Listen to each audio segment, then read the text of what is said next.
A Snake by Name, by Celeste King. In Protheka, some predators slither on two legs. And some prey are more than willing to be devoured. I'd love to tell you more, but YouTube's guidelines are as constricting as a python's embrace. Where can we get a taste of the forbidden fruit? Slide over to worldsofprotheka.com. Use code YouTube30 for a 30% discount. Be a dear and like this video to show us you want more free, full audiobooks, and subscribe to stay updated on new releases. You're listening to Celeste King's A Snake by Name.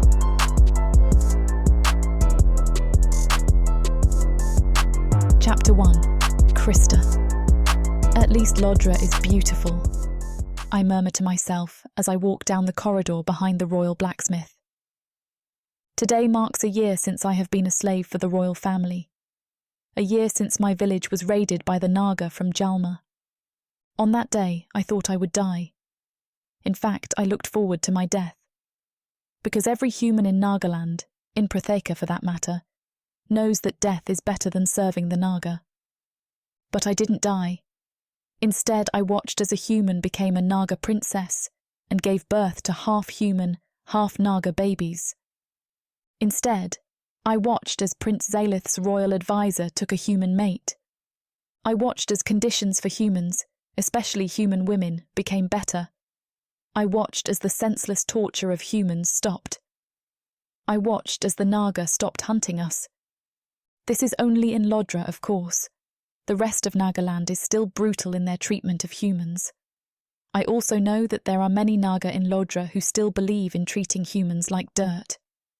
There are many naga who believe that Prince Zalith has brought shame to their species.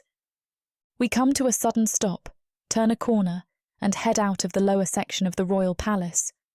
Something twists in my chest as we walk outside and are greeted by the wild and natural beauty of Lodra. Sudden tears sting hot and bothersome in the corners of my eyes as memories of my village, just outside Lodra, come back to me in an almost violent wave. I want to let all the heavy metal equipment in my arms fall to the ground and just sit down. I want to sit down and allow those memories, painful as they are, to overtake me, to overwhelm me. I want to drown in them until I am a crying, shaking mess, but I cannot. At least Lodra is beautiful. At least I get to spend my time outside. Today, exactly a year since I was taken as a slave, I am being promoted to the assistant of the naga in charge of the royal armoury. I am not sure how I got this position, especially because I am a woman, and the naga have a very patriarchal view of the role of women. Probably because they took more women than men when they kidnapped us all. We head down to the smith, which is some way away from the palace. It's surrounded by a grove of trees. Now, the royal blacksmith speaks gruffly, his voice hoarse and low. You've collected weapons here before. You know how it goes. You'll be making them instead of just cleaning them and organising them. Yes. I speak demurely. I don't dare look any of the naga, particularly the men, directly in the eye. I may have been living and working among them for a year, but I am still a slave. I do not want to be accused of being insolent and getting myself whipped, or worse. There are your clothes. The blacksmith, an older naga named Irian, jerks his head towards a pile of clothing on the floor just outside the door. Get dressed while I get the fire going. It is just after dawn, and I shiver as I strip off the threadbare clothes that were provided to me a year ago, and pull on the new set of clothes that I have earned. The clothes that I am to wear are made from cotton and hemp, and they come with a pair of leather gloves that are slightly too large. The grove around the smithy is quiet, aside from the murmuring of the trees as a gentle wind whispers through them. My body, lean, lithe and tall, doesn't quite fit into the clothing they've provided. The sleeves of the long cotton shirt do not cover my wrists, and the cuffs of the long hemp pants do not really come down to cover my ankles and the tops of my feet. These will just have to do, I murmur to myself. I pull my long blonde hair that hangs to my waist away from my face and braid it into a loose plait before I twist the plait into a bun and secure it at the nape of my neck. Errant strands of hair have already come undone and frame my face, but I cannot be bothered with them as I pull on the leather gloves and boots. The smithy is already hot and humid when I walk in and pull the mask and goggles on. The fire is never put out, and there is always someone around to stoke it, to ensure that it keeps going. Now Irian stokes it, piling on more wood and lots of coal until the flames are high and sparking and spitting. Irian's clothes are all cotton too, but he doesn't wear any protective covering like leather gloves or boots. He doesn't even wear anything to cover his face. Instead, he relies on his scales, dark blue and grey, to be protection enough. After he has the fire roaring and sparks spattering all over the place, Irian takes me outside again to tell me exactly what I will be doing. You'll be responsible for very little, for now. He grunts as he eyes me. He's sizing me up, I think to myself grimly. He's trying to figure out how to get rid of me. He's wondering how I got this job in the first place. Working in the armory was difficult, but I threw myself into it and got to know each of the weapons individually until I could find any of them in the dark or with my eyes closed. I've learned how to take care of them. I love them, and I wear the evidence all over my hands and arms, which are scarred from knives and swords that slipped from my hands when I first started working in the armory. After a while, the scars didn't matter. After a while, I loved the blades more than I cared about the beauty of my skin. After a while, a nick or scratch here or there didn't bother me. Instead, it just drove me forward, encouraging me in a manner that I know deep down is sick. Pain should not be a motivator. I think I must be wired wrong, because after a while, I became determined to master the art of taking care of the blades, and now I'll be making them. And this will be even more difficult than simply polishing a sword. Irian continues speaking, as if during the silence he tried and failed to find a reason to get rid of me. You'll keep the fire going.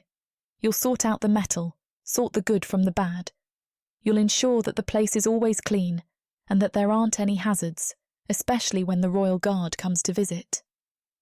I nod obediently, still keeping my eyes down as Irian speaks in halting grunts about the schedule we'll be keeping and how I should take care of my skin to guarantee that my skin doesn't dry out and start flaking away. Now, he hitches up the waist of his pants that he is clearly uncomfortable wearing. You need to prepare the metal for a bunch of broadswords that the Royal Guard has commissioned. And just like that, we begin. I have already cut and bruised myself several times by noon, cleaning up a bunch of old, rusted swords. Oh! I gasp, as a spark from the fire flutters out of the forge and burns right through the leather glove. I wince, but do not do much else as the pain settles into my hand, burning and relentless. The pain is, in a way, a relief. When I was taken as a slave, I stopped feeling much of anything. Now, instead of feeling nothing, I strive to feel as much as I can, and that includes feeling as much pain as possible. You sound really crazy, I think to myself as I start to sweep up the rust from the floor. I only leave the smithy after dark, and I walk slowly back to the palace, my limbs tired and aching. I am sweaty, covered in soot and ash, and there are blue streaks up and down my arms where bruises are forming. My hands are practically shredded, so instead of heading to my room, I head to the infirmary where I'll patch up my hands. When I get to my room after the infirmary, I fall asleep right away, although the pain follows me into my dreams. It doesn't let up even when I gasp in my sleep. I wake up well before dawn and wash myself in the small basin in my room before I slip out quietly and head to the smithy. The fire is already going, and Irian is already there. "Forge these," Irian grunts, directing me to the metal I cleaned off yesterday.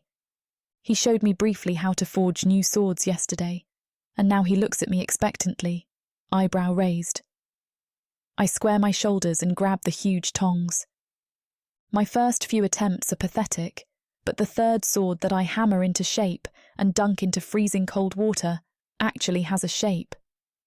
Irian snatches it away from me and examines it before chucking it to the ground like he did with the previous swords.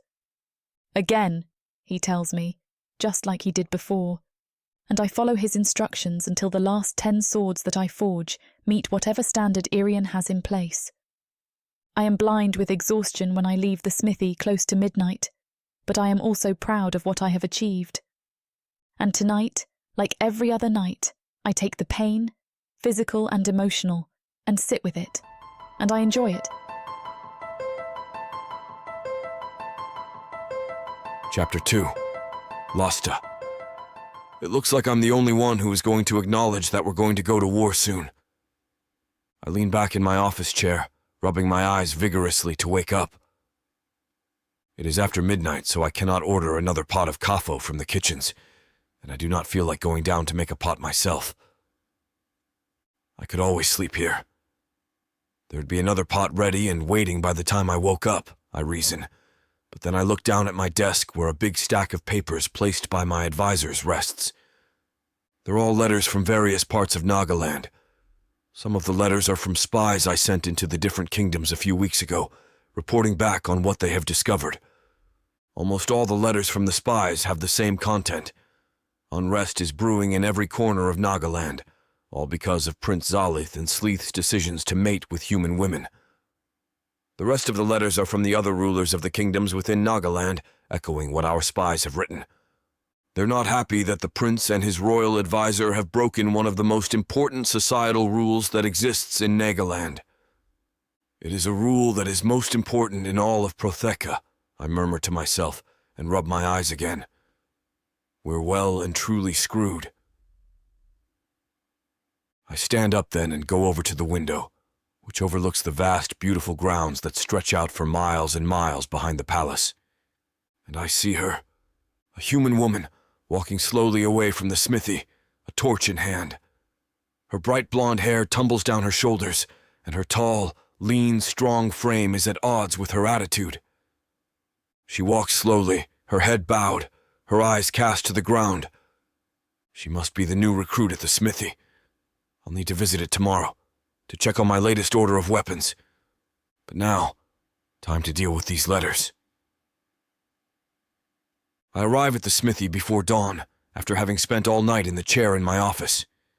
The smithy is busy when I walk in, a large mug of kafo, my third for the day, in hand.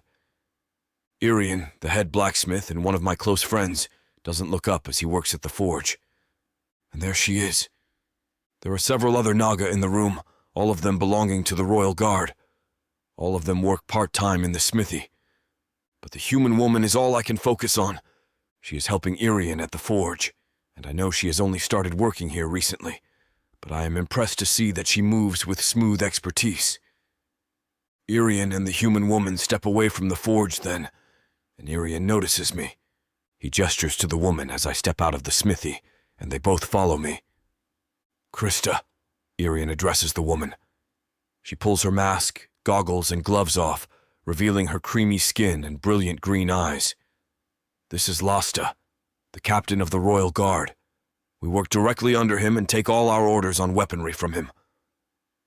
Krista does not look directly at me, but keeps her eyes down and nods politely. She claps her hands together behind her back, and bright color rises in her cheeks. I do not say anything to her, and she steps back, away from the little circle we're in. She continues keeping her head down, and I can tell that she is trying hard not to listen to the conversation. She knows her place. She is respectful. And she is very talented, I think to myself, as I remember her quiet confidence inside the smithy, where she skillfully managed the entire forge without Irian even knowing that she was doing it. The same words ring in my head over and over again. The same words I thought when I first saw her the night before. There she is.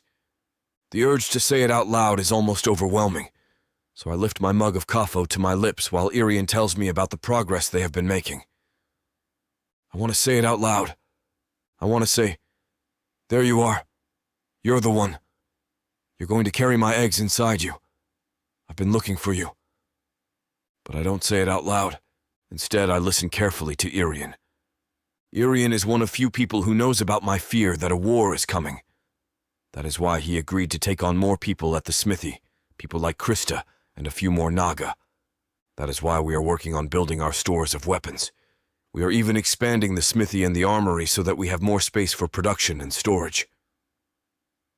Irian and I continue to speak, while Krista stands quietly and subserviently apart from us. The gentle wind in the air lifts her scent towards me then, and my stomach tightens at the smell of her. Her scent, spicy and bright, is mouth-watering. I find myself staring at her before I drag my attention back to Irian, before he can suspect anything. There she is. I found her.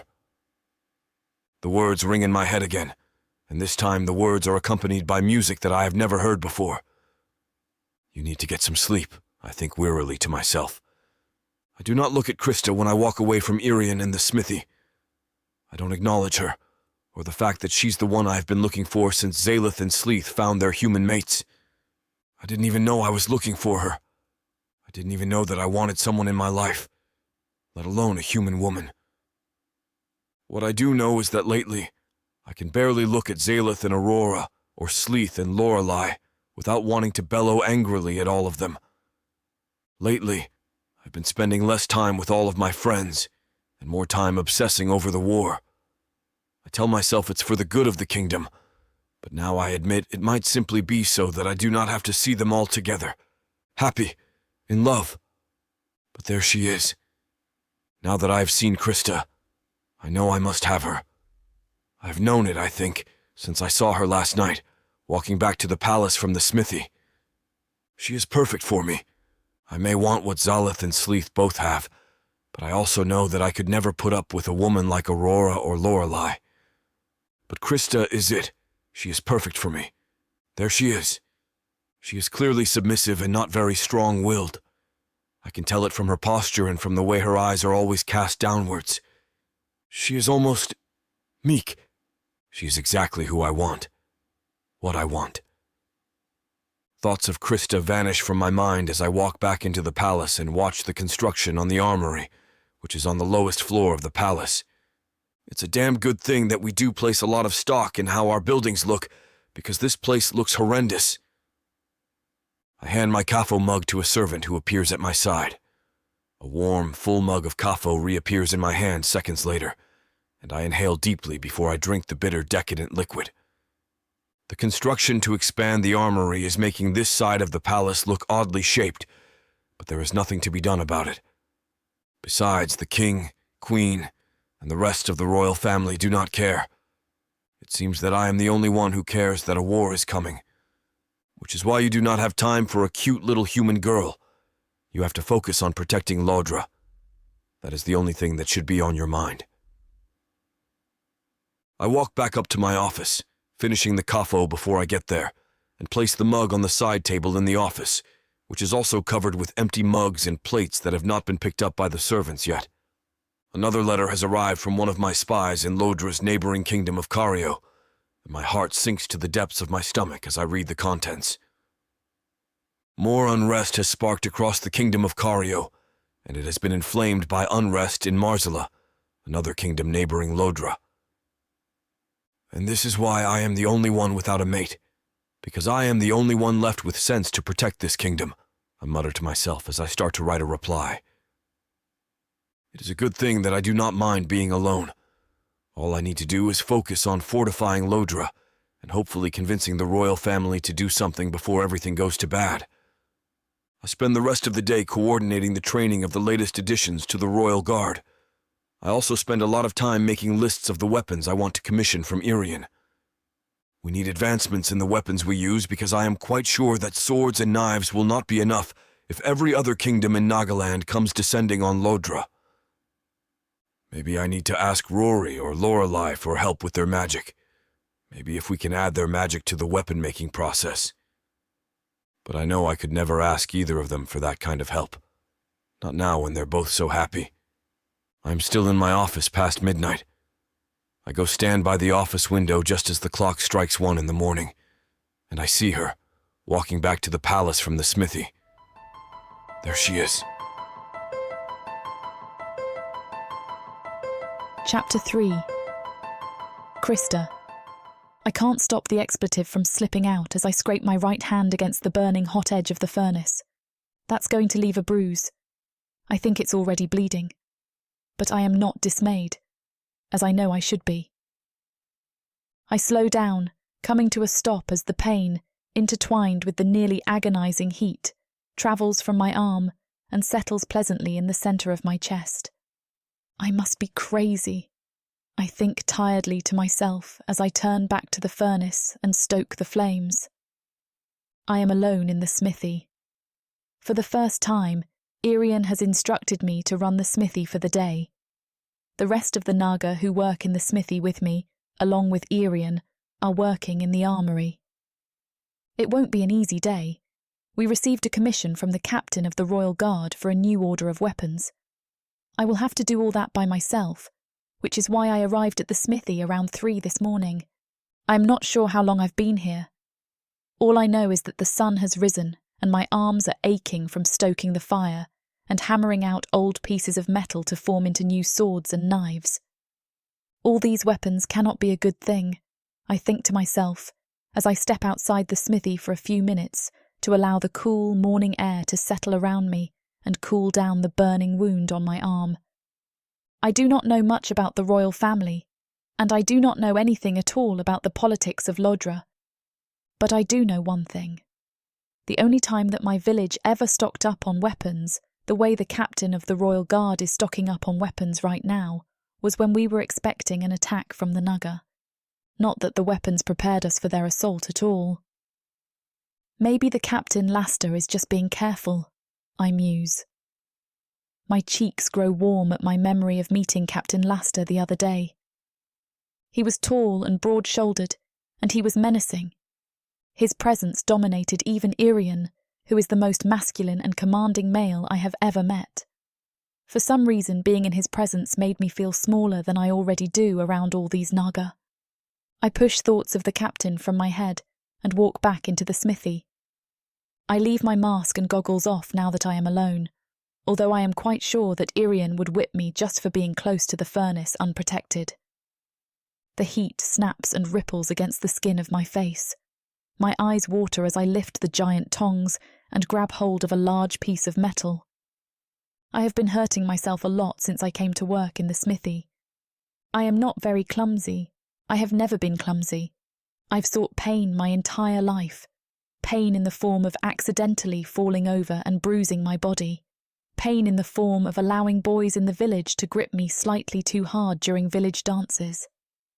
Now, for the past year, I have been attracting pain in the form of cuts, scrapes and gashes that could have been avoided. Instead of wishing the pain away, all I want is to dive into it, wrap myself in it and hurt as much as I possibly can. Now you do sound crazy, I say out loud as I pull the metal from the fire and place it on the anvil before I quickly grab the hammer.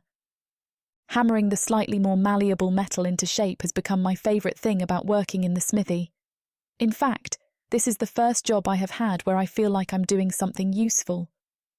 Here, unlike when I worked in the armoury, I get to change something, shape something. Working in the smithy means that I am contributing to something more. Working here gives me a measure of comfort that I have been searching for my entire life.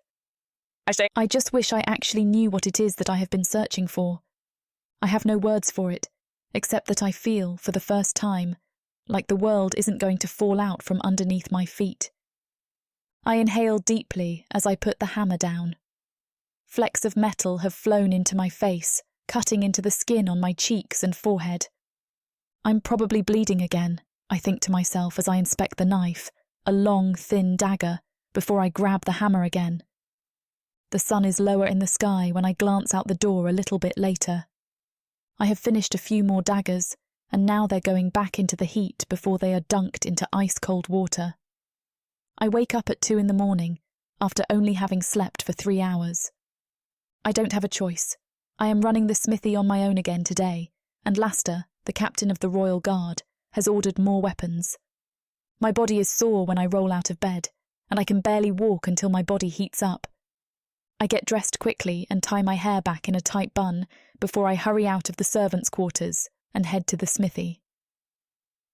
Irian must have come in to stoke the fire overnight, because it is roaring when I arrive.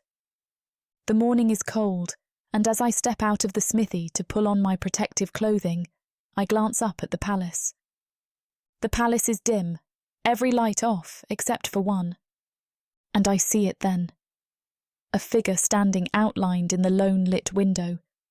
It must be a naga, because the figure is large, and who else would be standing in one of the upper rooms of the palace? I wonder who else is awake at this hour. I mutter to myself as I walk back into the smithy, dressed in my cotton clothing, and start to clean out the inside of the smithy. I leave my mask and goggles off again when I start on the metal for a new set of longswords. And again, I hurt myself, and again, the pain settles somewhere close to the centre of my chest. The pain has a pleasurable burn that urges me forward. The pain makes me hammer harder, faster, and makes each blade sharper. I keep hammering until it feels like I am transferring the pain of my wounds into each blade. This entire consignment of swords is going to take me a week to make if I don't hurry up. I move over to stoke the fire. I know that I don't have a week. I don't even have 2 days to make these swords. And instead of feeling anxious, the pain in the centre of my chest blooms, spreading heat around my body, and I grab the hammer. I do not go back to my quarters for the night. I don't see the point. I have fallen into an almost mindless state, and while I am filthy and covered in sweat, grease, soot, and flakes of metal, I have never been calmer or more at peace. I haven't eaten all day. In the back of my mind, I am quite aware that my stomach is burning. My throat is parched from not having had any water and being close to the fire all day.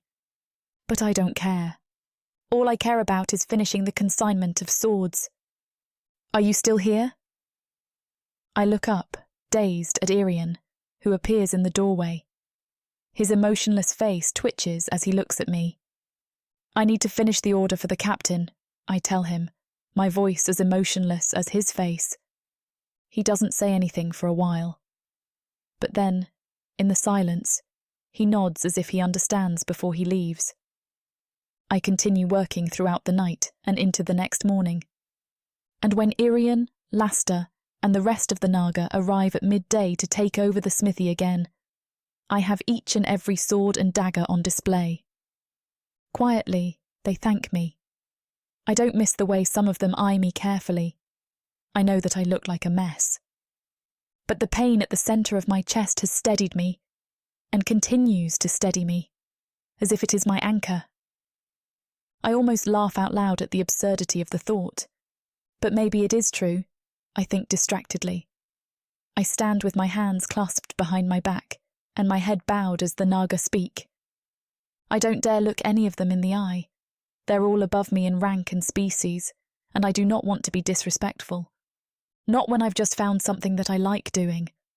Laster lingers after Irian leaves, and my eyes flick up to his, a reflex and nothing more. I look down again quickly after catching his eyes, which are hard and distrustful. He is one of those naga who believes that humans should be hunted for sport, probably, I think to myself as Irian finally dismisses me. I keep my head down as I walk back to the palace, and when I finally reach my room, I look down to find my hands are bloodied. I must have been pressing my nails into my palms, like I used to do back when I was living in the village. The pain is sharp and bitter, and I inhale as the burn of it goes straight to the centre of my chest, where it curls up and settles. And along with it, an image of Laster flashes in my mind's eye, lighting something in me that I don't know how to name.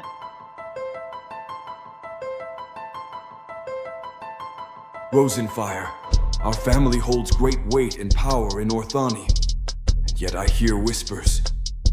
Do you think he can take him? There is no way that this could happen. No, more books. I can't remain locked in this ivory tower a moment longer. She's perfect. The Baron's daughter must be found. Julius, we shouldn't. Why shouldn't we? I am not a full dark elf. I do not possess their ethereal beauty. How will I find a mate?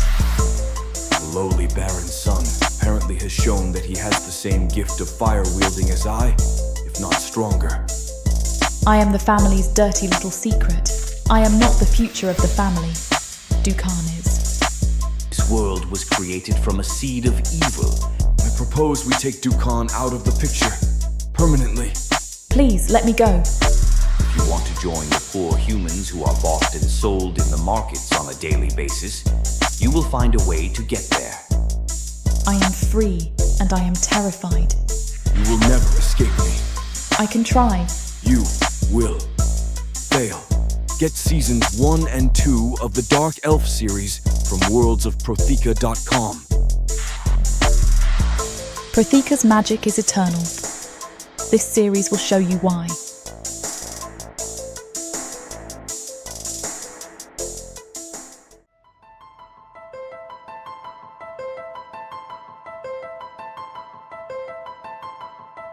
Chapter 4.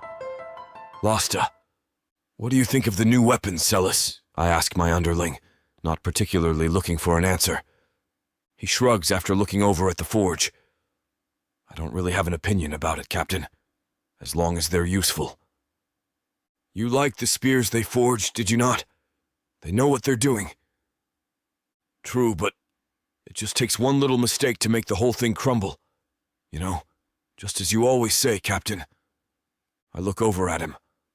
Why aren't you at the training grounds? Who gave you permission to be this close to me during your work hours? He tilts his head, as if the moron's confused. Is it so wrong for a soldier to want to be close to his superior? I growl, not unless he wishes to be used as a target for the next archer practice. He laughs it off and salutes me before walking away to where he's supposed to be. I didn't even realize he tailed behind me before getting to the forge. I had to pretend I was just looking over the weaponry progress. I look through the steam and smoke of the forge until I finally lay eyes on her, the human slave that already has a clutch on me. Krista. Yet she doesn't even know of my existence while I find myself yielding to her presence. How dare she not even look my way? Her green eyes that resemble the lush forest surrounding us never leave the table she works on. She doesn't even blink unless smoke flies by. Just like her hands, she has smudges of dirt on her face, showing how hard at work she is. Suddenly she flinches and pulls away from the sword, holding her hand against her chest. I look closely and notice that she foolishly cut herself with the sword. It trickles from the tip of her finger down to her wrist. Her pale coloring makes the blood more striking, more alluring to the eye, but she doesn't instantly wipe it off. She stares at it for a moment, admiring the drop of blood streaming to the length of her forearm. My mouth salivates at the sight. She even squeezes her finger to get more blood out of it. I'm not sure why it entices me, but I want to see more of it. How it makes her eyebrows furrow and makes her bite her lower lip. She wipes the blood off and returns to the same mechanic position of molding the weapons, as if she just didn't injure herself. So much blood for a little cut, I think to myself. She's much more fragile than I thought. My speculations are proven right the longer I stare as she works. She burns her other arm with coal, right next to her elbow. By the look on her face, she hisses in pain, showing that this is a harsher wound. She sits down as she holds her arm, pressing the cloth on the cut. Her eyes are slightly red, affected by the pain. A smirk escapes me. How endearing. Such a fragile creature working a hard job is always a sight. I'd be able to hurt her in a more uniform way, in a way that would bring her to her knees and make her plead for mercy. She'd look up at me with teary red eyes as I left marks of myself over her fine body. If she were in my hands, she'd be easy to break. But a human would see it as me torturing them to death. I don't want to kill her, or even harm her in any meaningful way. It's just an uncontrollable urge that fuels my desire to overpower and dominate such a weak creature. The idea of being rough with someone so delicate and listening to her gasps of pain gnaws at my insides. I can't help thinking of all the things I'd do to her, to claim her and make sure she never forgets who I am. Krista stands up after reeling in the pain. Her dirty white clothing sticks to her waist area for a second. It gives me an idea of how her body looks underneath those rags. She'll hold my eggs nicely in that slender body of hers. I can almost laugh with glee thinking of how I'd fill her up with them. I'd tie her up in a way that'd give me easy access to her and make sure I reach every single corner of her uterus. Have her expose every crevice of her body entirely up to me, making sure she catches every drop of my seed. This time I can't help myself but grin at such a tempting thought. Filling her up with my eggs will truly bind her to me. There'll be no escape from me. Ever. As my thoughts swirl over my sadistic tendencies, she looks up. She notices me standing at a distance, watching her closely. Worry and confusion right over her soft features before she cautiously returns back to work. At least you're finally aware of me, I think. I decide to walk away for now, knowing that this won't be our last encounter. I just wanted to implant myself in her little mind, so it won't come as a surprise later on. You're finally alone, slave girl, I mutter as I approach the forge. It's been a few days since I've come here. Work has been quite busy as of late. I found time in my schedule to check on certain things. As if Uella, the goddess of order, had planned it just for me. She's the only one working today. Her back is turned towards me, and I fight the urge to just grab her. I quickly find myself approaching her, stalking her like prey. I don't make a sound until my sword clinks against a table. She turns around at the noise and gasps upon seeing me. She backs away against the table, knocking things on the floor. I snicker. Aren't you a clumsy thing? She lowers her head as her eyes dart around. I inch closer to her, leaving no room to escape. I'm sorry, I was just surprised. If you're apologizing, that means you've done something wrong, I say, shoving the table to the side. No, I just... She scrambles for words while struggling to look at me. I'm sorry. You've yet to say what you're sorry for, I say. I look over at the sword she cleaned. You have good use for your hands. I wonder what else such fine, dainty fingers are able to do. She swallows hard, holding her hands over her belly and shaking. She stares at the floor, not daring to look up at me. I take a step closer, making sure my feet hit the ground loudly. Why aren't you looking at me? I won't bite. I look down at her lips. Unless you want me to. A small little gasp escapes her, prompting her to lift her gaze. She realizes how close I am and backs away toward the wall. Frowning, I approach her, looking down at her small figure. She shakes while locking eyes with me. A fire brews inside my chest as her eyes get wider, waiting to see what I'll do. The slight breeze blowing through the smithy changes directions, blowing Krista's delectable scent toward me. I let my tongue slide from between my lips, tasting the air as I hold her gaze. Fear. Anticipation. Arousal. She likes this. She wants this. I can't keep the smirk off of my face, Krista's cheeks turning crimson as she puts together what just happened. I have no idea how aware she is of my kind's heightened senses, but there's no mistaking the embarrassment on her face as I advance slowly toward her. Delicious. I take my sword out and hold it against her neck, forcing her to keep her head raised. Her soft breaths haze my blade in quick succession, her chest rising and falling frantically in time with her runaway heartbeat. Do you like this, slave girl? Her wide green eyes hold mine as her tongue darts out from between her lips, wetting her trembling lower lip. She does.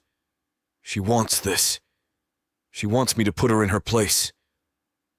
I wipe away the dirt from her cheek, taking in how soft and plump her flesh feels. My thumb travels up to her eyes that haven't broken away from me. I take a single droplet of blood that has escaped a nick and savor it. Her cheeks flush red, and the heat that emanates from her creeps underneath my scales. I lose control of myself, and I pin her against the wall, accidentally opening another small cut on her ivory neck. She raises a hand, presumably to wipe the small trickle of blood away, but I stop her, dropping my blade and leaning in. I lick over the wound, lingering over her skin until I feel her shivering under my touch. A quiet moan escapes her, and she almost involuntarily arches her back.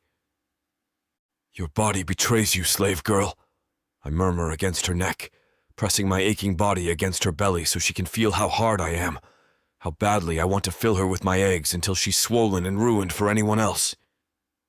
Please, she gasps out, jutting her hips toward me, already seemingly desperate for friction. To someone else, it might sound like she's asking for mercy, but we both know what she's really asking for, especially as I inhale her scent deeply again from the crook of her neck. If I slide my hand between those pretty little legs, I bet you'll be drenched. Do you want me to ruin you, Krista? Do you want me to break you? Another wordless moan escapes Krista as I glide one of my hands up the inside of her leg, stopping short of the heat emanating from her body to knead the soft flesh of her thigh. Her small hands find the front of my tunic and fist into the fabric, her hips bucking against me once again. The silent plea surprises me, and I pull back slightly. The sight of her green eyes, her green human eyes, snaps me back to reality. I take 3 steps back before Krista's human senses can even track me. Her body pitches forward, no longer held in place against the wall by my much larger frame. Her pretty pink lips open in a nearly perfect O. Confusion and surprise coloring her features as her eyes dart up to meet mine. I don't react, turning on my heel and walking quickly out of the forge. What the heck was I thinking? With a human girl, no less. I walk until I'm at a safe distance from the forge, making sure no one is around. Once alone, I can be safe with my thoughts and looming desires. I can't get over the look on her face when I held my sword against her throat. The way she tried to suppress her moans. I need to forget this. Forget her. Or else it'll be trouble for everyone. Chapter 5. Krista. Make sure to watch where you're standing. Slaves don't usually get medical care for injuries such as yours, Irian tells me as he gives me an ointment for my burn. I take it and bow my head. Thank you, sir. It won't happen again, I say quietly, trying not to annoy him any further. He frowns. It's bound to happen again, but clumsiness won't be tolerated. Yes, sir, I understand. He eyes me once more before returning to his own work. I breathe freely once he's out of sight.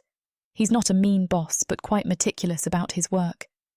I'd rather not get on his bad side since I enjoy this job. I'm left to my own devices on the other side of the forge, where I'm visible to those who pass by. I don't let that distract me from my work, or at least I get consumed by it enough that I'm not aware of my surroundings. Okay, Krista, you heard him. Don't get burned this time, I whisper to myself as I pick up a newly made dagger. I wipe it down with the special cloth and cleaning solution. Just one wipe is needed to be able to look at my reflection. It's like a handheld mirror, only this one is capable of taking lives. I stare at myself in it for a few seconds before my hand moves on its own. I press the blade against my wrist, the thought of slicing my skin passing through my mind. This dagger will make a clean cut, like opening a letter or preparing a cut of drip ear for the king and his family. How much will it hurt if I intentionally do it? I ask myself as I make the motion of slicing against the length of my forearm. When I accidentally cut my finger the other day, I couldn't help but notice how stark the blood looked on my pale skin. It resembled a red silk ribbon tied around my finger. Although it stung, there was a bizarre beauty to it. The release of pain mixed with pleasure, the kind that makes you breathe lighter. Krista, are you okay? Did you cut yourself again?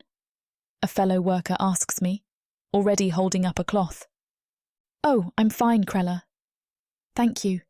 I was just making sure the edges were even. I lie, so he will leave me alone. He looks at me oddly. But you were holding it on your skin. I respond quickly. It's to see the edges better. Okay, if you say so.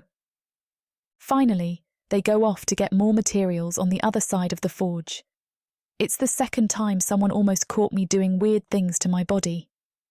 I have to be careful of my actions unless I want to be punished for being a defective slave. I put the dagger back on the board to keep cleaning it. Day in and day out, it's the same routine out here. The occasional cuts and burns are what make this monotony feel different. Maybe it even reminds me that I still exist and still have feelings in my body. Whatever's inside went numb a while ago. The smoke, the clanking of ore, metal, and wood, the dirt that somehow sneaks underneath my fingernails. It's the same picture every day.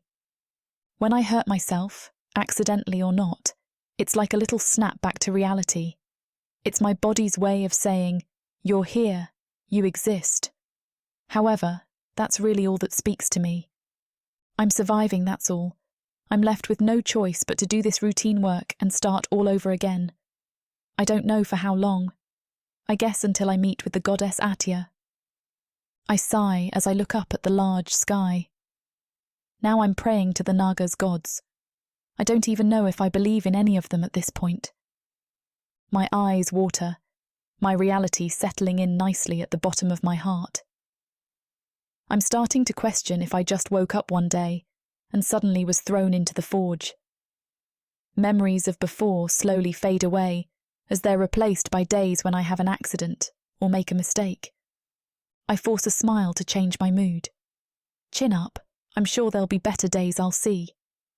But those very thoughts are futile. It'll be the same thing I'll repeat this week, this month, this year. Year after year after year. I clench my fists and reach for the dagger again, looking around just in case. With the tip, I embed it on my palm, barely making a dent. The hand holding the dagger shakes, and I realise that this is also how I cope. I have no other outlet but myself. I put it back down, wiping it again from my sweat. With a sigh, I sit down to gather my spiralling thoughts and keep working. "Eyes up front, men!" A gruff and thunderous voice brings me back in focus. I slightly jump and turn at the commotion nearby. It's the Naga Royal Captain of the Guard, Laster. I wonder what he's doing with this unit today. Usually the soldiers don't pass by the forge unless it's to collect their weapons. Even then, their weapons are sent directly to their barracks. "Dazu, Ariku, your formations are sloppy!" Laster bellows at them. The Naga, Laster, yells at them to quickly fix their posture and keep marching forward. Laster walks on the side of the walkway visible to me. He marches alongside them, making sure no one's out of place. Krella suddenly sneaks up behind me and startles me. "What are they doing over here? The soldiers almost never come," he points out, staring in awe. "I don't know. Maybe pick up their weapons." Irian joins in now. "No, they are doing palace runs. Don't stare at them and get back to work." We scramble back to our spots, but I can't help but sneak a peek at Laster. I take notice of how large and brutish he is. I've never seen a Naga with his colouring, fit for the Royal Guard's captain, not to mention that he has muscles that could snap a tree in half. Laster turns his gaze towards me and I freeze, feeling the intensity of his sharp gaze. For a split second, I believe I see a smirk before he turns away. However, he still side-eyes me, not once breaking eye contact. I can still hear his growling rumble in my ear, both a warning and a promise, before he slithered his wet tongue over my skin. I remember the heat from both of our bodies as he started to grope me. My lower region starts to throb, imagining the feel of his thick fingers on me. I remember how he pinned me against the wall, shut down my cries with a vicious kiss, and made me aware just how much power he has over me. A soldier steps out of formation to screw around with another one. Laster approaches with a scowl and pulls the former out of line. He grabs him by the collar, nearly choking the man. His voice is so loud it reaches to where I stand. The depth of it vibrates throughout my body as he reprimands the rambunctious soldier. "Make a move like that again, Haraya, and I'll make sure they'll cook your tail once I cut it off. Do you understand?" he hisses while applying more pressure on the neck. "Yes, sir," Haraya answers as he lowers his head. Laster shoves him back in formation, leaving the poor guy gasping for air. All I can think about is how he used those same hands on me during our little interlude. I guess I'm just lucky he didn't use nearly that much force then. Once more, he looks over at me, making sure that I'm watching. I find myself reaching for the spot on my neck where he savoured me with such a long tongue. It sends shivers down my spine. If it's someone like him, he's the one that I want. Despite being scared of such an overpowering man, I can't stop myself from craving his attention and aggressive touch. The way he barks at his soldiers, ordering them around, shoving them to the positions he wants. It makes me think of everything he can do to me in bed, all while growling at me with that gruff, sexy voice of his. I swallow hard, a burning sensation from my lower belly spreading through my body. With just one look, I feel the urge to get on my knees and tell him I'll do anything he says. I'm in a trance. But I want more. I need more. If he dominates me with just a stare, I crave to know what else he can do with this small and fragile body of mine, to be broken by his hands and rebuilt just so he can destroy me as he likes, to be at his mercy as I isolate myself from the entire world and think of nothing but him. Chapter 6. Losta. Without a doubt, the forge is the singular hottest place in the castle despite being outdoors. If the searing hot coal or the flaming steel doesn't burn you first, then the unforgiving morning sun will certainly see to it. Even looking at the entire structure alone is enough to make me break a sweat. A constant wave of heat puffs out of the smelter every time a worker shovels steel ore into it, amplified by the smell of the forge itself. The scent often lingers in one's nostrils far into the night, even hours after smithing duties for the day have wrapped up. The forge is a place only for the toughest of individuals. Not everyone who comes to work ends up staying on permanent assignment. Irian handles them well, and weeds out whoever does not pass muster with an iron fist. Though I trust Irian's work, we have a lot to do. So today I came by simply to supervise, if only to ease my own concerns. I want to see that things are coming together in time because I still believe our fate depends on it. I amble past each workstation, casting a studious eye over the quality of each smith's efforts. I stop short behind a human man, peering down over his shoulder at what I presume to be a sword. The once silver steel has been burnt brown at the forge. The man slowly turns his head up to look at me. "Sir? What do you call this?" I ask, picking up the poor excuse of a weapon. "Why on Protheka are you working with damaged goods?" I let it sit too long at the forge, so I figure the natural color of the steel will return once it cools. "You idiot. What kind of logic do you carry in that human box of yours you call a brain? First off, you are only making it worse by hammering away at it like a madman." The man winces, slowly setting down his hammer on the workbench. "Secondly, look at these edges." I run a finger along the blade. "If you had executed a good job, my finger would have been sliced open," I snarl, showing him my clean, uncut finger. "These edges are blunt and uneven, a waste of good quality steel. Irian, come teach this man his job." As Irian scurries over to see what I'm so agitated over, I take notice of the other smiths watching on. Perhaps they are keen to catch a moment's break for entertainment's sake. "What are you all looking at? This isn't a show, back to work. These bastards are feeling the worst of the worst in this humid air, I am sure, but pity is something I do not feel for them. We naga seek those who do not let something so trivial such as the weather affect their performance." As everyone returns to their duties, my eyes land on the human woman at the back of the forge. Krista. The thought of her name alone is enough to carve a smile on my face, but I drop it before anyone else can see. I make my way over to her as she hammers a sword on her workbench. She stops to catch her breath. As she wipes her hand over her forehead, she takes notice of me. I notice her pupils dilate. My eyes wander down to her smithing clothes, the top few buttons undone perhaps to allow for some air, exposing the top of her chest. It protrudes out then in with every breath she draws, stained with marks from the day's work so far. I cannot help but notice the sweat glistening on her skin. Coupled with the natural definition of her body, the sight of it all does something to me. Looking at her work as a distraction, I'm genuinely surprised by the workmanship on her sword. Taking it, I turn to the rest of the smiths. "Everyone, take a look at this work right here. This is exactly the standard I'm looking for. Sharp, clean edges with no jaggedness, and glimmering silver as if the fire hasn't touched it. Turning back to Krista, I give her the sword. Remarkable work, I tell her. Thank you. Our fingers brush as she takes the sword from my hands. I look down at them and notice where her smooth skin becomes replaced by a grainy bandage. She wears one on each wrist. Without thinking, I take hold of her closest arm, being mindful not to squeeze near the bandage. What could have caused this, I think to myself. Perhaps the effects of the job itself. After all, this is an environment with plenty of dangerous tools and equipment lying around. I cross my brows in frustration. It is my duty to oversee everything that goes on here, and to ensure the Smiths are working safely. Only at that moment do I realize I still have Krista in my grip. I glance up at her face, and I swear for a moment that I see her smiling, as if she enjoys being held in my restraint. The look is gone too quickly to be certain. I let go.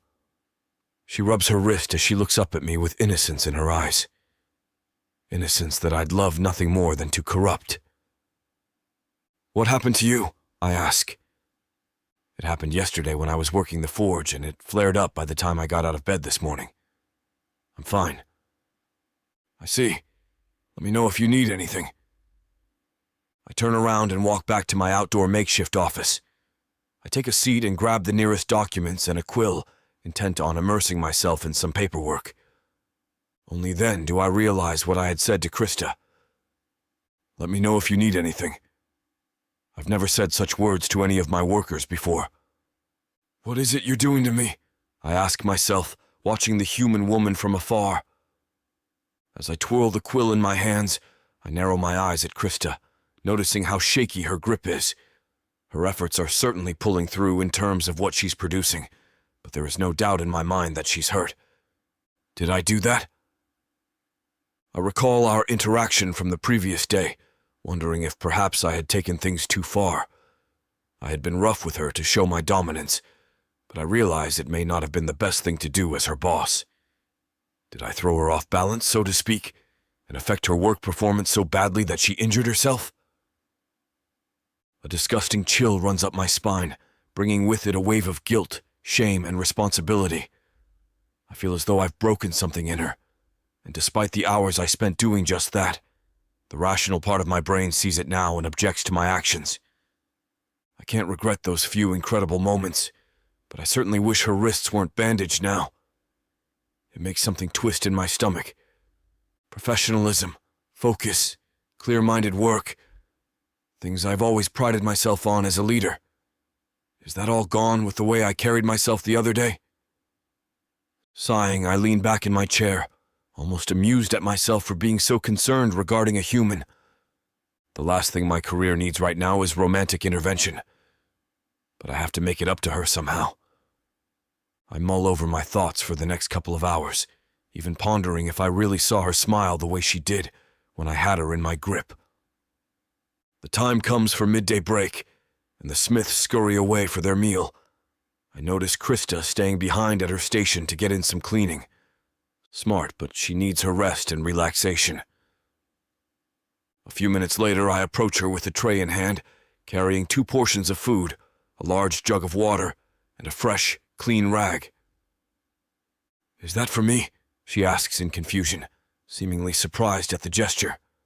I am too. Yes, you need your break. Just because I commended your work earlier today, it doesn't mean there's any extra pressure on you to keep working. The body is a machine.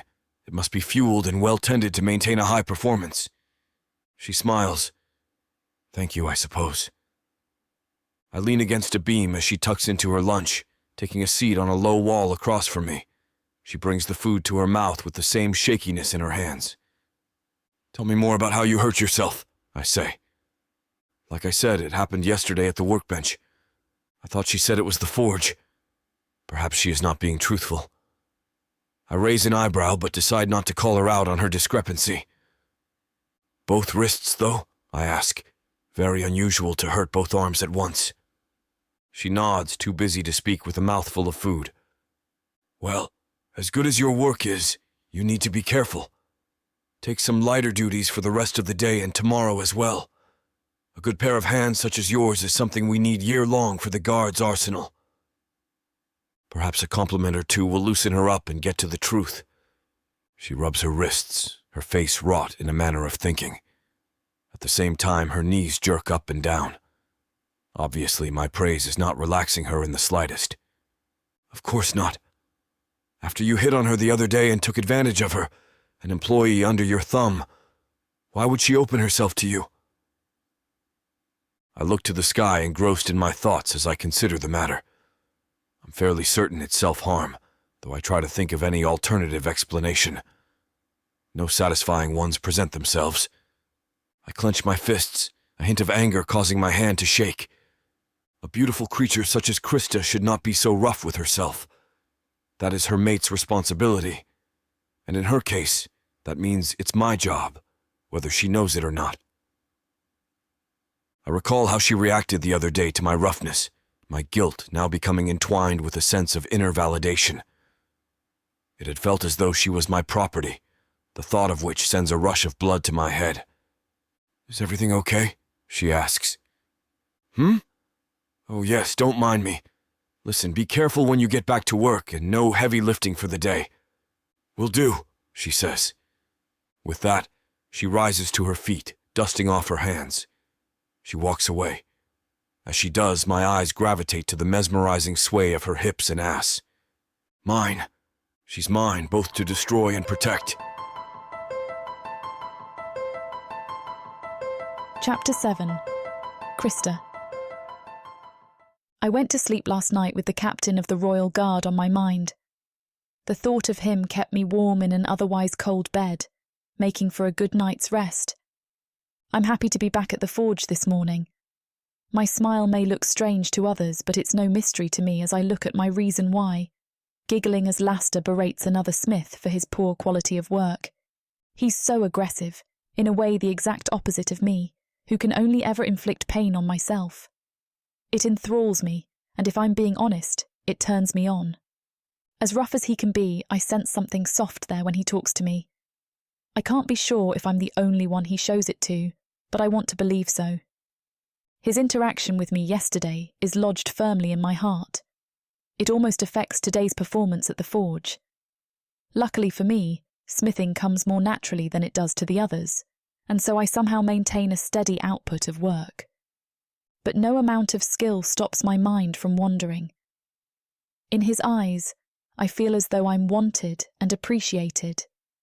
Deeper than that, though, I feel seen for the first time since arriving here at the castle. The easiest thing for a human like me is to fall into the background, to barely even exist in the eyes of the naga.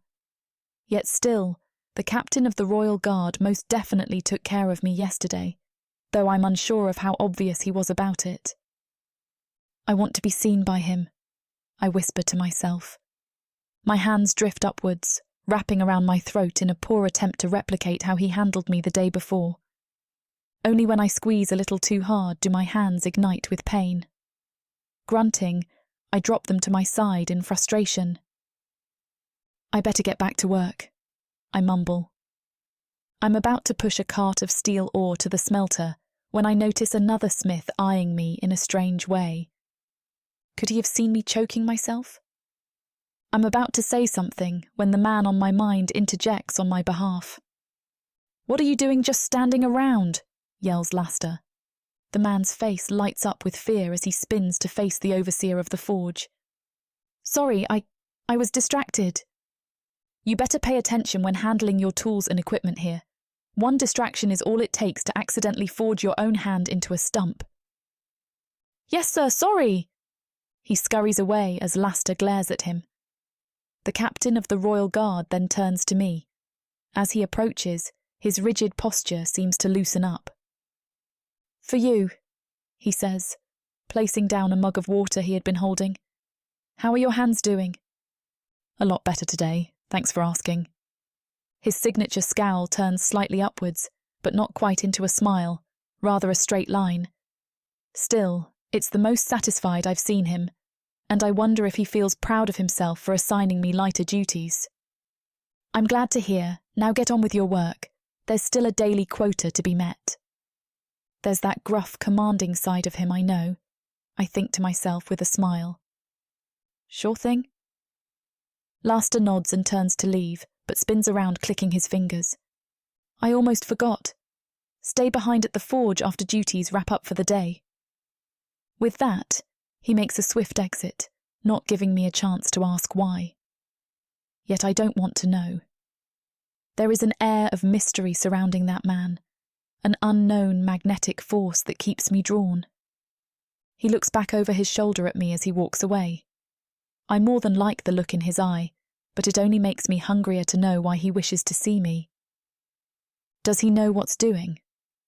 I wonder if he does as I try to brush aside the feeling between my legs. The rest of the shift passes by frustratingly slowly. Finally, though, the day is done. I wait at the end of the forge, sitting on a wall as I dangle my feet in the air. The heat of the afternoon sun has vanished, and in its absence is a low evening breeze. "Krista!" calls out Laster. I look up to see him approaching me. The sight of him inflates a feeling of joy, and it feels as though I'm floating on clouds when I jump to my feet to greet him. "Thank you for waiting," he says. "Let's take a walk, shall we?" "Of course."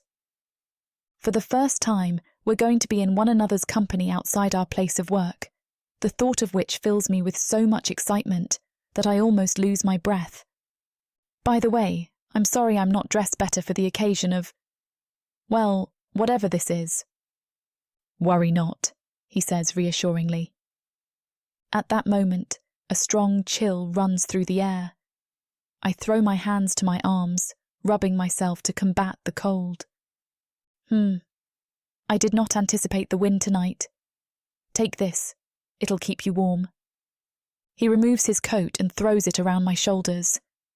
I don't know what to say as I become enwrapped in it. "Sorry," I gasp. Thank you. "Don't fuss about it. Let's head to the gardens. The foliage and bushes there will provide us with some cover from the winds." Smiling, I peer up at him, meeting his eyes for the first time since we started walking. "You sure speak like you're in the military." He raises a curious eyebrow at me. We walk by another naga who makes the mistake of slapping me on my arse. I stop abruptly, rattled but unsure what to say. I don't even get a chance to decide. Laster lunges for the man. It almost frightens me to see the sudden change of expression on his face as it ignites with anger. He grabs the stranger by the throat and lifts him into the air, slamming him against the castle walls. "If you touch her again, I swear to the gods, I'll rip your head off myself." "Captain Laster, I didn't know it was you. I'm sorry." Laster throws the naga aside and points in the opposite direction. The man quickly scrambles to his feet and runs away. The captain turns back to face me. "Are you okay?" "Yes, thank you. Just doing my duty." He lays a hand on my lower back as he gestures for us to keep walking. I keep replaying that moment in my head. No one has ever stood up for me like that. There's never been a choice to do anything but take it, at least in the year that I have spent here. "So why are we here?" I ask. "Krista, you have proven to be one of the very best that I've seen at the forge. Thus, I wanted to take the opportunity to talk to you some more." "Interesting. You don't seem like the talkative type." I think I hear him chuckle, but a roar of the wind masks it, leaving me unsure. I'm not an open book, that much is for certain. The reason why I have you out here, though, is because I believe in building good morale with those who I see being mainstays in my team. "A mainstay?" I ask. "Yes, you won't believe the rate of turnover we have in positions outside the regular army.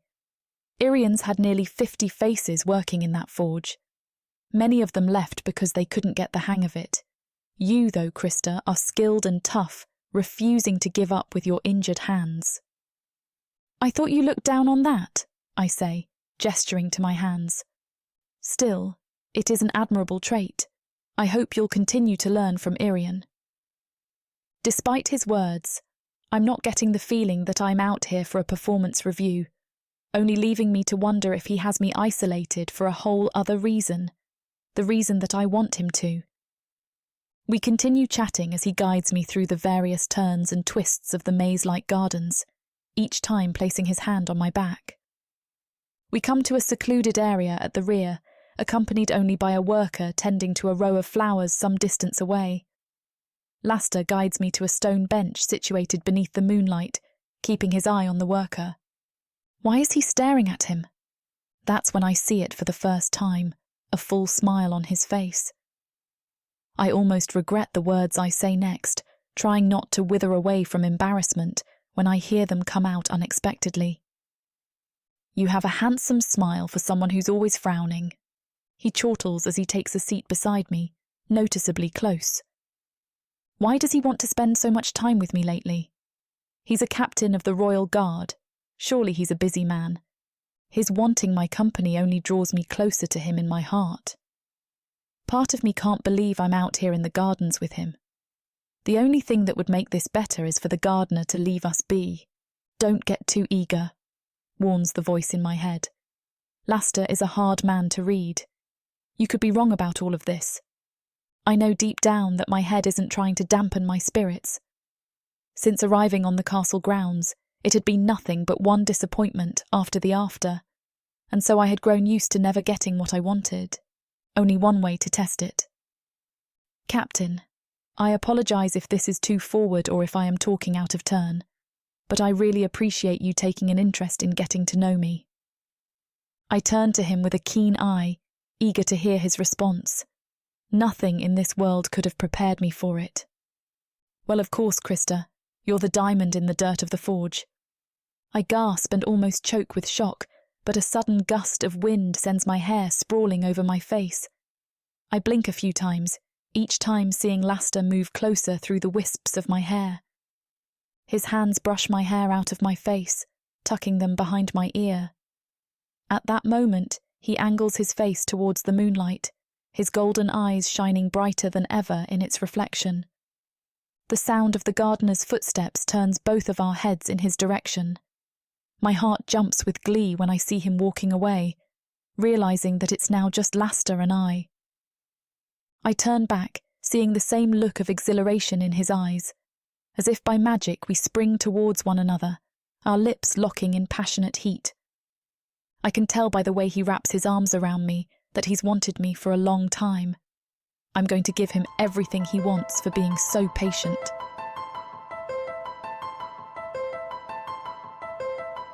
Chapter 8. Laster. Sorry for the interruption. I know you were gearing up for a steamy scene, but it's way too hot for YouTube. If we want to keep sharing our stories for free, we have to abide by YouTube's guidelines. To get the full unabridged audiobook, go to worldsofprotheka.com. Browse through unabridged audiobooks, countless ebooks and bundles offered at a discount.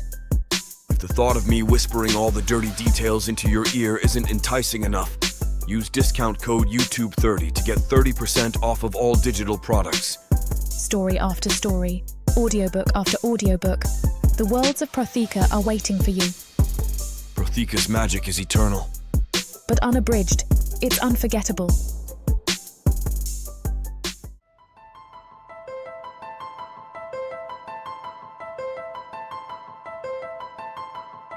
Chapter 9. Krista. As I'm heading to my shift, I find myself running my hands through my hair, straightening out my clothing, and caring more about the way I look than I ever have before. To say things have changed since I had sex with Laster is an understatement. This is ridiculous, I mutter to myself as I reposition my hair for the millionth time. I don't know why I care about the way I appear.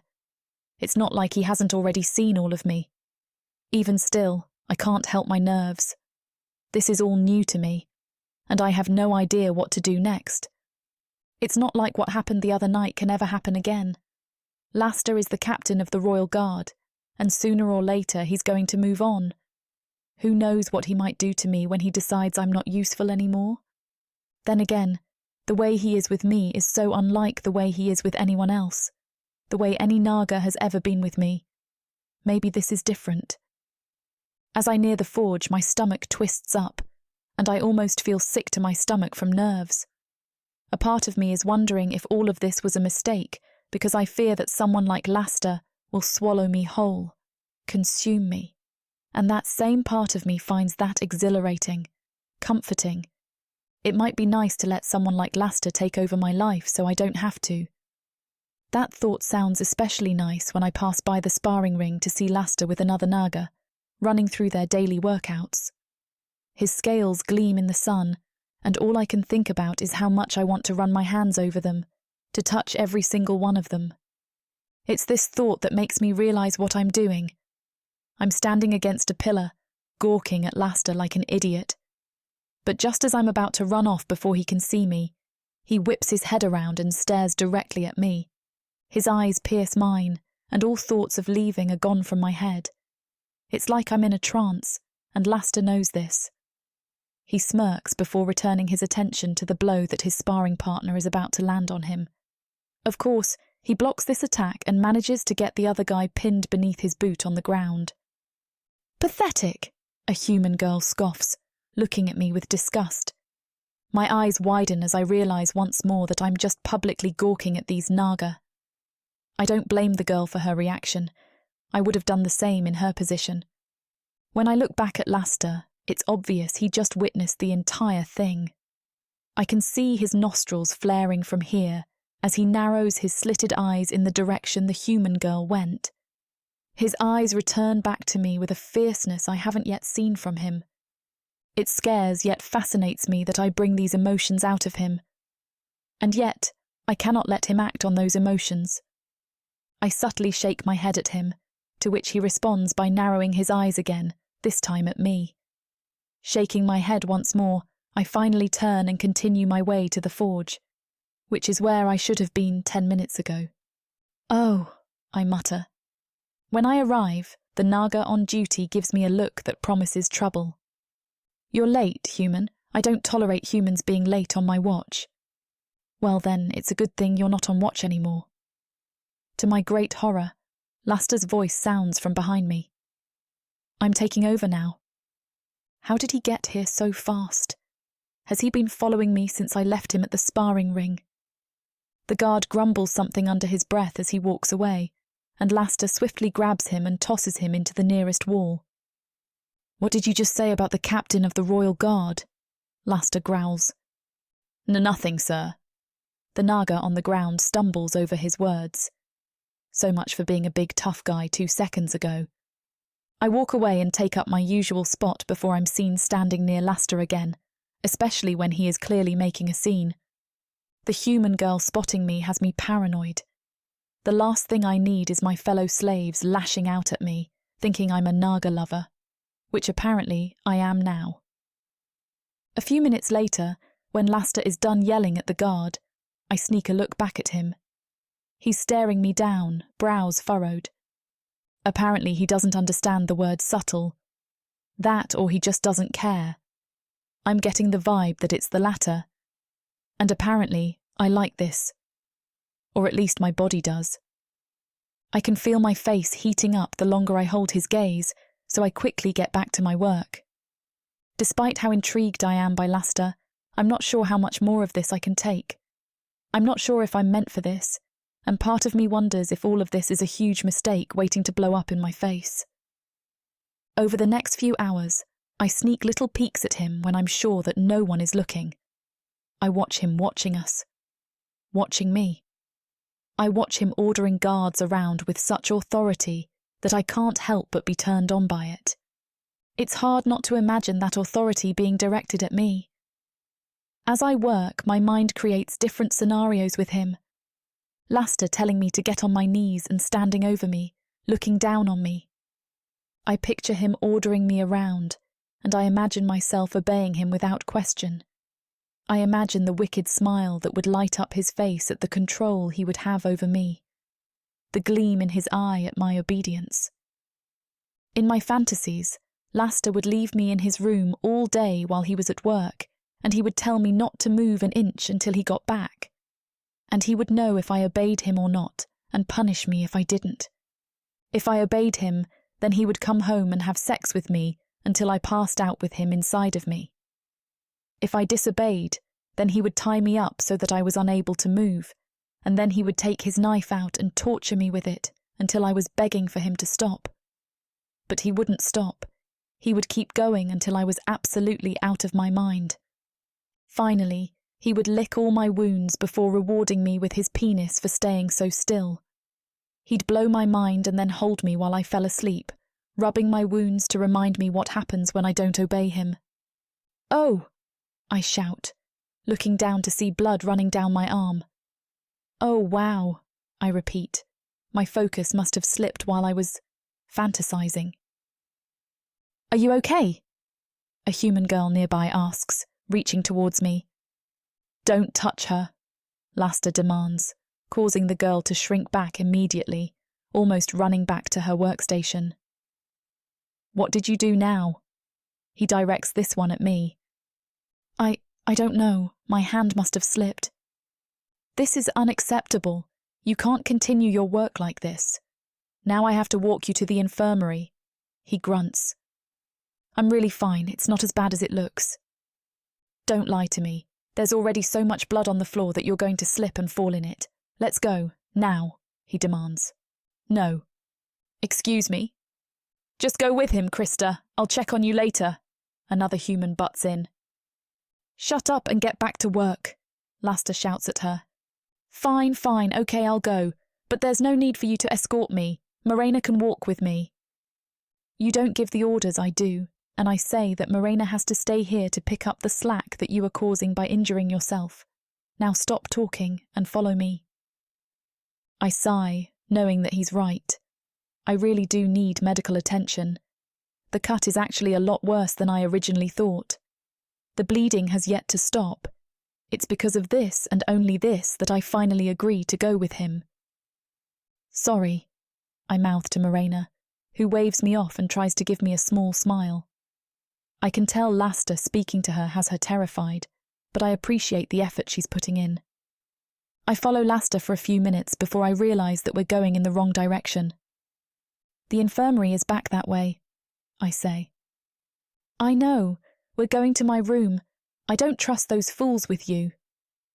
I decide not to argue, knowing that it won't get me anywhere. But I'm terrified, knowing that the last time we were in his room, things escalated. Soon enough, we arrive, and I follow him inside. He gestures for me to sit on his bed, and I reluctantly obey. "What now?"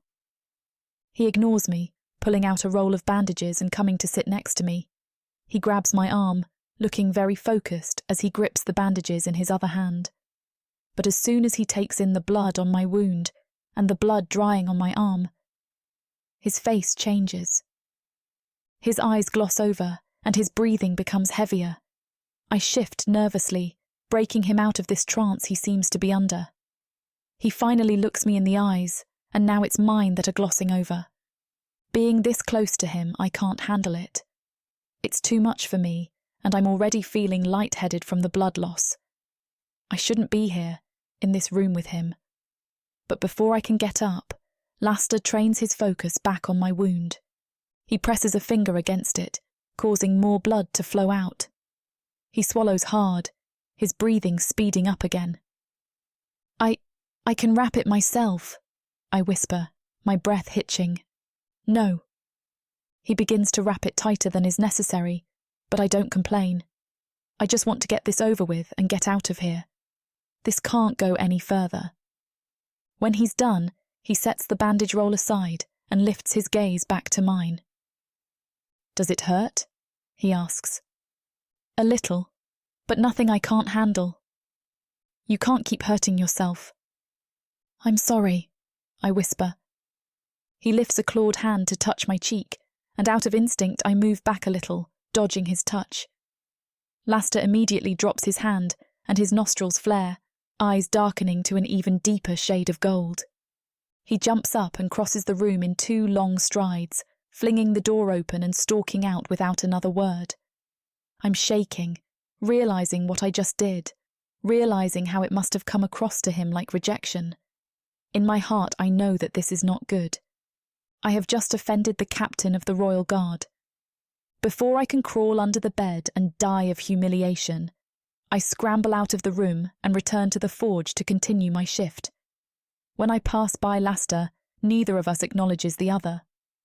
An hour later, I'm starting to think I've really messed this up when the two of us finally make eye contact again. He gives me a small nod, and his mouth curves into what could almost be considered a smile. Maybe this isn't as bad as I thought. Regardless, I'm not sure when I started hoping for things to go well between us, and I'm not sure how I feel about that.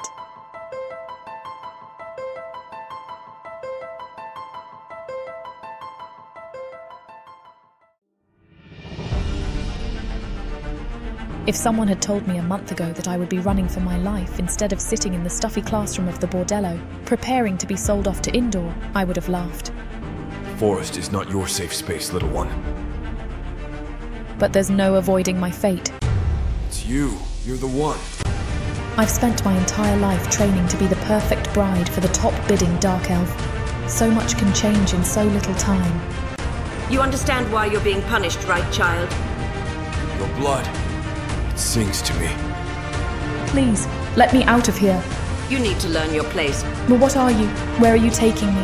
Run! I'm a bringer of death. No, you're not dying. I won't let you. You won't be able to get out. Let me go, please. Sadie, I will make you mine.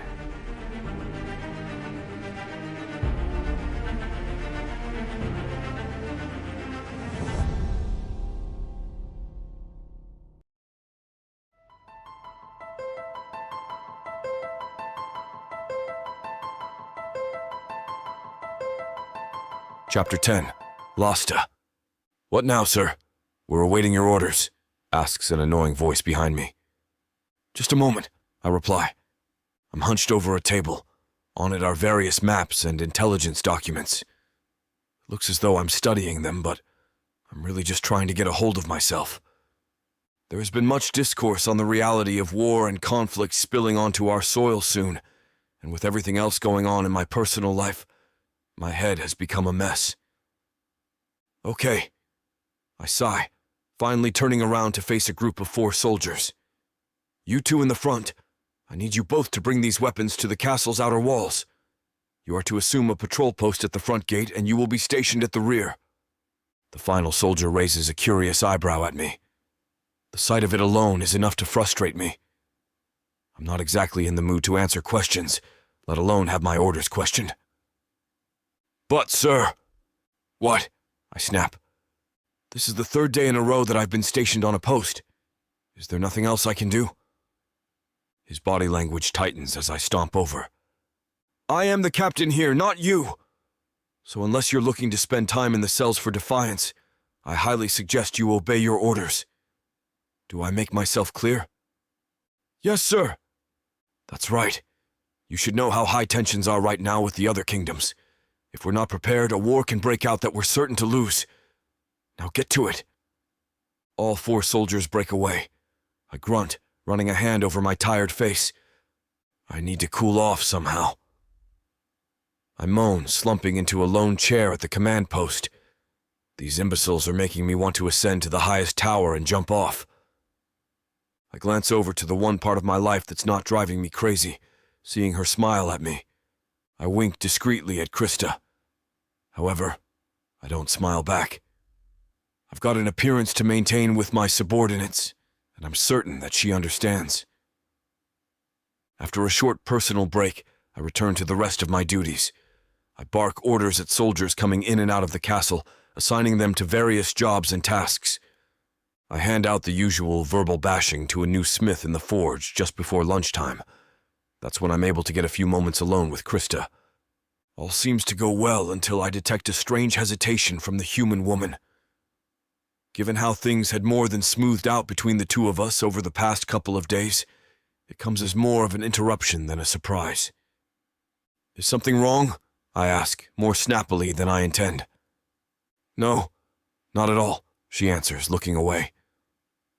I know a liar when I see one, having studied body language for the sake of interrogating prisoners. You're not telling me the truth, I hiss.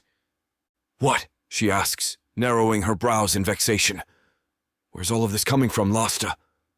You tell me, Krista. You're the one acting strangely here. I have no idea what you're talking about. I saw you getting heated earlier with your men. You're the one who seems out of sorts. I don't like the insinuation of her tone. Growling, I turn away. Think whatever you want. With that, I storm in the opposite direction. Regret hits me almost immediately as soon as I'm a few feet away, wondering if my mood is causing me to lash out. Maybe I should turn around. I look over my shoulder to see that she's already vanished amongst the bustling crowd of staff and soldiers. This only refuels my anger, so before I do anything stupid to someone, I turn my head down and march for the training rooms. When I feel like this, I need to take it out on something. Today, that something would be the weights and training dummies on offer for the kill in the training area. A good sweat would at the very least help me see things a little clearer for what they are. Right now, I need that more than anything. I'm unsure of where Krista and I stand, but one thing is for certain, I'm so pissed. My warm-up is nothing fancy, only me hurling weights around the room. As I do so, a group of others attempt to join in the hopes of exercising together. Get out of here and do not let me see you unless you want a weight dropped on your head. I speak in a calm tone, but the words alone are enough to deter the others. After they leave, I run several laps around the vast space of the training quarters. Over the years, I've hardened my body into a machine, unstoppable, unbreakable, and unafraid. I thought I had done the same to my mind, but Krista and her presence in my life these past few days comes as a cold lesson that I'm still weak. How could I have let a girl slither her way into my mind? I think of how she acted strange to me earlier. Given what unfolded between us the other night, I cannot help but think that I'm somehow responsible for it. It only begs the question, why? I never meant to scare you, Krista. Not in that way, at least. The more I think about her, the angrier I grow. Whenever my body begins to ache, thoughts of her act as a painkiller, each image of her face serving a fresh dose of adrenaline. There is no rational voice of reason in my head when I begin to blame her for everything. After I go out of my way to treat her well, this is the way she repays me. I should punish her for embarrassing me like that. As I stop working out to catch a quick breath, I envision tying Krista down to my bed with the tightest of restraints. I close my eyes, thinking about what it would be like to have my complete way with her. Why should I let it remain a mere fantasy? I ask myself as I return to exercising. I should see it through and make her feel the pain. I won't go easy on her like I did last time. I set up 3 dummies in the center of the room, grunting and mumbling my thoughts aloud as if someone were there to answer me. If she's going to treat me this way, she's going to learn a harsh lesson. No one does this to me and gets away with it. Once the dummies are positioned, I retreat to the wall at the back of the room where there lies a large selection of weapons. From it, I choose a small axe, a throwing knife, and a long sword. I then take my place facing the dummies from far away, closing my eyes. I become aware of just how sore my body is from training, and all I can see is darkness. Then comes the thought of Krista. Along with her is the mulling of every other trouble in my life, from minor problems like incompetent workers at the forge to major issues like the threat of war. Everything combined enrages me like nothing else. For how hard I've worked all of my life, it feels like I have nothing to show for it. I know I deserve better. My body, itching for the thrill of combat, bursts forward as I open my eyes. I hurl a throwing knife at a dummy, the blade plunging through the center of its featureless face. I crouch low while still moving, unsheathing my long sword and swinging it out. The head of another dummy rolls away with a loud thud. There's no desire in me for the final dummy. Instead of a delicate and graceful maneuver, I simply grip my axe and hack away at the entire body until there's nothing left but shards of its material all over the ground. I throw down the axe and retreat to the entrance, where I grab a rag to wipe myself off. Sweat drips off of me, pooling into a puddle below me. My calloused hands are searing with pain. I clench my fists, relishing in the agony. Just then, the grating sound of the steel door opening behind me reinvigorates my once expelled energy. It's made worse when sweat drips into my eyes, stinging them. I thought I told you to leave me alone. Lasta, greets a familiar voice. I spin around, seeing Krista standing there uncertainly just past the doorway. Her hands are clasped together as she looks at me worriedly. If she wasn't scared of me before, then she certainly is now. The thought of it fills me with pleasure. I want more. I see you're in the middle of something here, so I'll be quick. I just wanted to apologize for my behavior earlier. She comes closer, mumbling more words of apology, all of which go in one ear and out the other. With every step she takes, my predatory instincts become awakened and sharp. I'm just so nervous about this, Lasta. The time for games is over, I snarl. What? She mutters, her eyes widening in fear. Yes. Be afraid on my terms, that's what I want. I spring forward, grabbing her by the throat and shoving her up against the wall. You should be nervous. I press my lips to hers, gripping her body tight. Her soft moans of pleasure are enough for me to initiate the next step in taking her. Right here. Right now. Chapter 11. Krista. Lasta hauls me out of the training centre, dragging me by the hair to his room. Though plenty of people witness it, no one cares about the captain of the guard manhandling a human servant. They assume he's punishing me for poor work or insubordination. They can't possibly understand what's really brewing between us. The thought of our dirty little secret excites me.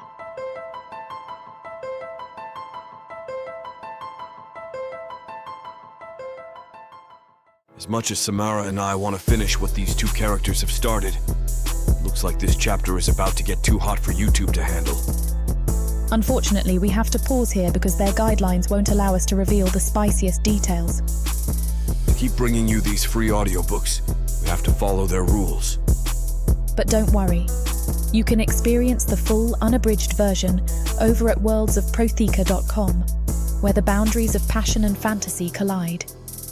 Use code YouTube30 for 30% off any of our unabridged audiobooks set in the rich and immersive worlds of Protheka. Protheka's magic is eternal. With these scenes, it will be unforgettable.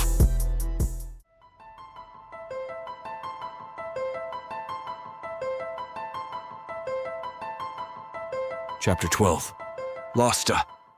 The rain is hitting Lodra heavier than it has in a long time. Still, the weather is no excuse for work to be neglected, and everyone is focused on their duties. A constant tapping of rain against everything can be heard, from the soft knocks on the wooden ceiling of the forge to the faint clicking against the stone walls. While all those around me complain and whine about the weather, I find it relaxing. After the turmoil that has been tainting my life over these past few days, I'm in dire need of rest. But the work doesn't stop. There is still a lingering tension in the air as soldiers run through their chores, checking the armory and reporting back to the forge on equipment. They echo words of conflict and death between one another in between these tasks, repeating themselves like blubbering, mindless Karasus. Yet I cannot blame them. I, too, am afraid of war tearing through the land. I still chastise them when I hear it, knowing panic will not make us better prepared when it comes. I conduct my usual inspection of the weapons being produced at the forge, eventually coming to Krista's side. There is a spring to her step today. Perhaps she is fulfilled in more ways than one from yesterday's encounter. She looks up at me with that beautiful face of hers. I can see the look in her eye that she's starving for more of me. "Is there something I can help you with, Captain of the Royal Guard?" she asks in a low voice so no one else can hear. "Or are you here to inspect my weaponry? Because I'll tell you something, I can inspect yours too if we go somewhere quiet." Her offer is more than enticing. I give it serious consideration. Part of me wants to say yes and gladly give in to the temptation. The other is trying to remind me to stay professional and keep my mind on the job. Before I can say anything, however, a soldier calls for me. "Yes?" "Captain, your presence has been requested by Solace in the meeting room." "Very well." I bid farewell to Krista before leaving. On her face is a strange look, and I wonder then just how long things can go like this between us. I push the thought aside, not wanting to get caught in the same frustrated loop as yesterday. I walk briskly to my meeting. My subordinates salute me as I pass them by. Inside the castle, I turn down a long hallway lit by sconces along the walls. They lead to an inconspicuous door which I step through, entering the meeting space. There, my Lieutenant Solace stands to greet me with a salute. "Captain." I salute him back and join him by the center table, where several maps and documents lay spread out. They show our territory as well as the rest of Nagaland, with various points of interest highlighted. I've invited you here so that we may discuss defensive strategies for both the castle and the borders of Lodra. So, do you think it's true? These swirling words of war with Cario and Marzula? I ask, trying not to give anything away with my own expression. Nothing is confirmed yet. We are simply taking defensive measures at this point, officially. Still, I'd like to know more about what my soldiers are saying. The grim look on Solace's face is answer enough, but he offers words anyway. "Do not forget the capital. You seem to have new reports, I notice. Show me what else the intel team has pulled for us." "Have a look," says Solace, pushing the reports from the border guards my way. Lots of civil unrest on the border towns, both with guards from the other sides and between civilians themselves. "This is worrying," I mutter, realizing that it's spreading. War seems to be inevitable at this point, and the only question now is when. I studied the maps for a while, eyeing all of the villages where riots have been breaking out. "Solace, do you remember the lore of Nagaland? Many years ago, before our lifetimes, there was a great war that almost destroyed each and every region beyond repair." "I do. The circumstances of that cannot be compared, I don't believe. If one of the same scale was to be declared now, I do not think that Nagaland can survive it with how far our weaponry has come. All this over some humans. It hardly seems worth it." Solace laughs, rearing his head back. I can't tell if he is mocking me, but I don't see the funny side of this. "Well?" I ask impatiently. "I'd like to hear you say that to the prince," he remarks.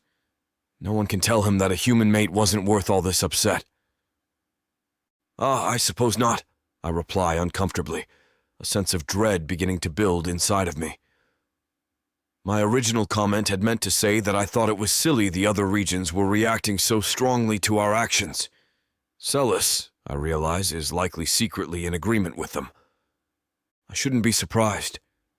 The idea of humans having rights is fairly new here, only brought about when the prince took a human mate and began demanding better treatment for them. Until recently, I probably would have been nodding along with Solace. The other kingdoms have taken offense to how hospitable we have been in taking humans as mates. That's unheard of elsewhere, and I wouldn't be surprised if it's punishable by death. Here, we have a prince encouraging it. Krista's face pops into my mind. My relationship with her reflects guiltily in my head. After all, she is a human and I am Naga. No, surely it's not the same. We're not even a serious pairing, it's just sex. That can't be the only reason. It's not worth a war anyway, I argue. I agree. You'd think a war would be called for over something more severe, like cutting trade ties or a straight assault, not something so trivial as the humans. As he continues speaking, I mull over Krista, wondering if I'm part of the problem. It's nothing more than a release. "So?" asks Solace. "Are you going to say something?" He raises an eyebrow, grunting in annoyance. "I was talking about the incorrect use of resources and manpower here at the palace. Now I know that you're captain of the Royal Guard, and I'm not questioning your title, but why is it that our men are doing needless duties such as patrol? We need someone looking out for danger, do we not, with all this talk of war? Yes, at the border, not at the castle walls. We have enough troopers stationed at the gates. If you ask me, we ought to send some men to assist the border soldiers. They could use some extra eyes down there right now." I take a step closer to Solace, looking him dead in the eye. "I highly suggest you remember who you're talking to," I growl. "I'm not trying to step on your toes, Lasta, but I'm just afraid we're getting distracted and losing focus. I'd also like to suggest that as of now, we need more defensive equipment, not swords and axes. Those we have plenty of." I pinch my nose, retreating to my original position. It feels as though everything is coming down on me all at once. Doesn't help that I can't stop thinking of Krista. You need to get your head straightened and pay attention to the needs of the Royal Guard, Captain. Without a good leader, who are these men going to follow? The worst part is that I know Solace is speaking the truth. Deep down, I'm aware that I'm no longer the once great captain who knew exactly what was needed and where. I was sharp, calculated, and on top of everything. These past few days, more and more keep slipping through my fingers. Right now, all I can think clearly of is what I want to do to her body next. That, and one other thing. Krista stopped self-harming since we started seeing one another. Does she need me around? Am I fulfilling something deep inside for her? I can't deny that she fills a hole inside of me. Perhaps in that way we need each other, more than I initially realized. "Hey!" snapped Solace. "That's the second time I've said something and you haven't been listening to me. Something's wrong with you these days. You seem awfully distracted." I have nothing to say back. He sighs in frustration. "I apologize for my outburst. In fact, I can't even blame you for seeming off. I too have been riddled with doubt and concern about the ongoing affairs." "You are forgiven, Solace. I will take your thoughts into consideration." "Very well," he says, nodding in approval. "It seems like there always has to be a war going on somewhere in Protheka." I sigh. "Yes, but this one... it's just over Naga taking humans as mates. Humans just can't keep their hands off of our kind." "What's that?" I ask, the dread inside of me coming to a boiling point. "The humans lost a... If they had just stuck to mating with their own kind, then none of this would be happening. Anyway, it's done now." With that, he marches out. I realize that I may have just found a new enemy, and that he does not even know it. If Solace finds out that I've been seeing Krista, things could blow over. I'm captain of the Royal Guard. How would it be seen?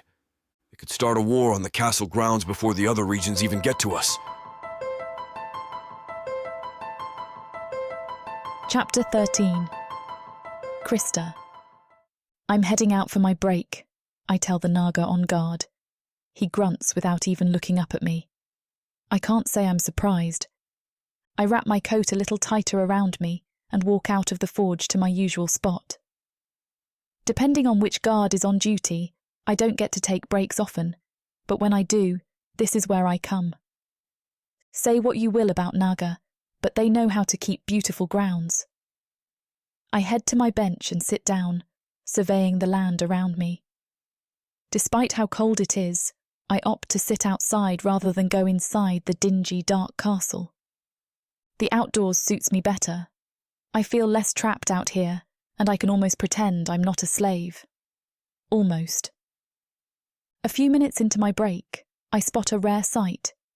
Princess Aurora walks arm in arm with Lorelei, another human woman who has mated with a Naga. The two of them spot me and begin heading towards me. Damn, I mutter to myself while they're still out of earshot. I've never been this close to the princess, and I have no idea how to act or what to say to her. I know she's a human, but who knows how much she's changed since mating with a Naga or becoming royalty by marriage. "Good afternoon. May we sit with you?" Lorelei asks once they get closer to me. "Of course. These are your grounds. I can leave if you'd like. I was just taking a break from my duties for a moment." No, please stay. We'd like to sit with you. It's not easy for humans around here, and who would I be if I asked you to give up your break for me?" Aurora says, taking a seat next to me along with Lorelei. "Well, you are the princess. I wouldn't blame you. I am still human, just like you. We have a lot more in common than you think." Before I can stop myself, I say the first thing that comes to mind. "I did hear that you were one of the human women taken as slaves as part of Vipera's dowry. Is that true? If it is, that would mean she came here at the same time as me, though I can't honestly say I remember her from the village. When I was home, I was quite shy, however. I suppose I still am in a different way. It sure is. Aren't you Krista, the human working in the forge?" "Yes. How did you know my name, Princess? Maybe she does remember me from back then. Maybe I should be able to remember her too. Sometimes my old life feels like a dream I had a long time ago. The parts I can still recall slip through my fingers, little by little, every day longer that I'm away. Well, judging by the way you smell like smoke, anyone could assume you work in the forge. But as for your name, I made it my business to know every human's name around here, especially those who were also a part of Vipera's dowry. That is very kind of you, Princess. I look at her then, shocked that someone who can consider herself royalty is being this kind to a servant like me. What are you two doing out here? It's freezing, I question. It is, but you can't deny that too much time in the castle isn't good for anyone. Sometimes we just need some fresh air. Especially with all the babies we have to take care of, Lorelei jokes. Exactly. I'm lucky that Prince Zalith is such a wonderful father and puts in the effort to maintain an adequate staff of nannies, but sometimes I just need a moment to clear my head regardless. Is he really a good man? I hear rumours, but forgive me for asking, are they true? I ask. People gossip about the couple, but by all accounts they seem to be wildly in love with each other. Not, like I would guess, that she's simply a servant he claimed as his own who agreed to avoid a worse fate.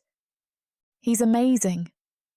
Aurora smiles, and it tells me everything I need to know. She really and genuinely does love him. It's written all over her face. Well, I don't know if I would say he's amazing, but yes, the rumours are true, Lorelei says. Slith, my mate? I'd argue that he's the amazing one. Wow, 2 humans mated to Naga, I ponder, and you both seem content with it. If anyone could give me advice on my current situation, it would be these girls. May I ask you a question? Of course, Aurora answers. Was it hard, adjusting your views of Naga once being in a relationship with one? Why, are you considering a Naga suitor? Lorelei asks. Before I can answer, Aurora cuts in. To answer your question, yes it was, probably even more so for Lorelei, as her hatred for them was greater than my own. In fact, she planned to assassinate my mate at one point. What stopped you? I asked Lorelei. Well, it took me a while, but I realised that not all Naga are bad. Yes, some Naga are good, while others are absolutely horrid. But humans can be that way too. Every race can. It doesn't mean all are bad, even if the majority are. I know that my mate is good and pure and that he wishes no harm on any human. Can you say the same about your Naga man? She asks me. I'm not sure how to answer her. Lorelei, she never said she was in a relationship with a Naga. You're going to scare this poor girl away from us. Her questions point in an obvious direction. Well, are you? She asks me. Kind of. I'm not really sure what to call it at this point. Both of them nod like they understand. He's different around me than with other people. He isn't exactly nice to humans, but then again, I've never seen him outright abuse one. Maybe you should make sure of his stance on humans before you let it go any further. But then again, if he is in a relationship with you, then I'm sure he doesn't share the hatred for humans that most Naga have.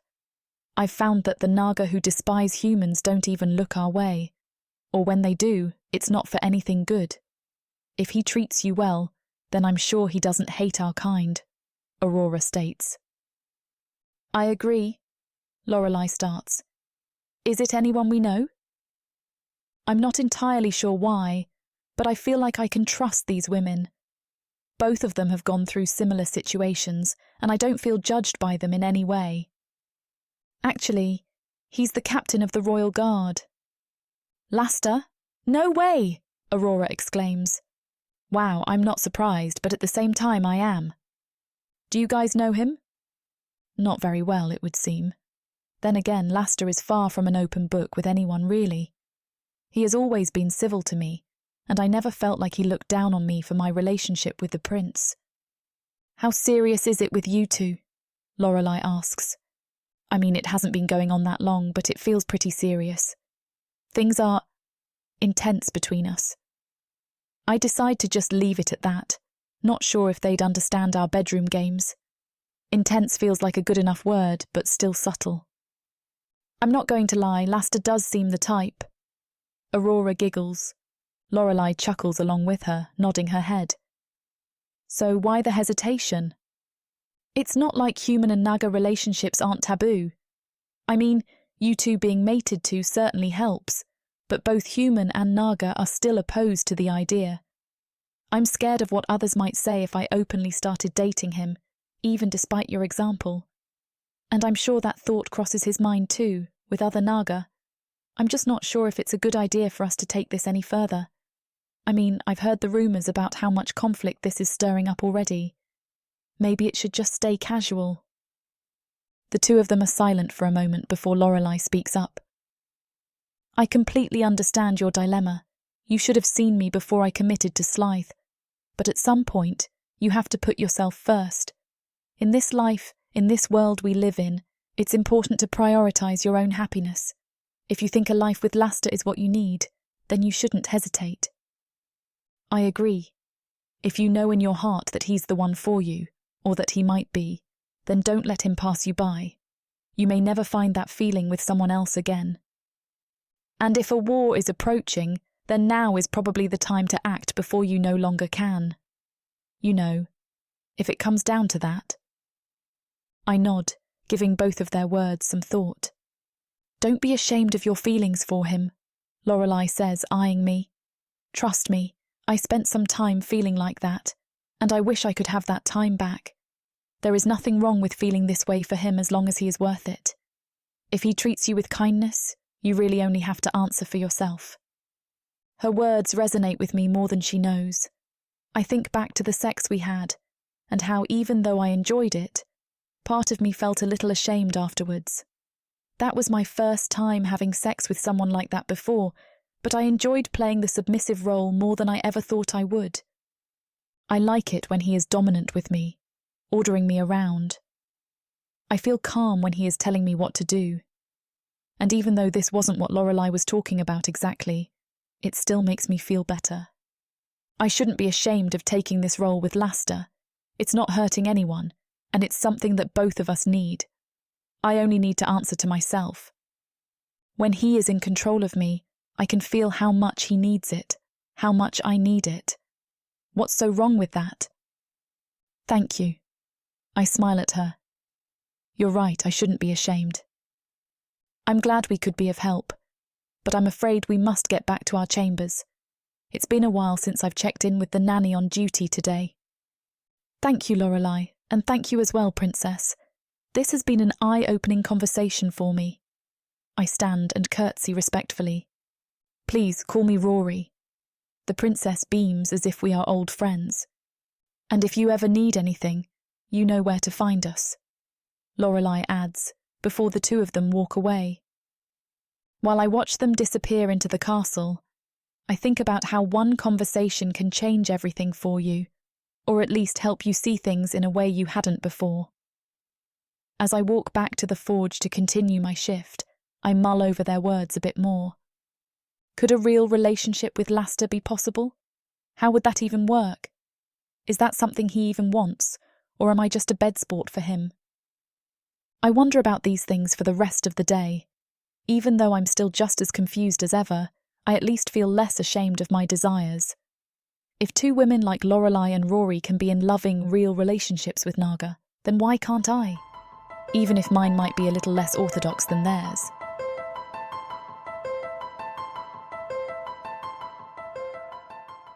From the depths of the darkness of Protheka, Or clawing up from the realms of fantasy. come the most fearsome beasts you have ever seen. These monsters are done watching from the shadows. Now, as they step into the light, something unexpected grips them. Something even they can't fight off. Love, Vampires. demons, Dark elves. gods. Minotaurs. Creatures of light and dark. They will protect their mates. Do whatever needs to be done. Morally grey heroes who will burn the world to protect the women who love them. 10 audiobooks, Fall into over 60 hours of fantasy romance.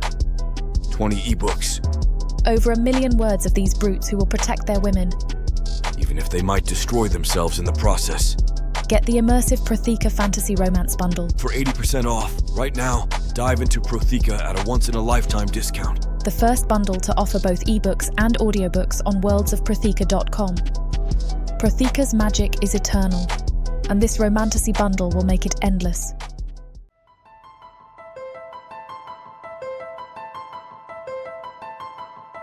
Chapter 14.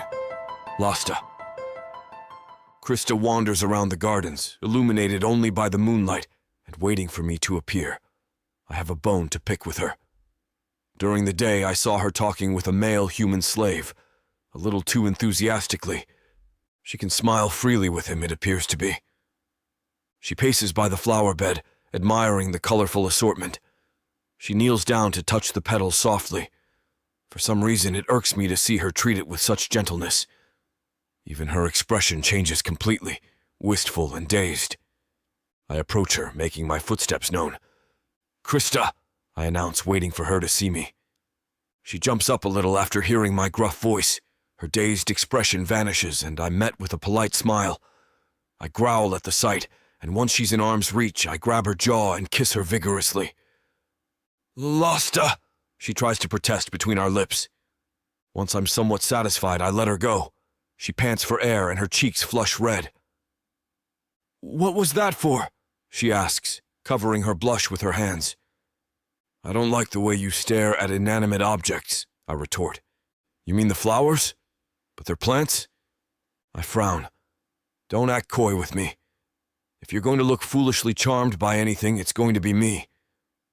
She tries to suppress a smile, but the corners of her lips want to lift up. I narrow my eyes, daring for her to even giggle about it when I'm not playing around. I inch my face closer to hers, waiting for even a hint of laughter. Krista looks away. "I won't do it again. I'm sorry," she answers softly. "That's what I thought." I start to walk off. Krista scurries behind, reaching for my arm.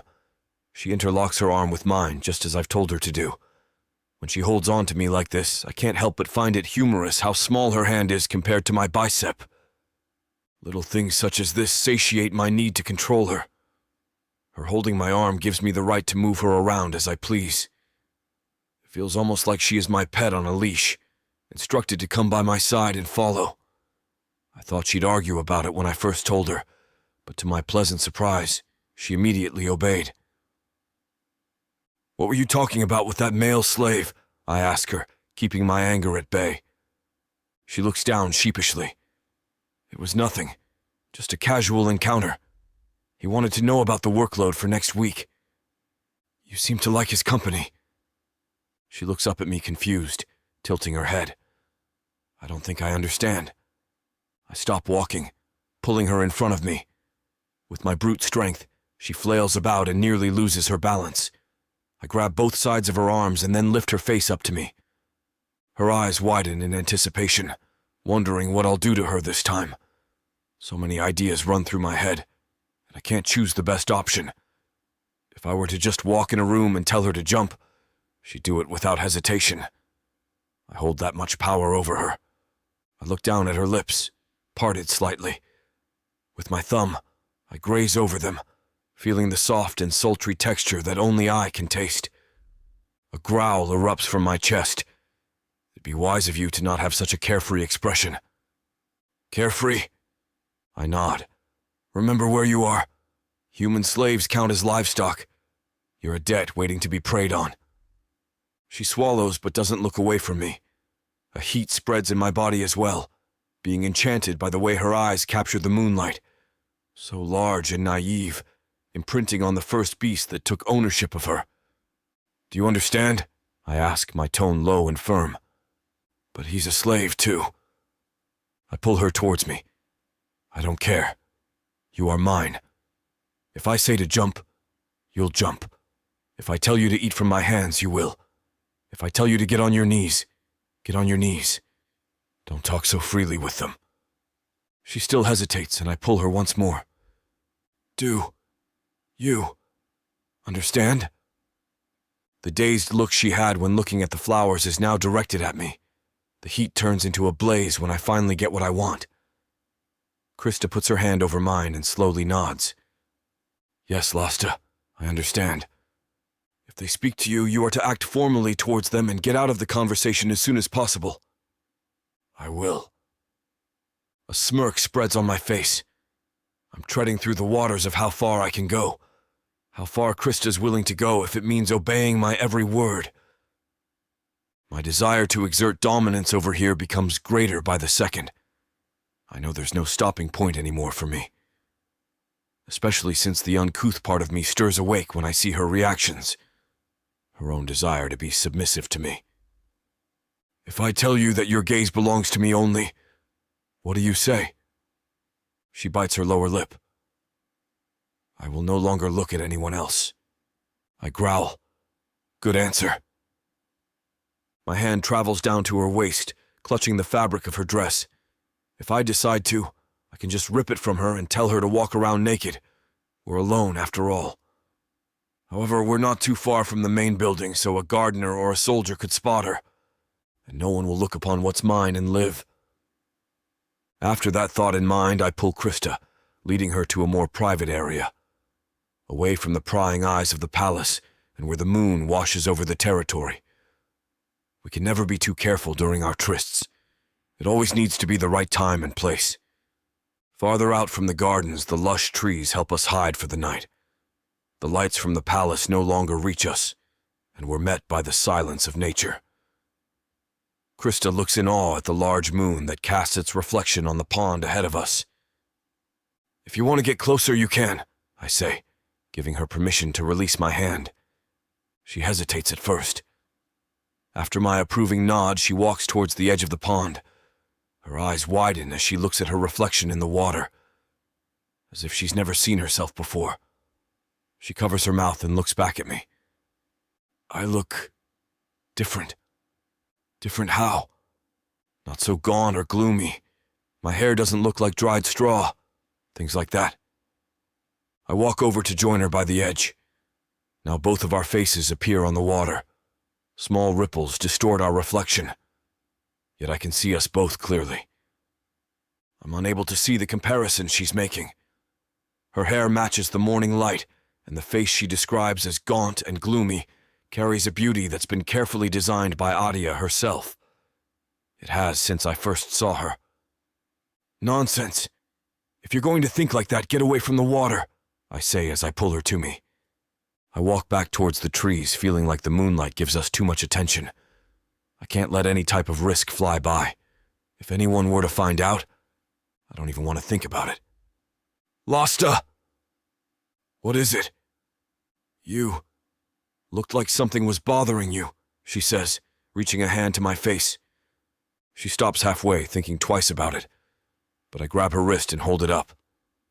Do what you want to do, I say. Reluctantly, she presses her hand on my face. I expected to feel cold from her touch, but on the contrary, it warms me. I'm not usually one who favors heat, but hers feels different from a bonfire or a torch. Realizing my lack of aversion to her caresses, Krista doesn't move her hand away. She stares up at me longingly, and that foolish, charmed expression paints her face. There's an admiration behind those eyes, as if I'm this such grand existence in her life. I assume my skin feels different from a human male's, I grumble.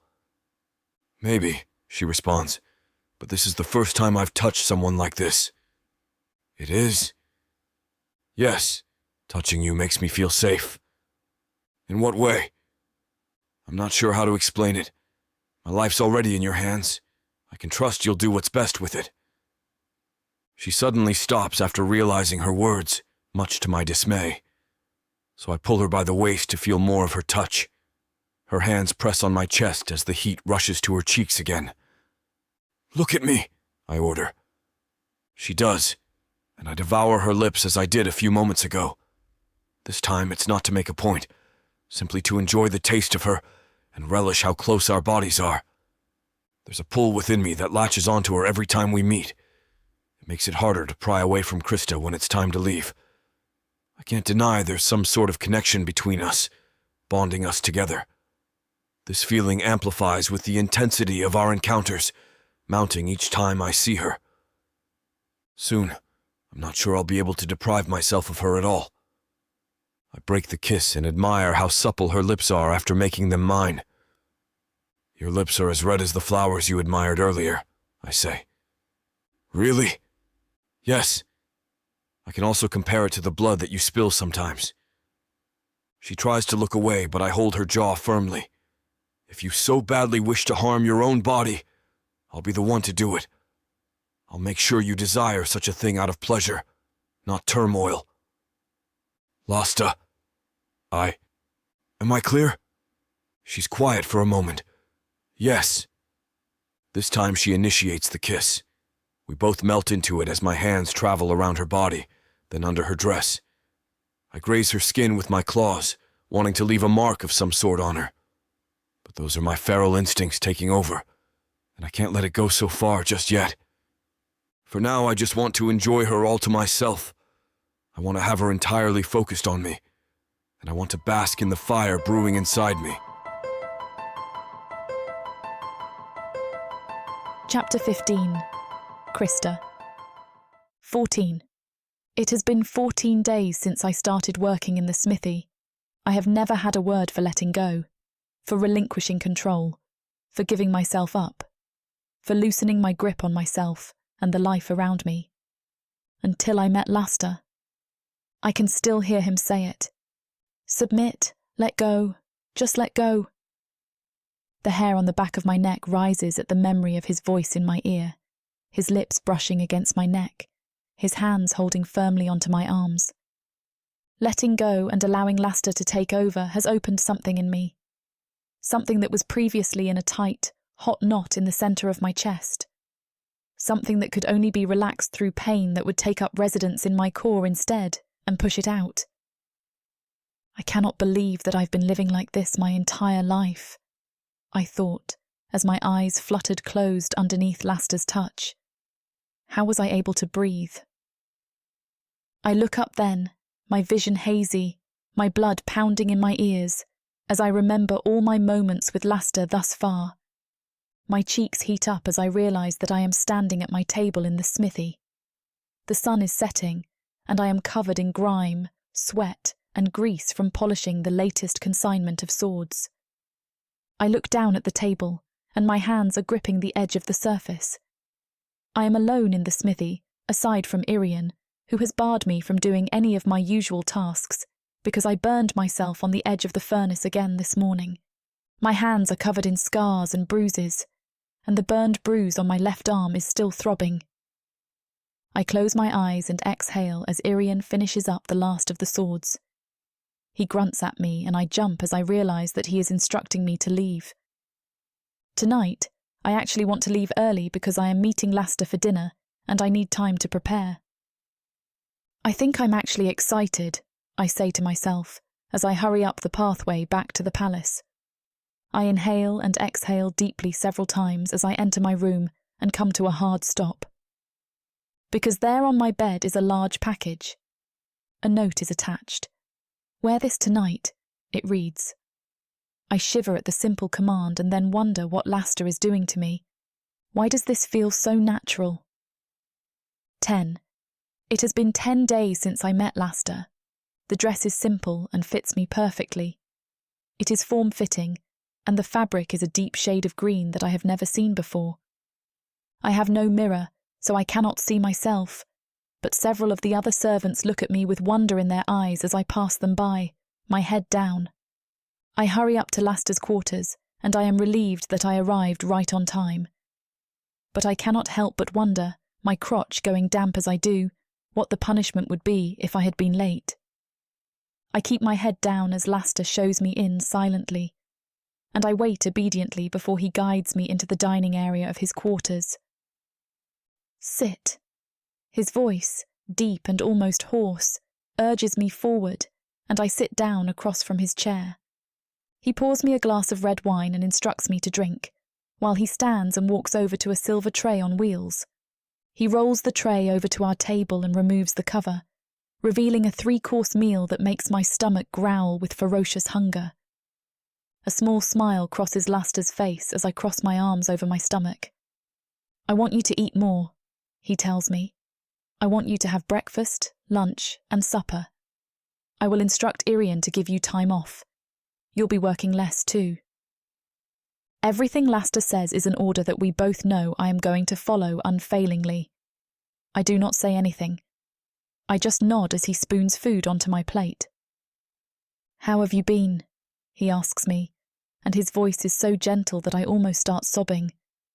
But I control myself and swallow my tears before I speak. I do not know what it is about Laster's tenderness and the way he has so easily started taking care of me that makes me want to break down and cry. "I'm fine," I tell him, blinking away tears. "We're just quite busy at the smithy." Laster's face becomes grim, and he nods and sighs. "I want to protect this kingdom as much as possible. That means that you all will be working quite hard until the threat has passed." He doesn't specify what the threat is, and I know better than to ask for more information.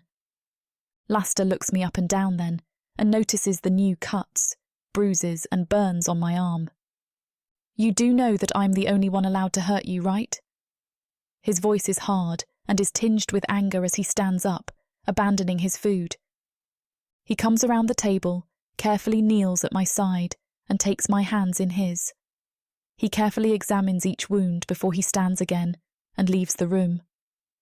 Laster returns minutes later with a large box filled with medical supplies, and I stand at his command and follow him to the bed. 6. It has been 6 days since my first time with Laster.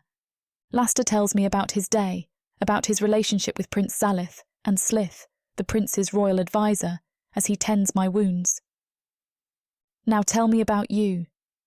His voice is gentle, but it is still a command as he smooths healing salve over the latest burn on my arm. My thought process stops in its tracks as I consider what to say. "I don't know. I am very uncomfortable, and the painful knot in my chest returns, but I cannot inflict any pain on myself to make it go away. I haven't got much to say." My voice wavers on the last word. "I've just always been alone." 4.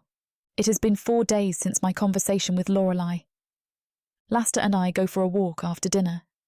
He takes me to the Royal Library and selects some books for me to read. "I want you to read these. It will help you understand more about the Naga. It will help you learn about Lodra and the neighbouring kingdoms." I find the painful knot in my chest untwisting as Laster goes through some of the books with me and tells me more about his history and the history of his people. I sit and listen in silence, and when he is finally quiet, he looks at me with narrow eyes. "What are you thinking?" he asks me, his voice sharp. "I'm just thinking that I am happy I don't have to make any decisions any longer," I tell him, and I am genuinely grateful for this. "You're mine now." His voice is sure and measured, and warmth washes over me. The library is dark, save for small fires that burn in torches that are attached to the walls. "And you will do what I tell you, and everything will be easier for you because of that." I know. My voice is as calm as Laster's, and I have never been more sure or more confident about anything. Giving up and letting go and allowing Laster to lead has brought me peace that I wasn't aware that I was capable of. "What shall we do now?" I ask him, looking to him for direction. "Now, you will go back to your room and read." I feel slightly crestfallen at the thought that we will be parting so soon. I need to work. All those letters in my office won't write themselves. I nod before I reach for him. I stop myself before we touch, and I bow my head, waiting for him to admonish me for being so forward. But he simply chuckles and takes me in his arms. The kiss seems to last forever before he lets me go, and I walk slowly back to my room. I fall asleep soundly as soon as I get into bed. I wake up to a knock on my door and open it to find a harried-looking servant holding a tray. The tray groans underneath the weight of the food on it, and the servant walks in before I've had time to really wake up. Master Laster told me to bring this to you, and I'm not allowed to leave until you eat all of it, so hurry up, because I have other chores. I eat quickly, and the servant vanishes as soon as the tray is empty. You need to take a lunch break, Irian tells me. I arrived at the smithy slightly later than usual, but Irian did not say anything. It is now just after noon, and I put my work down as a servant peeks in through the open door. She is carrying a basket and hands it to me when I walk outside.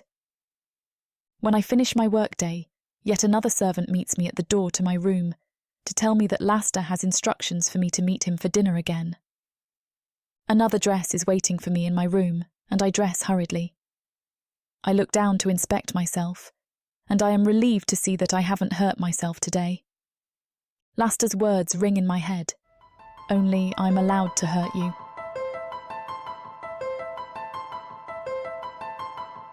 Chapter 16. Losta. This scene is about to get too steamy for YouTube's comfort. And as much as we'd love to keep going, their guidelines say we need to stop here. To continue releasing these free audiobooks on this platform, we've got to play by the rules. The passion doesn't end here. Visit worldsofprotheka.com to hear the full, uncut version of this fantasy romance, and every daring moment that YouTube can't handle. Use code YouTube30 for 30% off unabridged audiobooks in the Worlds of Protheka. Don't let YouTube hold you back.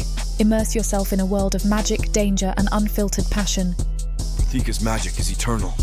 Listen unabridged and you'll never want to go back.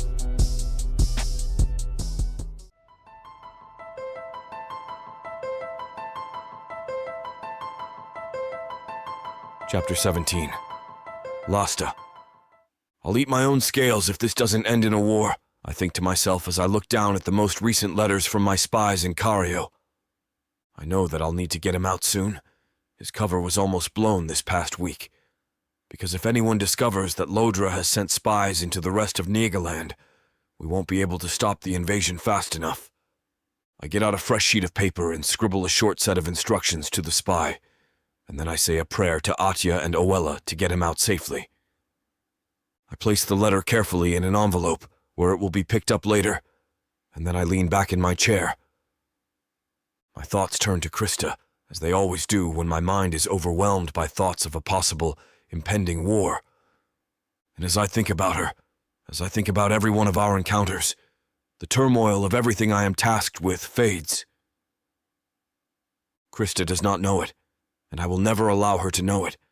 But she is not the only one who has submitted in this relationship we are in.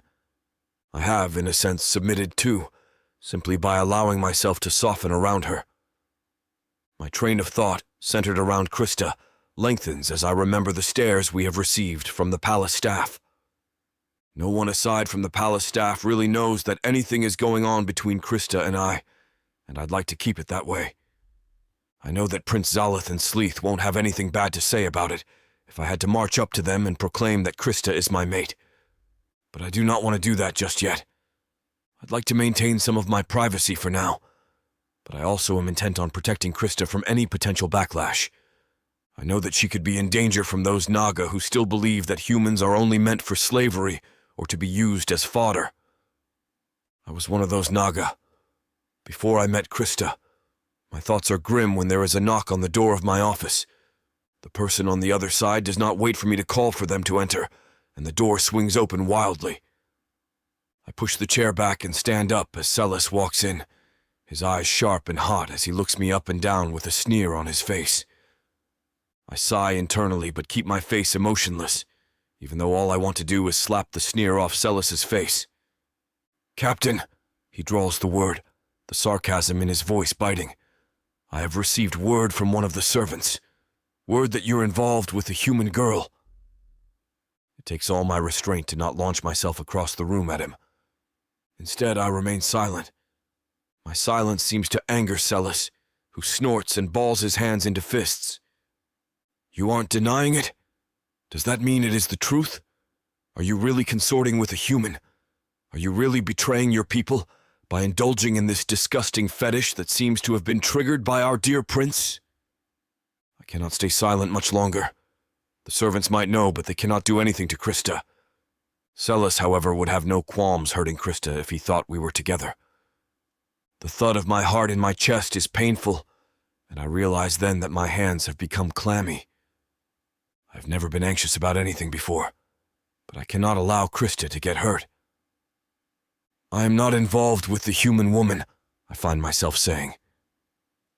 Solace's eyes narrow, and his lips are pressed into a thin line. You can believe that.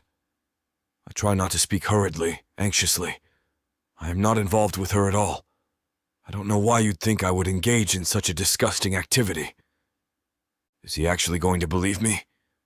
I inhale slowly and try to slow down my heartbeat. Solace clearly still suspects something because he starts to list the evidence he has been gathering. He tells me about the reports he has received from the servants. He tells me how he has interrogated Irian about Krista's new working hours. I've seen you speaking to her and staring at her. You've been visiting the smithy at all hours just to be close to her. I know you're involved with her. You disgust me, and I know exactly what I'm going to do about it. Solace is breathing heavily, and I realize then how serious the situation is. I'm going directly to the king, and I'm going to ask him to start getting rid of all the human slaves. I cannot do anything about our traitorous prince or his idiotic royal advisor, but just know that Krista will be on the next wagon out of the kingdom. I swallow several times. Bile has risen in my throat, and my skin has gone cold with fear and anger. But I cannot express my anger. I cannot take Solace by the throat and throttle him the way I want to. The way I could, because ultimately Solace is my subordinate, and I am allowed to discipline him any way I see fit. But doing that would raise too many questions. And if I have learned anything from Solace, it is that more Naga would be opposed to my relationship with Krista than I first thought. I do not have the protections that Prince Zaleth, or even Sleeth, has. I am just the captain of the Royal Guard, and that makes me as common as Solace. In a way, I am more vulnerable, because I need these men to obey my command. I am depending on them to trust me, to go to war and risk their lives for me. None of that, though, seems as important as the fact that I have to protect Krista first of all.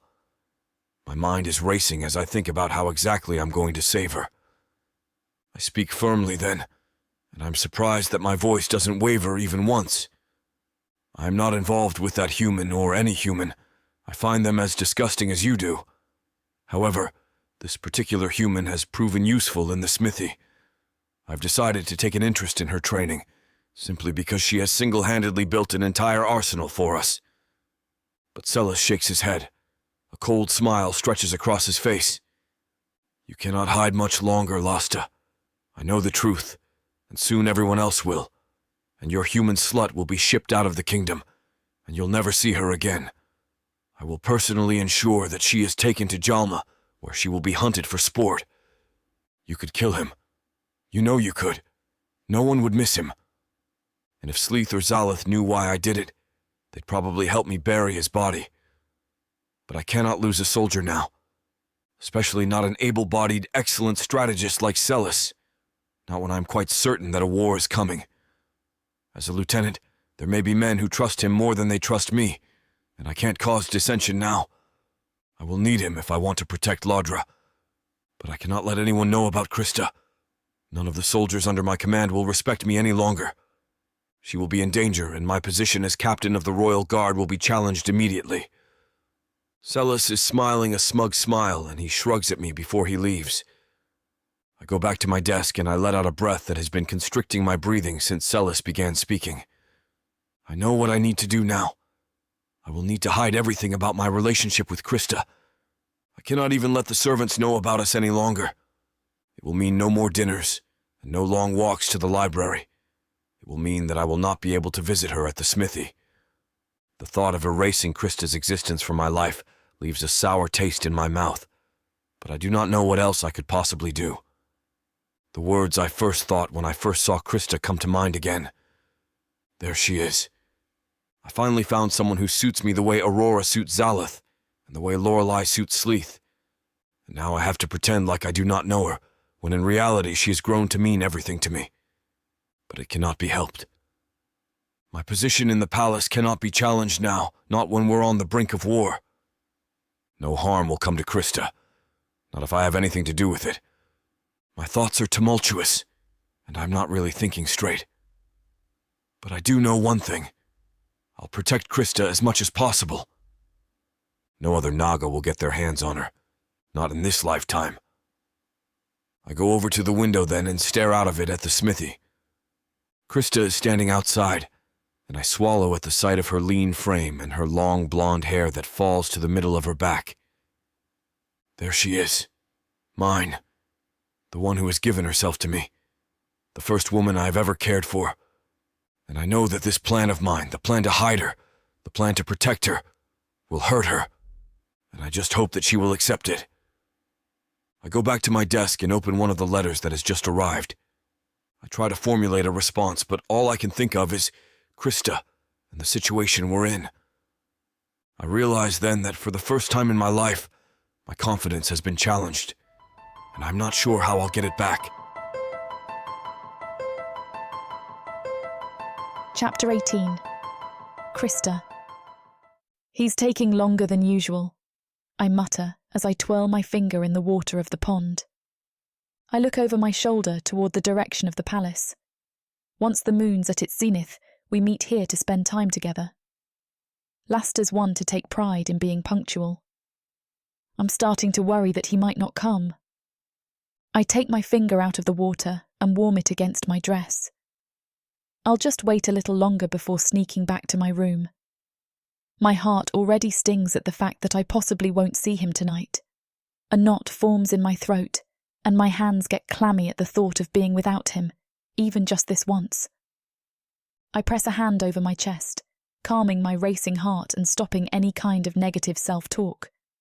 I'm sure he got caught up with work and wanted to take care of other things before coming. That's it.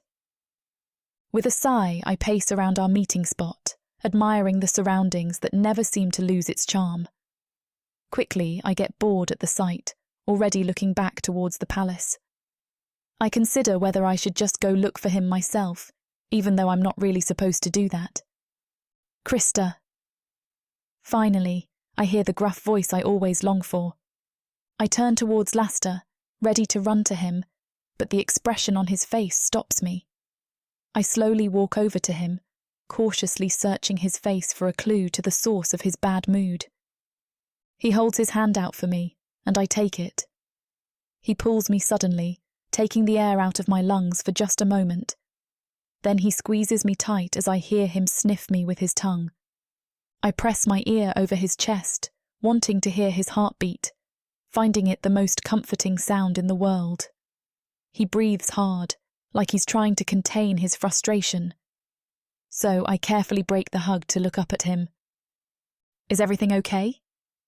Be silent for a moment, he orders as he pushes my head back on his chest. We stand there, just holding each other. Instead of relishing in his embrace, I start to get nervous. There's a growling deep in his chest that only gets louder as I wait. It makes me think back, wondering if I did something wrong or disobeyed one of his rules. I wait for him to break the hug or even say the first word. After a few more moments of absolute silence, he loosens his hold. Did you wait long? He asks, caressing my left cheek. A little. I was worried something happened to you. He sighs and looks away. I notice him clenching his jaw, and the slits in his eyes grow thin. He darts them all around as if searching for movement. Something definitely happened if he's acting this cautious. He pulls me towards a darker area, checking our surroundings once more. There's a problem on our hands, he finally says. What's wrong? I ask, trying not to sound panicked. Sensing my uneasiness, he holds the sides of my arms. Don't worry so much about it, but it appears that we may have been found out. By whom? The king. He shakes his head. Number A soldier of mine, Solace, accused me of having a love affair with you, a human. Oh, I see. And what did you say? I stop myself from expressing my hope that he defended our relationship. At least maybe he said something that proves that I mean something to him. As much as I want to believe this is more than just a bed sport, I'd like to have something I can hang that hope on. The truth is that I still worry. I denied it, of course. I wasn't aware how much he was against human-naga mating. Just like that, there's a prick in my heart.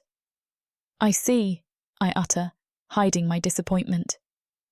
What else did he say? He was simply trying to probe the truth out of me. He's sure that there's something between us. I made sure to quell his suspicions, at least for the time being. I bite the inside of my cheek and look down at my feet, then glance up at him. Well, isn't it really fine? Princess Aurora is human, mated with the Prince of Lodra, and Lorelei too, It's different this time. I'm not a prince, you see. I lead an army, and I need that army to be willing to drop everything to follow me into battle. I can't afford, right now especially, to have them calling my judgment into question, to have them wondering if they want to take orders from me. I swallow quickly. Yes, Laster, I understand. He lets out a sigh and rubs his temples, or what I think are his temples. I know I'm supposed to follow his every word, but I can't help to insist. If everyone in Nagaland accepts Princess Aurora, what's wrong if it's me and Laster? I don't want to question you, Laster, but I don't really see why it should matter. If there's a human princess, and your soldiers don't mind serving her, I truly think it'll be fine. I disagree. Like I said, I don't hold the power of the royal family. To go against Princess Aurora would be treason. My position can come under scrutiny. Why would they scrutinize you? You're the royal captain. Exactly my point, he grunts. I don't think I'll be a good captain if Solace riles everyone up. He could very well challenge my authority and turn my own men against me. Just for the fact that we're together? Maybe so. I'd rather not find out how many have the same sentiment as him. There's another pang in my chest, only this one spreads throughout my body. I can feel my limbs go weaker and the tears pricking my eyes. I dig my nails into my palms, concentrating on the pain so I won't cry in front of him. I heave as I let go of the breath I held in. As I try not to let my emotions show, Laster keeps trying to explain why it's not okay for our relationship to be public. Or is it even a relationship to him? I keep swallowing hard to keep the tears at bay, but I'm sure my eyes are turning red and my face has red splotches. Thankfully, we're in the shadows for me to hide away my true thoughts about this all. I lower my head, feeling the weight of his excuses threatening to topple me over. I shut my eyes tight, feeling discarded. He won't challenge anyone on whether or not looking down on humans is fair or just. He's just caving into the current circumstances. Did I really expect for someone to care so much for a simple human slave like me? How can I be so arrogant to think that I'd be special enough? Krista, Laster calls me out of my thoughts by shaking me roughly. I look up at him, not saying a word. I nod to let him know I'm paying attention to him. I just hope that he won't be able to see my trembling lower lip. Don't be so disappointed.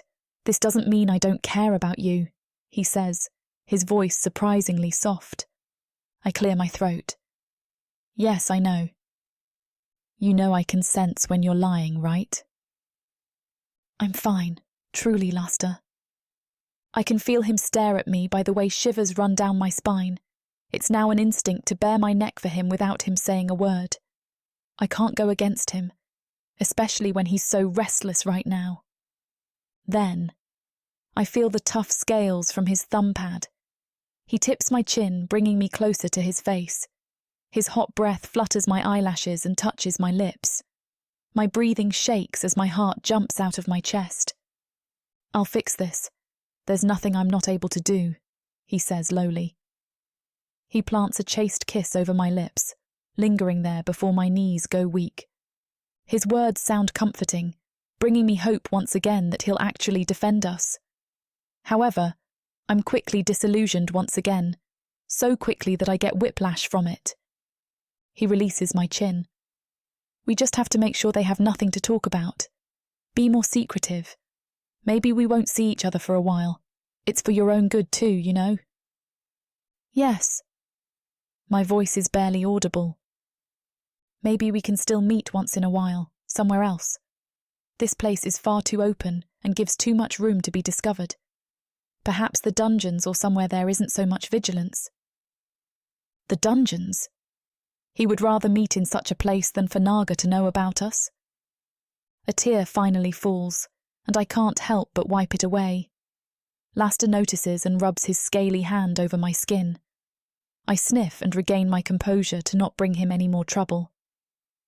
I'll figure something out. Although the princess is a human, it's still not widely accepted for Naga and humans to mate. We just need to wait until things settle down, he says, not sounding too convincing. He's not completely giving up on me, I feel, but he's hiding rather than fighting back. Mentally, just like that, I return to the days when I disappeared in the background, when no one would blink if I were to die. To the days when I wasn't important to anyone. Maybe I never really left them.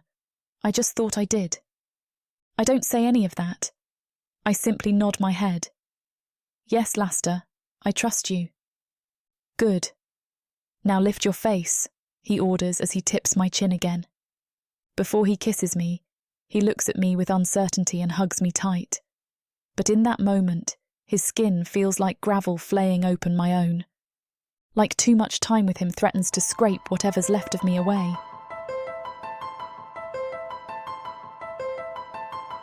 Chapter 19. Lasta. The tension in the air is so heavy it could be cut with a dagger. I can't help but feel as though there are 100 pairs of eyes looming down on me from all angles. I look over my shoulder at every turn, my fear only growing as the morning progresses.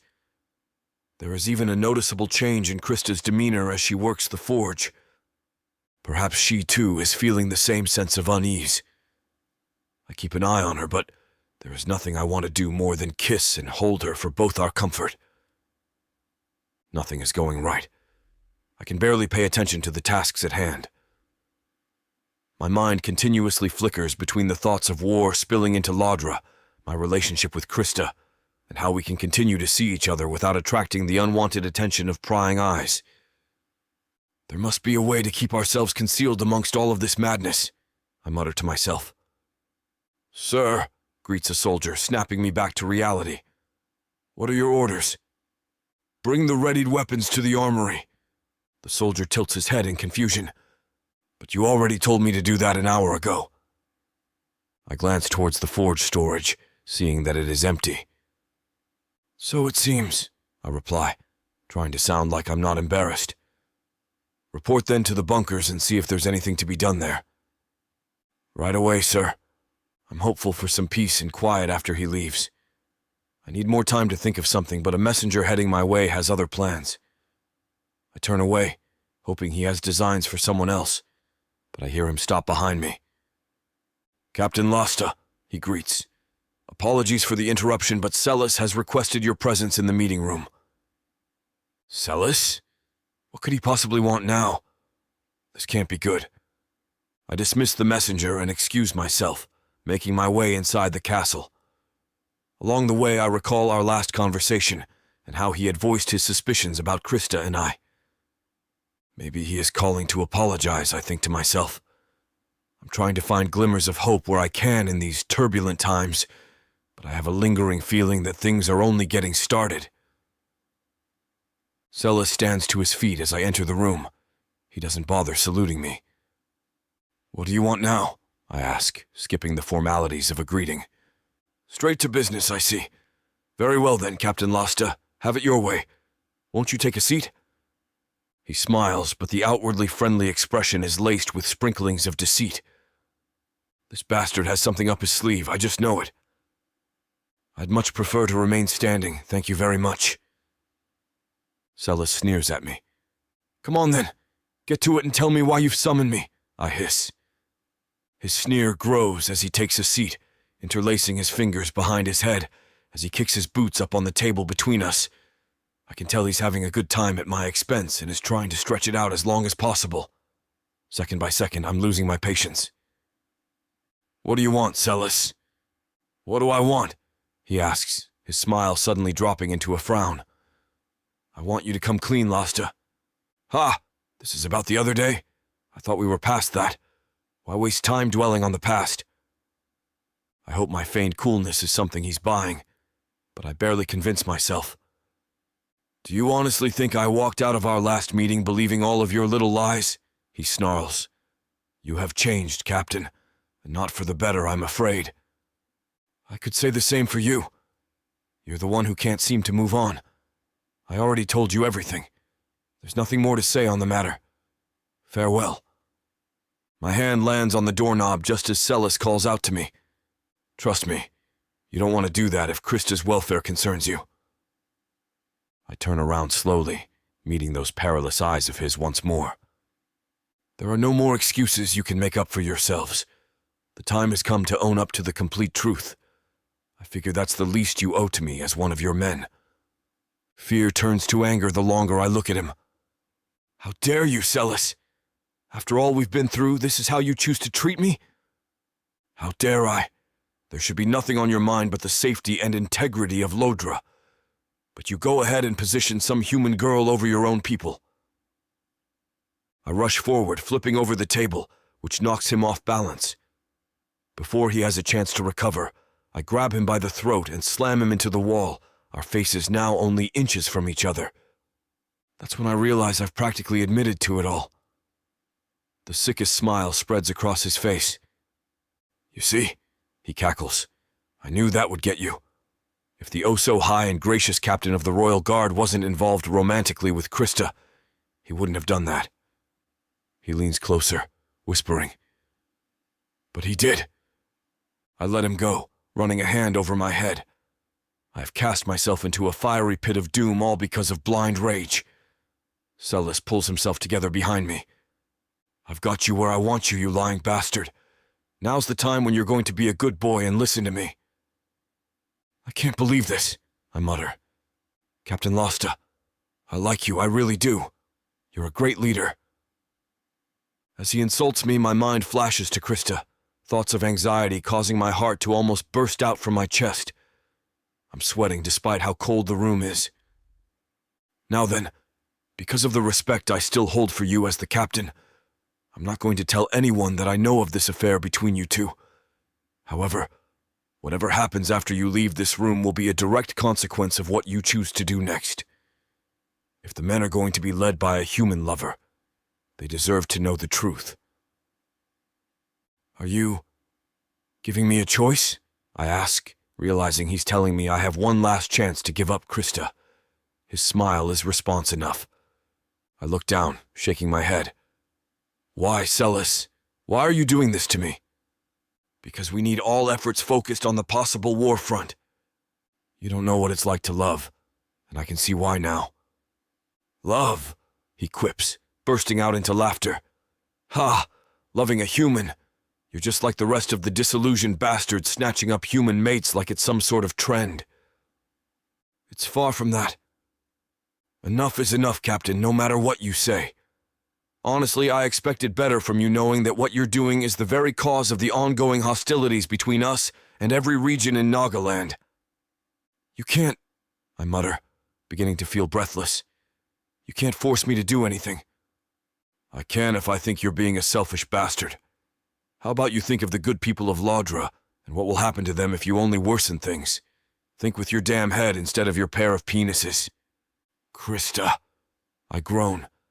Still thinking about her? Tell her she can run off with two humans and reap the same pleasures. Hey, I snap. Leave her out of this. That's really rich coming from you, considering you're the one who should have left her out of your business. But no, you just had to go and have sex with her, didn't you? I've had enough of this. Fine, but I highly suggest you consider my offer and make the right choice for Krista's sake. I leave the room and head directly to my private quarters. I lock my door behind me and take a seat on the edge of the bed, restricting the urge to scream. The worst part is that I know Solace is 100% right.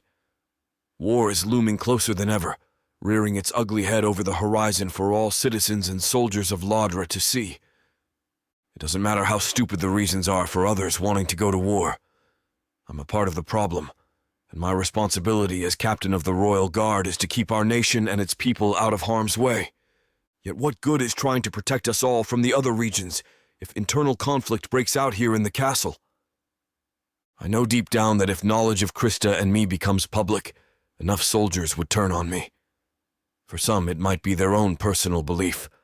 Others would just resent what they felt was a threat to Laudra's security. The world is already mad. I can't risk the ever-increasingly fragile peace that somehow still exists within the palace walls. I don't know if I can do this. I love Krista too much to let her go. But if you loved her, you would not willingly do anything to put her in harm's way. I try to find any other way out that I can, any light at the end of the tunnel.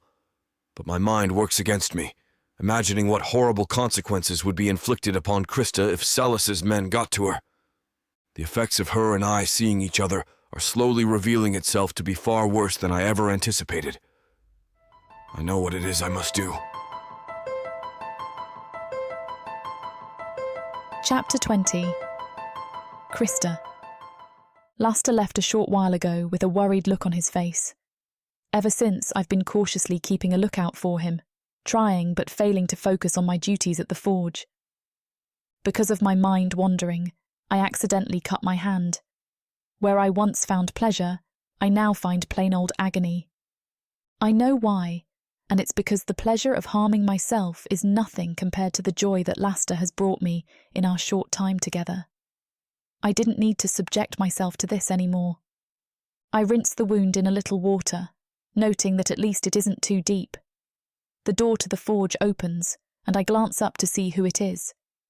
As if I forget all that has happened in the last few days, my heart reacts with delight at the sight of Laster.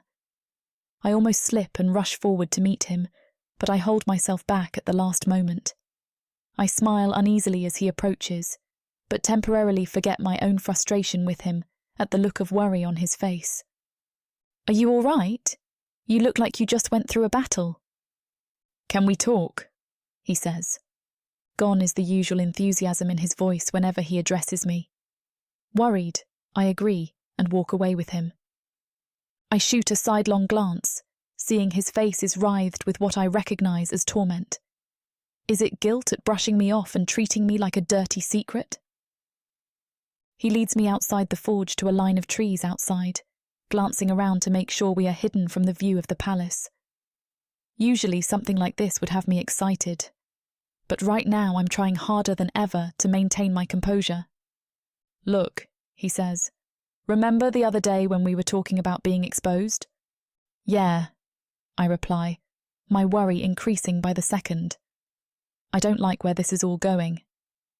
I know you and I both have been trying so very hard to keep seeing each other, but... "But what?" I snap. "I've been cornered into a tight spot." "Meaning?" "It means that there is a new danger looming over both of our heads. No matter how hard we try, Krista, I deem it far too dangerous for us to continue seeing each other. At all. It's best if you pretend like you've never met me, as best as you can." The words come like a dagger to my heart. He's breaking up with me. "You really think they can't accept this? You won't challenge one person, your subordinate, to save us?" Maybe there's no us to save. He throws a finger to my lips. "Shush, Krista. Do not make this any more difficult for us than it has to be." I slap his hand away. "Quit it with the shushing. I'm not some child." I say a bit too loudly, causing Laster to look around and see if anyone can hear. "What are you trying to say? That we just give up?" "Isn't it obvious?" he hisses. "We can't be together anymore, Krista." My heart falls from my chest. I swear I can feel it shatter, a pain igniting within it. I don't even notice that I'm crying by this point until Laster dashes my tears away. My instinct is to push him away again, but I hold back. I don't want to believe what he says, but a part of me cherishes the way his hand caresses my face, just in case this is the last time I get to experience this. "I'm sorry I snapped at you. There's so much going on right now that it's best we stay away from each other completely. If we're seen in one another's vicinity, then there could be some major trouble on the horizon. I'm going to have you removed from your current role at the forge to make sure we don't risk crossing paths. You're really trying to rip my heart out with each word you say, aren't you? I scoff. Well, let me tell you, you're succeeding. Krista, I reach out to him, stroking his face. You don't want to do this, I tell him, making one last bid to change his mind. You're right, I don't. But as it stands, I have no choice for the sake of our safety, especially yours. The last thing I would ever do is put you in harm's way. But if I can't be with you, I may as well be. Laster peers down at the ground, just as it starts to rain. By the time he rears his face back up, I can't tell if he's riddled with raindrops or tears, his golden eyes refusing to betray him. In any other world, I'd have gladly spent the rest of my life with you. But not in this one, I'm afraid. I suddenly push him away. Why are you such a coward, Laster? It's like you don't even want to try and fight for this. You'll take the first excuse you get to run away and wash your hands of it. Of me. It's not an excuse. I'm still only one man, and what good is one soldier against an entire battalion? But the prince's mate is a human woman. Again, he is a royal figure. I can't lead my men if they feel I've betrayed them. Being seen with me is a betrayal. My throat closes up. All spirit to fight within me dissipates into nothingness. Laster draws himself up, his voice becoming robotic. Report inside the castle. There, you will be assigned a new duty. Farewell, Krista, and thank you for everything. With that, he spins around and storms away, the rain becoming heavier with every step he takes. The wind picks up and knocks me to the ground. Defeat causes me to wail out in emotional turmoil. I scream until my voice ceases to be. As I somehow gather the strength to get back on my feet, I peer down at my open hands. What am I worth anymore? Nothing. Laster won't even fight for me. I am nothing but a drop of water in this downpour, insignificant and soon to be forgotten about. I sink against the tree. Gone is the anger I had been feeling only moments ago. I try to get it back, desperate to rid myself of this sadness that plagues me. Hard as I try, it evades me in the knowledge that Laster is right to have done this. I understand why he's done what he's done, though right now I can't tell if it makes things better or worse. It definitely doesn't take any of the pain from the blow. Reluctantly, I turn away and trudge into the castle, uneager to start the next chapter of my life. A while later, I'm sitting in one of the palace's many common rooms with none other than Princess Rory, listening mindlessly as she recounts a story from her past. I've been summoned here to learn more about this job Laster promised to have me reassigned to, but little of the conversation seems to me about my duties. It was up there in that vent above us that Slith and I discovered Vipera's plot to have us all killed. How lucky I was to come out on top. Yeah, I force a strained smile. The luckiest. Anyway, I apologise for digressing. So, do you understand the requirements of your new role? Perfectly clear. I agree with a nod. I glance over to her 8 children, watching them as they play around and tumble with one another. Zaelith and I try to spend a lot of the time with the children. I know you'd assume that around the clock, childcare means otherwise, but 8 is quite a lot. And we have royal responsibilities that often require our attention elsewhere, so having reliable childcare is simply a necessity so that we don't have to worry about it. You'll see that most of the time when you're nannying, I won't be far away. I smile. Well, if that's my duty, then you have every right to attend to whatever chores you like, Princess Aurora. Oh, I suppose. Even with lots of help, it's hard to let go. It's not a sign of distrust or anything, of course. I just find myself always wondering what they're up to. It's like missing a piece of yourself when you're away from them. When you're a mother, you'll understand. Well, it won't be happening to me anytime soon. Oh, mutters Aurora. Sorry if I hit a nerve. I should have been more sensitive. Are you sure you're all right to do this after breaking things off with Laster? Yeah, I say, feigning a smile. It is for the best. I've already gotten over him. Well, let me or Lorelei know if you need anything. We women have to stick together, right? As she continues talking, I keep my gaze fixated on the kids. Through them, I see a vision of the future I can never have, where I'm raising children of my own with a loving husband in Leicester. Maybe it turns out that happiness is something I'm never meant to have.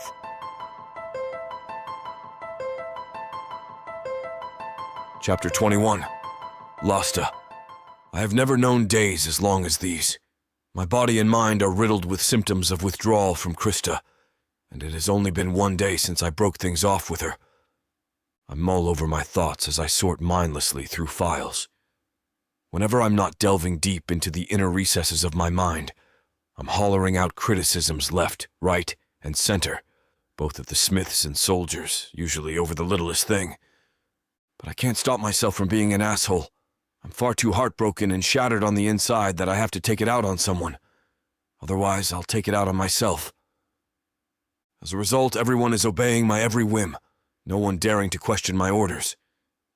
Part of me feels like I'm back to being my regular self, a man of honor and worthy of being admired by the men under me.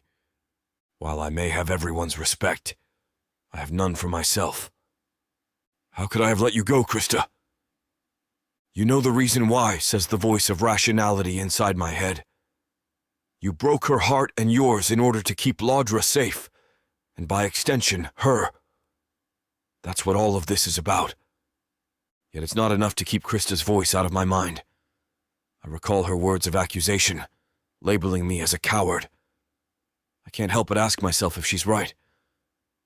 A real man would fight for his woman, not stopping at any given obstacle to make things work, but only if he truly deserved her. I guess I don't deserve her after all. Lasta!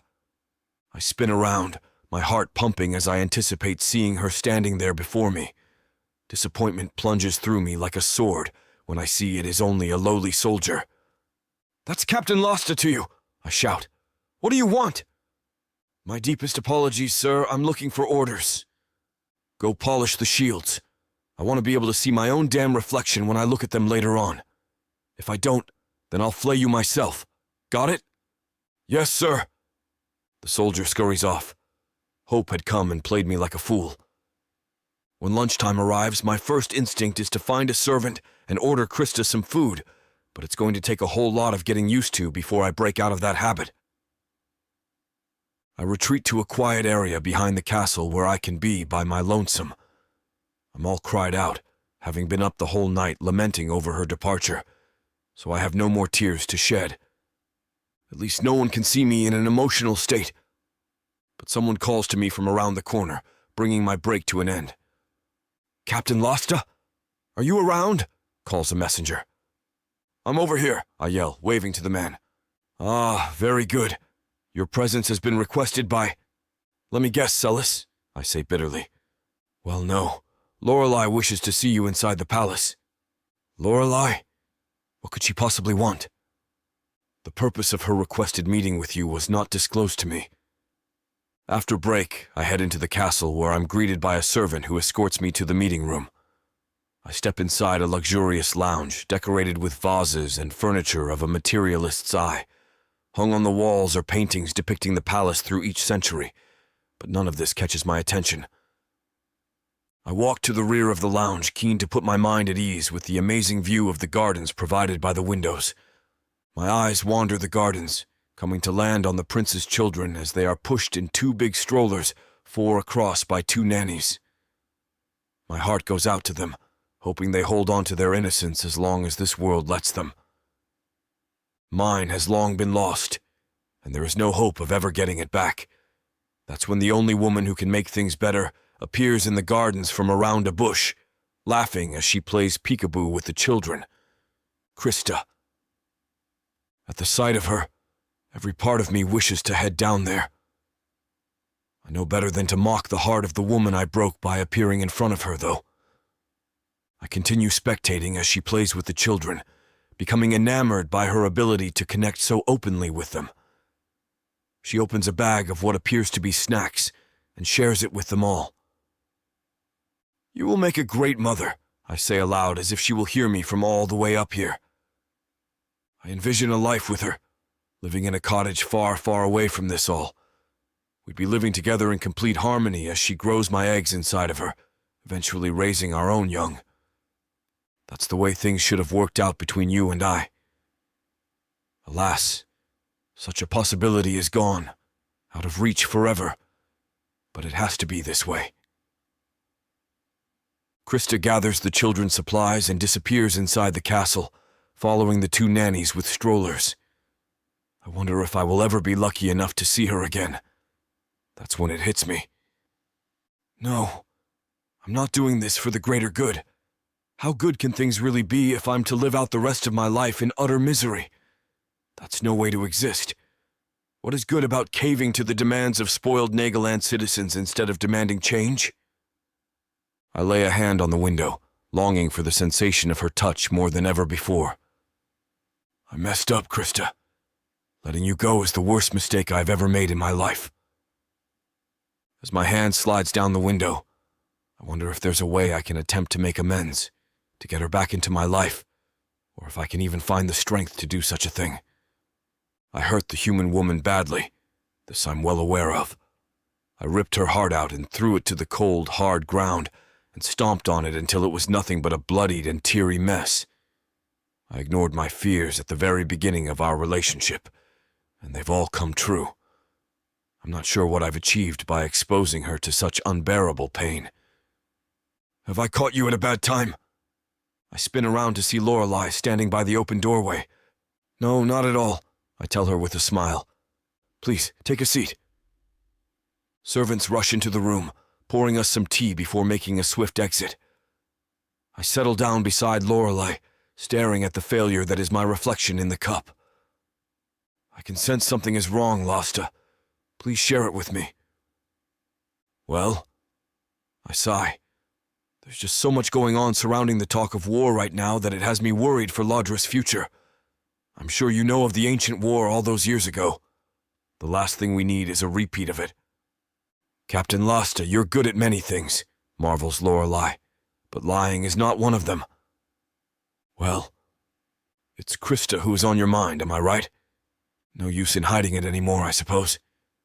Yeah, I answer. How did you know? Well, she is partly why I summoned you here today. Krista's new role has her looking out for the kids. I've seen her quite a lot lately as such, and the bandages on her arms are rather concerning. What? I gasp. She's self-harming again then. So it seems. She's often wearing a long-sleeved top so no one else sees it, but I've caught enough glimpses to get the picture. I heard of you two parting ways. I'm sure you had your reasons, and I'm not here to place the blame on you, but I'm worried for Krista. If she keeps doing this, she'll die. A deep shame fills my core, realizing more than ever just how much damage I have wrought. I knew how precarious Krista was, even before I meddled in her life.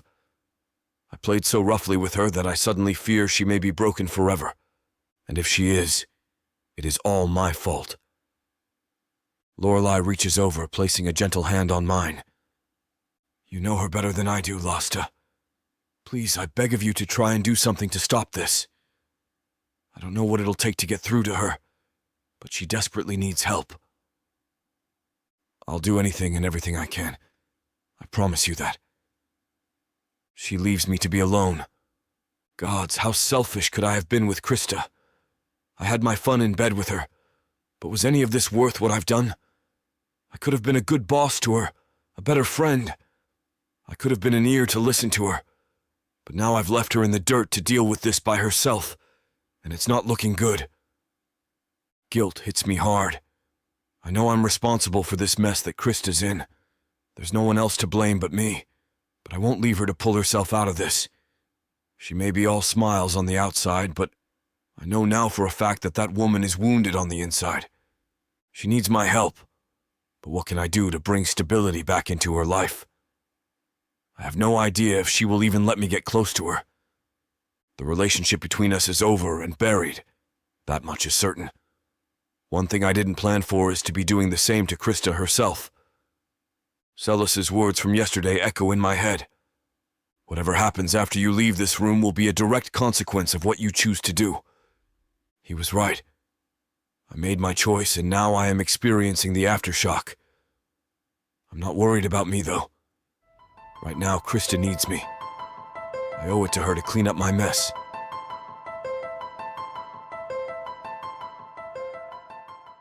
There comes a time when you must sacrifice everything for something bigger than yourself.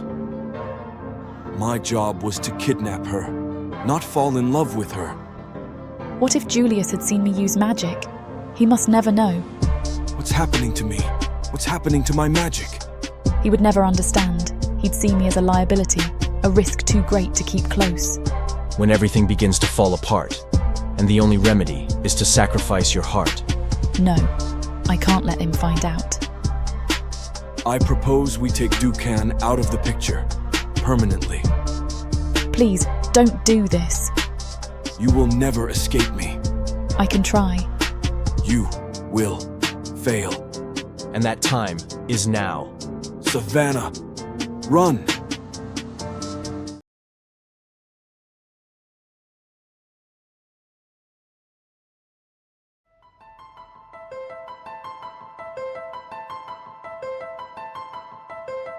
Chapter 22. Krista.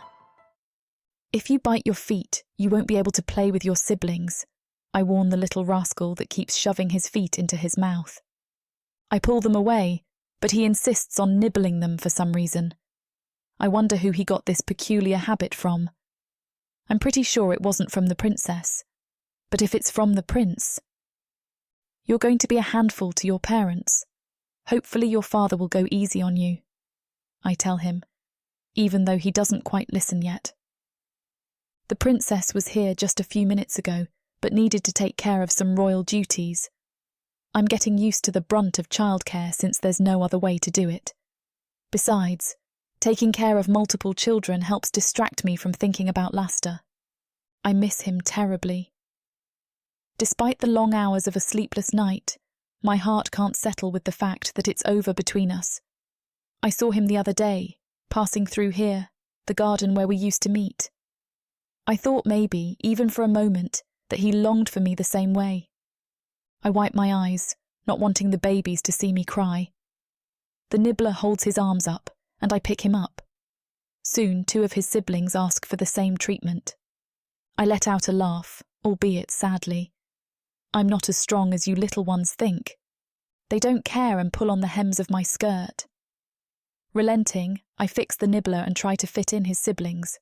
They squeal in delight, but it quickly turns into who gets the most attention from me. No, stop it, don't do that. I'll have to put all of you down if you start fighting. I try to warn them, and the tears start to fall as they cling harder to me. I sigh deeply, admitting defeat. All right, I'm sorry, don't cry. Geez, I can never scold any of you.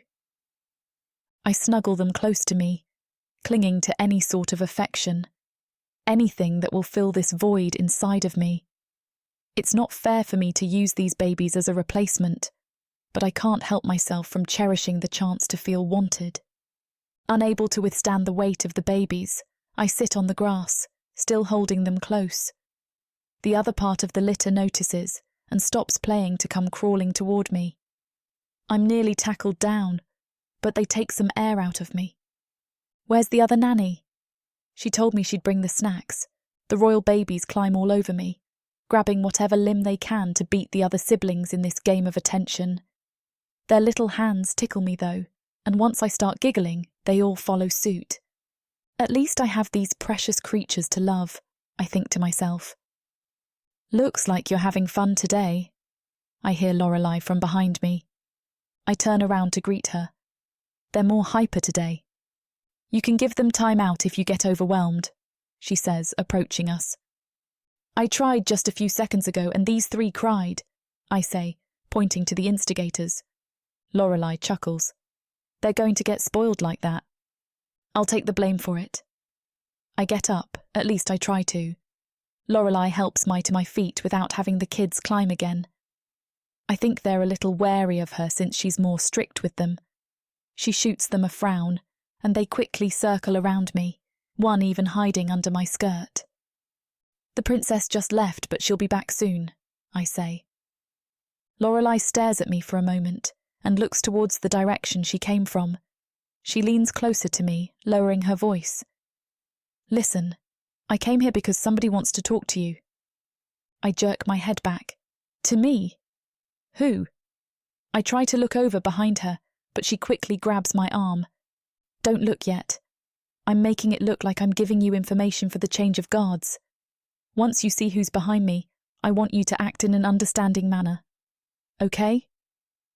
My heart races, already guessing who it might be. I swallow hard and slowly nod my head, waiting for her to walk away. Once she does, I'm overwhelmed with a current of emotions. Laster stands tall, his golden orbs striking through me. He wears the same expression as when he's on duty. Miss Krista, are you okay with Captain Laster being your guard for a moment while waiting for Her Highness to return? Lorelei asks quite loudly. I glance at him, then back at her. Yes, that's fine, I say, suppressing a smile. She nods and gestures for Laster to come closer. She gives a little bow and walks off, joining her own mate who waits at the staircase. The closer Laster gets, the more I'm sure my heart will burst. I feel the children trembling by my legs, and I suddenly remember my post. I snap away from my daze and turn my attention towards them. It's okay, little ones. I'm here. Why don't you go play with your toys while I speak with Captain Laster? They hesitate for a moment, but just one look at Laster again and they go off running, or more accurately, waddling. Now we're left alone. I can't calm my beating heart, so I avoid looking at him, keeping my eyes on the babies. Caring for children comes naturally to you, he says. I clear my throat. Thank you, Captain Laster. Don't call me that, please. I know things between us can't go the way we want, but I won't stand for you to refer to me as if I'm just anybody. His gruff voice softens towards the end, as if it physically hurt him. I can't lie and say I'm not somewhat happy about it. I even forced myself to call him formally. I didn't want my happiness at seeing him to be so obvious. Maybe he's changed his mind about things. That's why he came to see me out in the open. There shouldn't be another reason for it, right? How is work going for you? I ask. So far, nothing concerning has come up, at least not yet. Solace has been quite wary of me, and some soldiers have noticed considering he's one of my most dedicated soldiers, he explains. I see. So it looks like you have everything under control then? I ask, prying for the answer I'm looking for. He looks over at me, his expression grave and serious.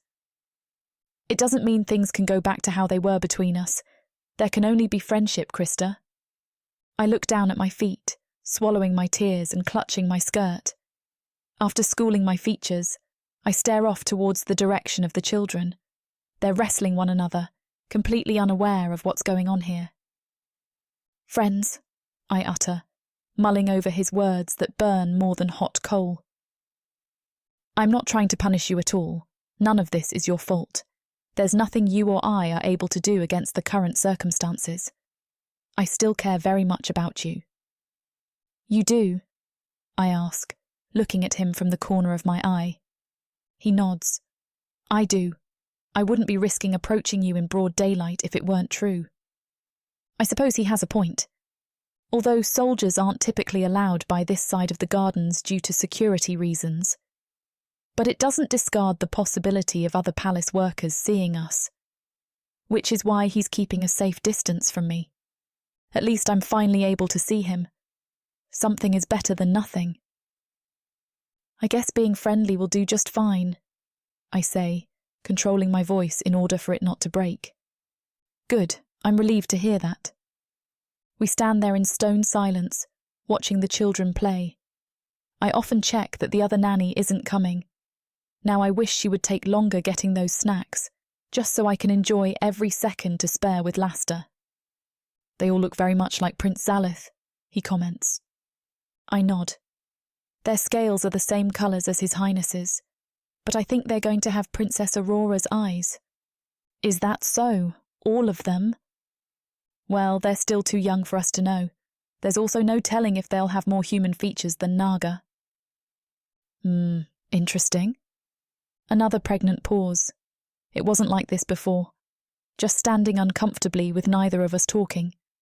Of course, our time together was spent embracing each other. Do you think human Naga mating will become fully accepted one day? I ask, unable to help myself. He thinks for a moment. I can't promise you anything. Having a human princess has shifted some beliefs, but as you know, not all Naga are in favour. You're right. Something out of the norm would be difficult to accept so quickly, I say, my heart sinking to my stomach. Then I sigh. I really hate my human body. It's been nothing but trouble. I wish I could have been born a Naga. I hear Laster growl, turning his entire body towards me. Don't say that. I love you just the way you are. I nearly audibly gasp as those words hit my ears. Laster's as startled as I am by the way slant eyes widen. He quickly turns his head away. I don't answer for a good few minutes, not believing what I just heard. The silence feels heavier than before. Neither of us even moves. Even the sounds of the children playing sound so far away. I should get going, Laster mutters. Okay, I say, just giving a simple nod without looking away. He lingers for a moment before stalking off, leaving me frozen in place.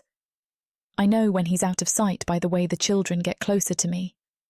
I breathe out, nearly gasping for air. What do we do now? We can't be together, right? What am I supposed to answer to that? Is it just an expression? He tells me we're friends, and then he tells me that he loves me. What is he doing? Neither of us really know. Chapter 23. Lasta. I still can't believe I said that to her. I think for the 100th time today. I can't even concentrate on the training. It's not just the fact that I admitted I loved her so casually. It's also the fact that in that very moment all these tumultuous feelings finally aligned themselves. I have to find a way to maintain control in the Royal Guard. I'm the captain for a damned reason, and no one should question my authority. However I may feel about Krista, I also need to ensure the stability of the palace. Our land will come crumbling down if its shields are in unrest. I'd like to avoid dragging the Imperial family into this petty fight. Solace is the main cause of it all. Captain Lasta! A soldier approaches me suddenly. What is it, Astra? Solace wanted me to let you know he'd be missing out on training today. He needs things to take care of that he didn't elaborate with me, he explains. That's fine, I'll find him later. Return to your position and tell the rest of the men to get ready for sparring practice. He salutes me. Yes, Captain. He runs off towards the training guards. I wonder what a personal matter Solace has to take care of. He can be organizing a rebellion. I shake away those thoughts, deciding they are far too exaggerated. Perhaps he wouldn't go to the extent of a rebellion, and even if he did, it's not something that could be whipped up in the time he spent away from one training session. But he could try planning to challenge my position as captain. The situation has become urgent already. There's no time for me to waste. I'm losing Krista if I haven't already, not to mention that I'm most likely confusing her with words that don't match my actions. I can't give up on her. I love her. I pace around the dirt, pretending to watch over my soldiers. But really, I'm thinking of ways to get around Solace. It's also my damn fault for letting him act too casually with me. I shouldn't have praised him even once about his skills. Got to his hollow head. Hail so, I call one of my closest subordinates. Yes, sir. Take over for me. I forgot to take care of some things within the palace. I lie while walking away. He takes over the post without hesitation. At least I know that I still have their obedience before Solace can get in their heads. I need to leave so I can think of something without many distractions. But with so much movement happening all around, I go back and forth between war prevention and trying to figure out how I can keep Krista in my life. I don't head a particular direction, but the thought of seeing Krista goes through my mind. I force myself to not even think about it. I can't distract her either, until I can confidently bring her good news. I can't do this alone. I need support if worst comes to worst. Like a gift from Minor, I suddenly remember the prince and his advisors' human mates. It's obvious the disarray my head is in, that it took me this long to think of it. Quickly, I make my way towards Sleeth's office. Before I knock on the door, I can hear him answer me from the other side. "Come in, Lasta," he says in a rather bored tone. I open the door, wondering how he knew it was me, to find Sleeth sitting at his desk looking over a pile of paperwork. "Are you busy right now?" I ask, eyeing the uncharacteristic mess he's made. I can tell he's stressed about the political tension. "I can come back later, but I really need to talk to you." He sighs and puts down the document. "No, it's fine. I've been looking for an excuse to finally take a break." Even the rattle on his tail looks absolutely frail. He works himself to exhaustion even if the prince pleads with him not to. "Does Lorelei not get upset when you work this much?" He shrugs. "She does, but I get rewarded after finishing all my hard work," he says with a mischievous smile. "I do not need to hear what goes on in your bedroom." He chuckles. "What can I help you with? Does it have to do with the newest royal nanny?" "How did you know I was going to ask about that?" "Lorelei told me everything. I'm not supposed to be telling you, but I've noticed certain things going on amongst the troops." I frown. "Like what?" "Rumors that you have a human mate. Complaints. That's basically the gist of it. But because you're here, there's more to it, right?" I nod. "Unfortunately, it turns out one of my best soldiers is prejudiced against human naga mating. He had the audacity to confront me about my involvement with Krista." "And which soldier is that?" "Solace." He winces. "That's an unfortunate man to not have on your side. And now you see my dilemma. If he's so upset with my involvement with Krista, I'm afraid it wouldn't take long to spread to the other soldiers. You know, not everyone is quite on board, despite the changes in Ladra. If he makes the men lose their trust in me, it could affect us all if we do end up going to war. Why didn't you come to me for help sooner? This wouldn't have been a problem by now. We're not going to let your lieutenant run your life." "Well, I'm here now, and I need your help solving the issue," I say. "I'll gladly help you, but I first need to know what exactly it is that you want." I clench my jaw, glowering at his smirk. He knows exactly what I want, but wants me to admit it out loud.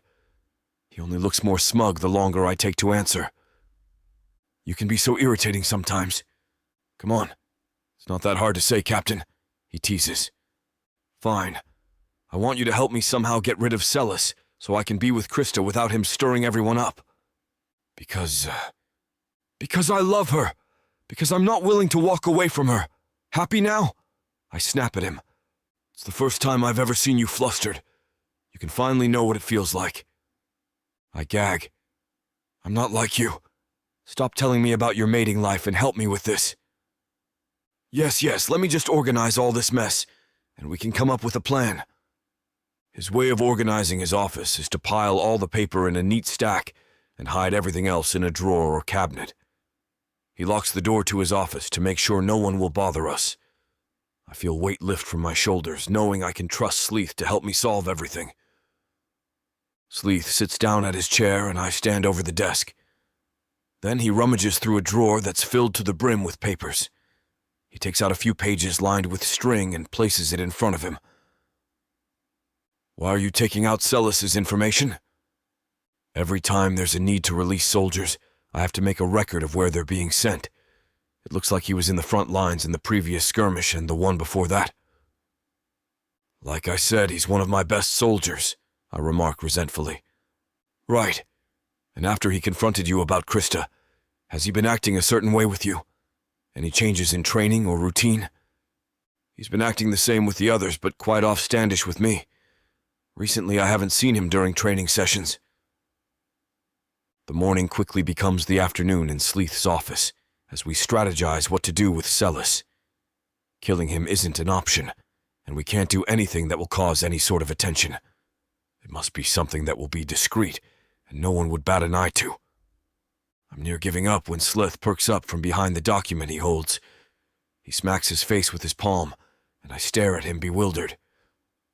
I think the lack of sleep is getting to me. We had the answer right in front of us the whole time, he exclaims. He shows me Solace's personal documents. Have you sent out any soldiers to any of the forts? Not currently. I don't want to send out too many and give the impression that we're preparing for war. That could be the tipping point that causes one of the regions to attack first. I explain. Good. Then now can be a good time to exchange soldiers. My mood lifts, already knowing where this conversation's headed. I grab a map from one of his stacks and open it up. Right now, I have my soldiers guarding the border by the mountains. Others are on the coastline bordering Wildspawn Base. They're scattered by the forest area, but their positions aren't concrete. Good. What about the border with Marzula? I think that spot is empty. I've been thinking of sending a group over there in case we have to negotiate with Marzula. Sleeth grins. There's your answer. We send Solace out of here with a few other men we have reason to expect to raise a fuss. We order them to guard that territory. If he's that worried about war, he'll see this like a promotion. He'll lead a team, thinking he's doing his part as a soldier, and he won't be here to cause problems with the other men. I nod, the idea growing on me. Let's do it then, but you'll be the one to send them out this time. I don't want him to be more suspicious than he already is of me.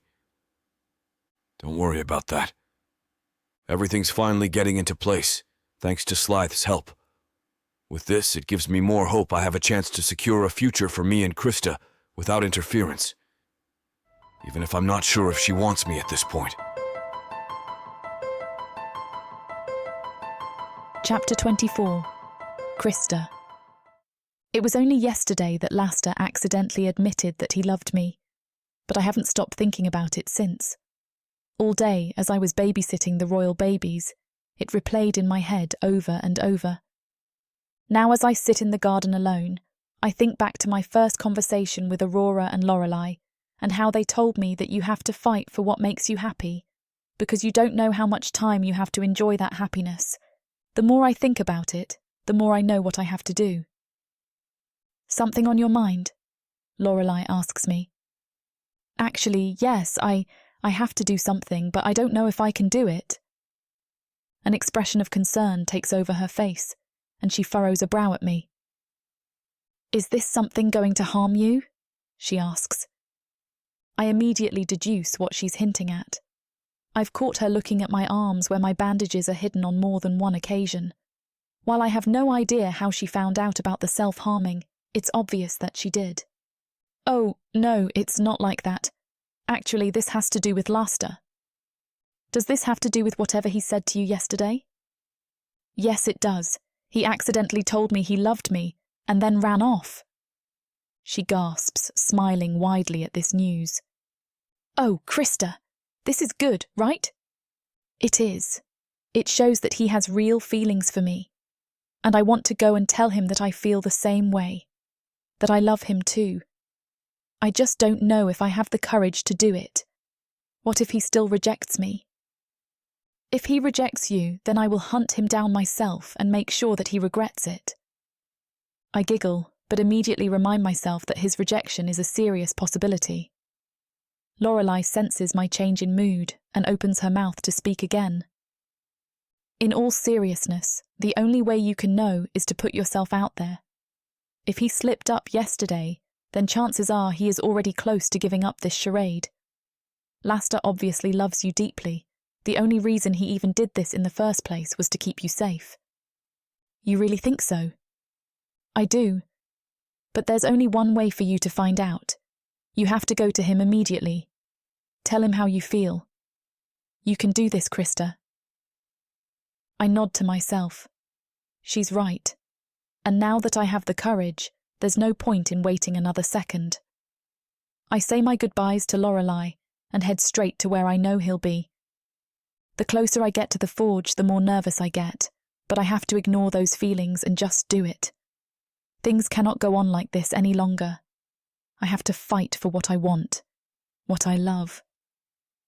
As soon as I catch sight of him, I stop short. You can do this, I whisper to myself. I take a deep breath before approaching. Captain Laster, may I please have a word? I keep my eyes downcast so as to avoid a heart attack when I look into those gold-slitted eyes. What is this regarding, slave? I almost flinch at the tone of voice and the use of the word slave, but I hold it in. Princess Aurora wanted me to pass along a message. I lie. Okay then, follow me, he says. I do as he says, and try to ignore the pang in my heart from how much I miss following his orders. The sense of purpose and the feeling of calm it always gave me is something I've missed gravely. I've even resorted back to my old ways of self-harming just so I can feel something other than the sadness of no longer having Laster in my life. If he knew about that. I don't want to know what he would say. I don't want to see the disappointment in those eyes. Soon we reach his office, and he shuts the door behind us. What did Princess Aurora have to tell me? Before he can stop me, I fling myself onto him, crushing his lips with mine. For a moment, both of us forget about our time apart, and it's all fire and passion all over again, until it isn't. What the heck are you doing? He shouts, finally pushing me off of him. Both of us are out of breath, and I try to catch mine before speaking. I also try to remember what I came here for, having completely forgotten everything I had planned on saying the second our lips touched. Krista? He asks expectantly. Finally, I regain control of myself. I'm sorry. I shouldn't have tackled you like that. But I'm also not sorry, because I was only doing what both of us wanted, which is what I came to talk to you about. I won't put up with this anymore. I'm done. You and I belong together, and there is no reason that we shouldn't be allowed to do so. Before he can protest, I continue. Yesterday, you said that you love me. You said that you love me, Laster. And I love you too. I love you, okay? And I don't care that you're Naga and I'm a human, and no one else should care either. I'm done caring. Why should I? Nothing in life matters if I can't be happy with you. I have no purpose without you. I need you to know that before I met you, I had nothing. I was nothing. No one looked twice at me. No one cared about me. I was all alone. And then when you showed up, I felt like I mattered. I felt like life mattered. I found myself looking forward to each day and looking forward to the future. Do you know how great that felt? Krista, I'm not done. Look, I know that you felt the same way, and I know that you still do. All I'm saying is that there is no point in hiding it. We have no idea what will happen around here if war comes. We have no idea how much time either of us has here, and so why waste it being apart? If I died tomorrow, would you be happy knowing that you weren't with me? When he doesn't speak, I gesture for him to answer. Krista, you're wasting your breath, he starts. But I'm not. How can you not see this the way I do? How can you not see that we are meant to be? Can you honestly look me in the eyes and say that you refuse to be with me? Well, you know what I have to say to that. Tora, I won't accept this any longer. You can't do this to me. You can't do this to yourself. I won't let you. Laster steps forward before I can say another word and presses one finger to my lips before speaking. I was going to say that you're wasting your breath because I was going to come and see you later today to tell you that I took care of our problem. What? I ask once he removes his finger. I sent Solace away this morning. He's gone, along with his men. I made it look believable enough that he won't be bothering us anytime soon. What does this mean? It means that we can be together. It means problem solved. I shake my head back and forth, letting a small smile break out. Does that mean that I didn't need to say any of that? Precisely. He chuckles, but I'm glad that you did. It was nice to hear how much our love means to you. We can be together. Tears prickle at my eyes. We can be together, he confirms, scooping me up into his arms. You have to promise me something, I whisper. Anything, he whispers back. Nothing can ever come between us again, I state. Nothing, I promise. Our lips find each other as he pulls me up around his waist. I wrap my legs around him and hold him as tightly as possible, as he does the same. We stay like this, lips working together, in each other's arms, for what feels like hours. And yet, when we finally pull away, it still feels like it wasn't enough. I missed you so much, he says, voice gravelly. I missed you too, every second. Sometimes I would sneak and watch you with the royal babies, but not too often because it only hurt me to see you with children that were not our own. Well, now you don't have to worry about that, right? Right, he kisses me again. Laster. I need you, I whimper. You have no idea all the things I've imagined us doing in all this free time I've had without you, he responds, hands drifting down past my waist. Ooh, tell me, I've imagined things too. You first, he raises a brow. No, you're the one who said it, I protest. He rolls his eyes, giving in.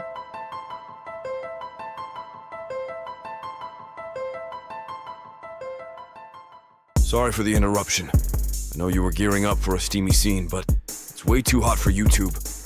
If we want to keep sharing our stories for free, we have to abide by YouTube's guidelines. To get the full unabridged audiobook, go to worldsofprotheka.com. Browse through unabridged audiobooks, countless ebooks and bundles offered at a discount. If the thought of me whispering all the dirty details into your ear isn't enticing enough, use discount code YouTube30 to get 30% off of all digital products. Story after story, audiobook after audiobook, the Worlds of Protheka are waiting for you. Protheka's magic is eternal. But unabridged, it's unforgettable.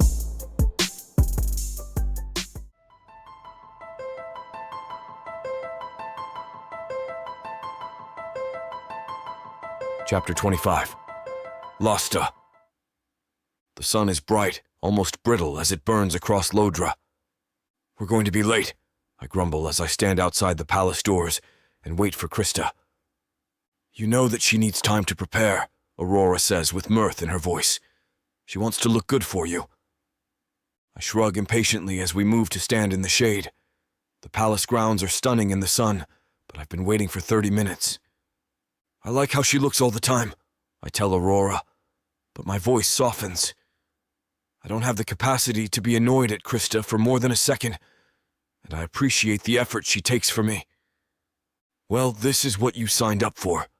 Aurora sighs and fans her face as sweat wells up on her temples. I know, I tell her, and the clear happiness in my tone shocks me. Aurora smiles and then turns when we both hear footsteps. My breath catches in my throat when I see Krista walking up to us. She looks stunning. She's wearing a pale pink dress that has gold thread running through it, and her skin glows in it. I'm sorry that I was late, she murmurs, and places a hand on my arm. My scales tingle where she touches me, and warmth races through my body as she leans up and brushes a kiss against my cheek. A carriage rolls up to us, and Aurora hugs Krista before we leave. Krista and I hold hands as the carriage takes us to a remote part of Lodra where I have set up a picnic for us. She gasps when she sees what I have done. A table and chairs are set up underneath an arch, and the table is adorned with various flowers. I've spent the last 2 days collecting blue frost blossoms, sweetgrass, rearsed herbs, and zabilla plants, and had some of the palace servants arrange them into bouquets.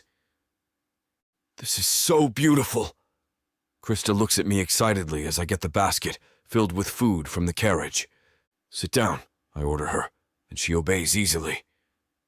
Our relationship has changed a lot in the weeks that have passed. I have spent most of my time trying to fix what I broke, and Krista has spent a lot of time growing into herself. Her nature, at its core, is still submissive and obedient, and she follows my orders without failure. But we have both grown to learn how important her opinion is, and how much she contributes to our relationship, even if I am in control. I got all your favorite foods, I tell her, as I place bowls of food on the table. Thank you. And you couldn't have chosen a better spot. This place is beautiful. All of Lodra is beautiful, I tell her with a laugh. But Krista is right. We are in an extremely beautiful place. It is close to the border between Lodra and Cario, and the lush scenery stretches on for miles. I know, she says with a wry smile on her face. Thank you for all of this. I really love that you went to all this effort. You deserve it, I tell her earnestly. She nods, and I'm glad because it means she finally believes that she does deserve everything I can give her. Krista and I oversleep the day after our picnic in the wilds of Lodra. When I wake up, she is pressed so tightly against me that for a second I cannot tell scale from skin. Her breathing is steady and deep as I slip out of bed. Krista is awake when I have finished my morning ablutions and have prepared for the day. Get dressed. She smiles, brightening at the command. We're going out again today.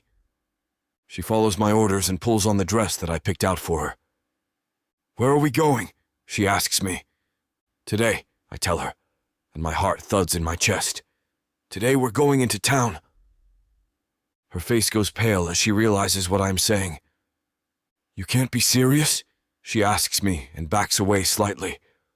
Both Zalith and Sleeth have taken their mates into town. We need to show the rest of the Naga in Lodra that this is normal, that this is accepted.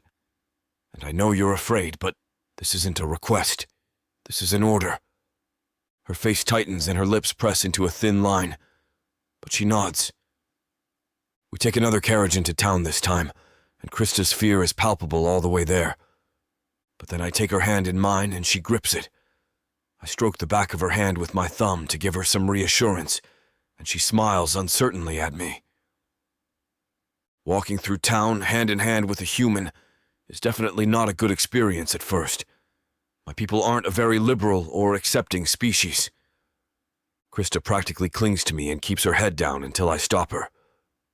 Look at me. I tilt her chin up so that we're face to face. Now is not the time to give up control. You can give up control around me. You can let go when I tell you to. But now you need to be strong. If we can't get through this, then we cannot get through anything. Okay, she whispers, and I let go of her face. Krista keeps her head up all the way to the restaurant, where we are served somewhat reluctantly. It is difficult at first because the hostility from the other patrons and from the staff of the restaurant is obvious. But Krista seems to relax, seems to disregard the opinions of those around us, and the atmosphere lightens as we discuss our plans for the future. I order for her, as I always do, and even though she wrinkles her nose at the dish that is placed in front of her, a traditional Naga meal of meat that is cooked rare, she eats it as obediently as she does everything else. After we eat, we take another walk through town, and I show her the neighborhood I grew up in. Her face is soft and reflective as she listens to my stories about my childhood. We are still holding hands when an older Naga woman walks up to us. You're a disgrace, the Naga woman cries in a croaking voice. You're a disgrace to your people. She spits at me and then makes an obscene gesture in Krista's direction. But Krista remembers my command and keeps her back straight. Her face is devoid of emotion. I could rip her head off. I should rip her head off, I think contemplatively to myself as the Naga woman scurries off. Is it going to be like that forever? Krista asks me in a shaky voice, although I know she is still trying to be brave. Probably, I tell her and squeeze her hand. It is going to take generations for everyone on Protheka to accept humans into their society. Krista sighs, and the fear and worry on her face is clear. Let's go back home, I tell her, and we walk back to where the carriage is waiting. Back in the palace, I order dinner while Krista goes off to take a bath. When she comes out of the bathroom, her eyes are bloodshot and puffy, and her face is streaked with tears. I can't help it, she says right away. I'm so scared. That's okay. I wrap my arms around her and kiss her cheek, then her forehead, and then the tip of her nose. But somehow, Krista continues, sniffling, I feel closer to you because of what we experienced today. Dinner arrives then, and we eat on the couch, not bothering with any formalities tonight. We're both half-dressed as we feast on the 3-course meal and dessert, and Krista picks up one of the books from the library halfway through our meal. She reads to me as my hand is threaded through her hair, while I eat with my other hand. "I didn't realize that things like fairy tales existed in your world," she tells me, and leans back into my hand as I massage the back of her head. "Oh yes," I tell her, and think back to my childhood. My childhood may have been slightly difficult, but it was filled with stories. We have had many fairy tales. Some of them are myths. Some of them are based on our beliefs and religion. Some of them are retellings of stories about fierce naga warriors. It's amazing. I want to read them all," she exclaims and places a piece of seared season neatly in her mouth. She moans at the exquisite taste of the season and then snuggles into my arms. "You're still learning how to read naga, but you're making fast progress. Soon, you'll be able to check out the entire library." We both go to sleep early that night. I have my duties to attend to in the morning, and Krista has her own things that she needs to do.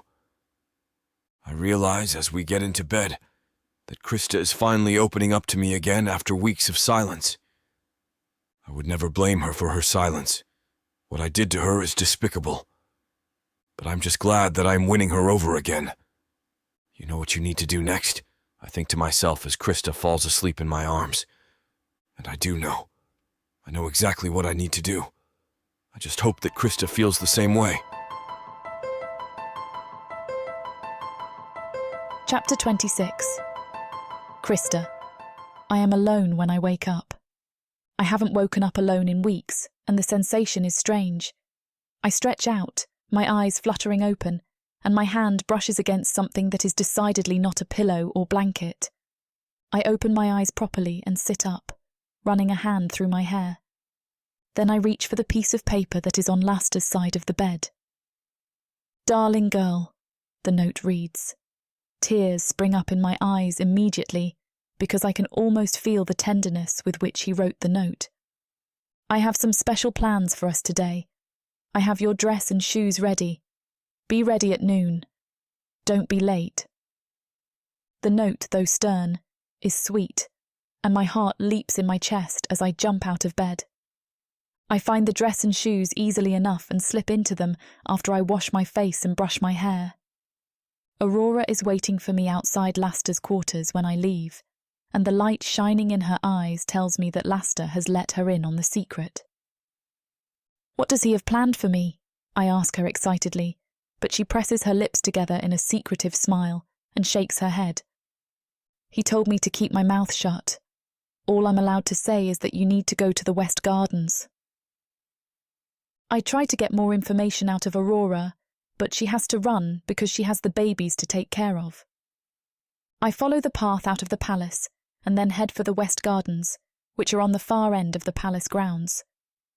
The sun is bright and warm, but a cool wind lifts the heat off me. The dress, a long yellow one, floats around me gently as I walk towards the gardens. The walk is a long one, but I see exactly what Laster has planned for us when I am 5 minutes away from the West Gardens. The West Gardens are the most beautiful gardens in all of Lodra, and that is saying a lot because all of Lodra is stunning. But the West Gardens have flowers and plants growing from all over Protheka. They were brought here by Prince Zalith's ancestors before the various species moved to their specific continents. The flowers and plants are planted in a design that I don't quite understand, but I think that it is unique and significant to the Naga. It is a part of their history that I still need to learn. The air in the West Gardens is heavy with the fragrance of the flowers, and I inhale happily as I walk towards the little wooden love seat that Laster is sitting on. He is surrounded by scores and scores of flowers, and his face stretches into a smile. Laster stands and walks towards me, taking me in his arms. "What is all this?" I ask him, but he doesn't answer right away. "Do you know what this place is?" he says after a long moment. The West Gardens?" I ask him doubtfully. "Yes, it is the West Gardens, but let me tell you why it exists. Centuries ago, when Nagaland was split into its different kingdoms, the first king of Lodra had just found his mate. His mate helped him build his kingdom, and he was very grateful for her. I listen with fascination to the story as Laster leads me to the love seat, where he hands me a glass of wine. He was so grateful that when he finally decided to ask her to be his mate, he knew that he had to do a big gesture. He needed to win her over properly, and so he planted this garden. For her. My palms are sweaty, and my heart is thudding in my chest as Laster turns to me. That is why I brought you here. I couldn't plant you an entire garden, but I wanted to win you over properly. His voice has never been more serious, and hope shines in his eyes. What are you saying? I ask him, my voice hoarse. What I'm trying to say, what I'm trying to ask, is, will you be my mate? Will you remain with me forever, by my side for eternity? I am stunned into silence, and I do not miss the look of worry that quickly crosses Laster's face. I finish my wine as I process his words. Of course I will. I have wanted to be with you forever since the first time we spoke. My voice cracks on the last word, and Laster pulls me into his arms when I start sobbing. Are you okay? He asks me almost frantically and strokes the back of my head. I'm fine. I hiccup the words. I'm perfect. I love you so much, and you've made this so perfect. I continue crying as Laster bursts into laughter, and I feel his shoulders relax. I cannot wait to be bound to you forever, Laster tells me a little while later, after we have gotten up from the love seat. Now we are laying in the grass, holding hands, and thinking about the future. Are we going to have a ceremony? I ask him timidly. I am not entirely sure what his customs are. Yes, of course, Laster says, and I have never heard him this excited. We'll have an entire mating ceremony, and then we'll start life together as mates. I can't wait either, I tell him after he explains how a mating ceremony works. What I can't wait for the most, Laster turns to me, a bold smile on his face, is to fill your belly with my babies. I want 8 of them, like Zalith and Aurora. My cheeks grow warm, and something blooms in my chest as I think about having Laster's babies. Krista, he groans. I'm going to have the healer release my eggs so I can pump you so full they never come back out, so that I can see you swollen with my release. My thighs clench together at his words. I want that too. He leans in. You do? I didn't think I'd have a future. I thought my life would start and end in my role as a slave. You've given me so much. I can't thank you enough. Laster's eyes flash, and he cracks a grin. I'll continue to give you everything you want and need for the rest of your life. That is my job, to protect and take care of you. I snuggle against him, and we spend the next few hours laying in the grass, talking about the future. We have already picked out baby names and have designed our future home by the time the sun is hanging lower in the sky. Zalith has already agreed to give us a house on the palace grounds, Laster says, so you'll finally have your own space. I'd love that, I say sleepily. My body is warmed by the sun and the wine we have been drinking. We only head back to the palace once the sun starts setting. We're both slightly drunk and very hungry. When we return to Laster's quarters, a dinner is waiting for us. Instead of sitting at the table, Laster and I take some of the food with us to bed, where we eat sleepily. I actually think I want more than 8, Laster says. I am laying with my head on his chest, half asleep. I murmur, trying to figure out what he is talking about. I want more than 8 babies, he says with a chuckle in his voice. I laugh out loud and sit up. I lean down to kiss him. I don't know how we're going to manage that many kids, but at least the process of making them will be fun. Definitely, Laster murmurs against my lips and reaches to cup my neck with his hand. We fall asleep quickly, and I dream of Laster and our imagined future together. I dream of blonde naga babies who have my eyes and Laster's smile. I dream of a fairy tale cottage with beautiful flowers growing on the outside. I dream of a life where Lasta comes home to me every day for the rest of our lives. I dream of a life where I am happy. I wake up when I feel Lasta move away from me. Where are you going? My voice is drowsy, and I rub my eyes to look up at him. I'll be back now, he tells me. He does return quickly, and he hands me something. What is this? I forgot to give it to you earlier, he tells me.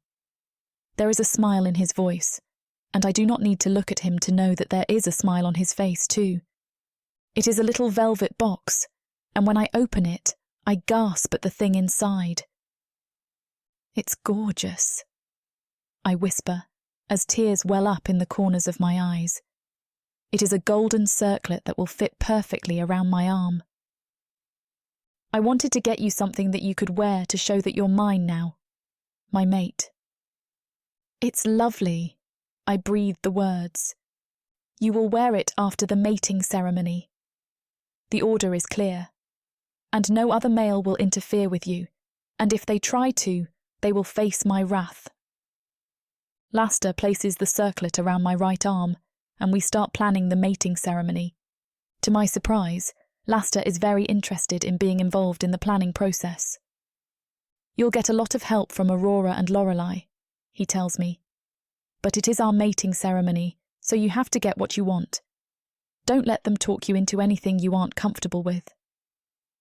And as we talk about the mating ceremony, my life unfolds in front of me, and for the first time, I am happy about what I see in the future. Chapter 27. Lasta. As much as Samara and I want to finish what these two characters have started, it looks like this chapter is about to get too hot for YouTube to handle. Unfortunately, we have to pause here because their guidelines won't allow us to reveal the spiciest details. To keep bringing you these free audiobooks, we have to follow their rules. But don't worry. You can experience the full, unabridged version over at worldsofprotheka.com, where the boundaries of passion and fantasy collide. Use code YouTube30 for 30% off any of our unabridged audiobooks set in the rich and immersive worlds of Protheka. Protheka's magic is eternal. With these scenes, it will be unforgettable.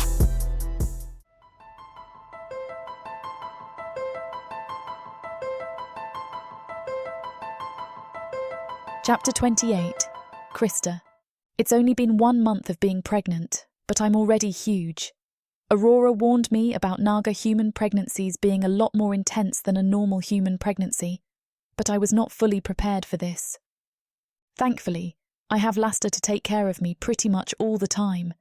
He has been amazing throughout this, and I adore him for all the effort he's putting in. But I won't lie, sometimes it is a bit much. I would never say that to him, though. When he has to leave me to attend to his captain duties, he always makes sure someone comes to visit me, whether that's Aurora, Lorelei, or some human girl that he's seen me talking to.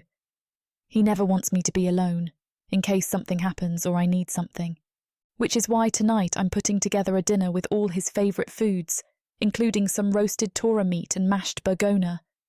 I even asked Aurora to bring me some jisk from Prince Zalith's stash, and she ended up bringing me the most expensive one. Of course I won't be drinking the jisk, but I know that Lasta needs it. I just hope he agrees to drink it and doesn't try to pull some crap about needing to be sober in case I need help. As soon as I'm done getting dressed, I head to our private dining area to help the servants set up the table. Lasta should be here within the next half hour. When we announced that we were pregnant, Prince Zalith insisted on gifting us our own private quarters on the palace grounds, equipped with 2 full bathrooms, a master bedroom, a nursery, a small dining room, and even an area to see guests in. It's definitely a step up from what I'm used to, but I still can't help but feel a little guilty knowing that there are still hundreds of slaves out there living in terrible conditions like the ones I did. I try not to dwell on that too much, though, considering there's nothing I can do about it. Thank you so much, Vashnia. These place settings are beautiful. You're welcome, Krista. You're glowing today. I can't believe how fast your pregnancy is going by. Me neither. I won't lie, it is getting a bit harder to walk. Oh, here, Let me grab you a seat. You can just wait right here at the table, and I will check on Laster's current location for you, she says, pulling out a chair for me. Oh, you don't have to do that. I really don't mind helping. No, I insist. I remember what it was like to be pregnant, and I wasn't even having as many as you. Please, sit. I give in, taking a seat at the dining room table and admiring all the food they've brought in. Here's some Capra cheese to snack on while you wait. I heard about how you've been craving it lately. Oh, thank you so much, Vashnia. You've been so kind. I smile at her. She waves me off before exiting the room, leaving me alone. As I'm waiting, I rub my belly while chewing on small pieces of the Capra cheese. I really have been craving it almost every day. Only a few minutes later, there's a small knock at the door before Laster walks in. Oh, you're early. I wasn't expecting you for a little while longer. I beam happily at him. What is all of this? Is this for me? It is. I thought you deserved a nice meal after everything you've done for me lately. And I know you're sick of eating whatever I'm craving every night, so I had them bring all your favourites. He rushes over to me, taking my face in his hands. Thank you, Krista. This is so amazing, he says before planting a kiss on my forehead and then my lips. Sit, you've been hard at work all day. He reluctantly takes his place across from me and surveys the table. You really did get all my favourites, and is this Jisk? How did you find this? I never keep any around here. I had Princess Aurora bring me the prince's favourite, and I won't take no for an answer. You must drink it. I know you need it. Wow, this is some expensive Jisk, he notes, sniffing the glass in front of him. I'm not surprised. The princess loves spoiling us. Did she visit you today? He asks as we begin eating. She did. I got her to tell me a little more about what the birth will be like. I get the feeling that she doesn't want to scare me, so she hasn't been saying too much. Good thinking on her part. What did she tell you today? Not too much. She just told me what to expect on the day of the birth. She told me about her own birth and how long it took. 5 hours just to get all 8 babies out. And that isn't even counting how long she was in labour before the first 2 popped out. Plus 10 healers on standby. What on Protheka could you possibly need 10 healers for? Well, humans giving birth to naga isn't always the safest. The babies will be hatching out of their eggs before you give birth to them. With 8 eggs, this can be dangerous, he explains. But I'll be okay though, right? Aurora was okay. Of course, nothing bad is going to happen. I will make sure of it. We will have just as many healers on standby as she did, and Aurora can be there for moral support if you want. Whatever you need, I will make sure you have it. It is my responsibility to make sure that you are cared for properly. I know you will. Thank you, Laster. How is your roasted Tora? It's amazing. I haven't had Tara this good in ages. They don't usually roast it around here. It's mostly grilled. You don't get as much flavour when it's grilled. I'm glad you like it. I smile contentedly. It's nice to be the one doing something for him for a change, although I know better than to get too used to it. I even notice him taking a nice long swig of the Jisk. How was your checkup with the healer today? It went well. She said the eggs are growing at the rate they should and that I have just the right amount of fluid. Everything is looking perfect. I'm sorry that I couldn't be there for this one. I had planned on it, but then something came up that I had to attend to. Since I'm going to be taking a little time off after the babies come, I didn't want to start shirking my duties now. It's perfectly fine. Lorelei joined me for this one. I will join you for the next one. It is my responsibility. Okay, I say, knowing better than to fight him on this. I can't wait for them to arrive, he says between drinks of the Jisk. Oh, same. I wish they would just come already. I can't wait for us to have our little babies running around here. I'll have to show you the new decorations I've picked out for the nursery. It's already so beautiful in there. You've done an amazing job. Will you help me pick out the cribs tomorrow? Absolutely. I want them to start hand-making them as soon as possible. Do we have a date for our mating ceremony yet? I ask. Laster has been handling everything to do with the mating ceremony. He said that it is going to be a traditional one, but that he doesn't want me doing any research on it or being involved in any of it because he wants it to be a surprise. The only thing I'm allowed to do is pick out my dress, which Aurora and Lorelei have been helping me with. 2 weeks from today, I don't want you to get too much farther in the pregnancy, otherwise you won't get to enjoy the ceremony as much. Everything is pretty much already taken care of. I just have a few finishing touches to make on a couple of things. I asked Aurora about her ceremony. I start. He immediately stiffens. And? What did she tell you? His tone shifts, and I can tell he is definitely annoyed at this. She told me that she wouldn't tell me a thing upon your request. I giggle. Good girl, that's exactly what I hoped you would say. I want this to be a complete surprise to you. Not only that, but I didn't want this to add any extra stress for you. You need to relax as much as possible. Hey, Laster. Yes, my love. I love you so much. Laster gets out of his seat and walks around the table, kneeling by my chair. I love you, Krista, so much. You are everything I've always wanted in my life. I didn't even know this level of happiness existed before you. I will forever thank Vatia for creating such a beautiful soul as yourself, and for blessing us with 8 healthy eggs. As soon as our lips touch, I know that dinner is over. He lifts me out of my chair and carries me to the bedroom, setting me down on the bed as carefully as possible. I should make you drink Jisk more often. I giggle as he starts rubbing my feet, slowly working his way up my legs. I don't know about that, but you can get a massage any time you want. All you have to do is ask. He tickles a spot on my foot, sending me into a fit of laughter, which ends in me glaring at him. He knows how much I hate it when he does that.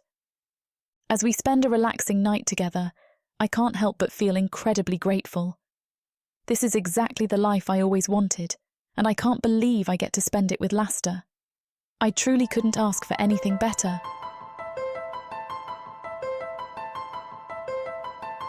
Chapter 29, Lasta. It's less than an hour until the ceremony officially starts, and I haven't seen Krista all day.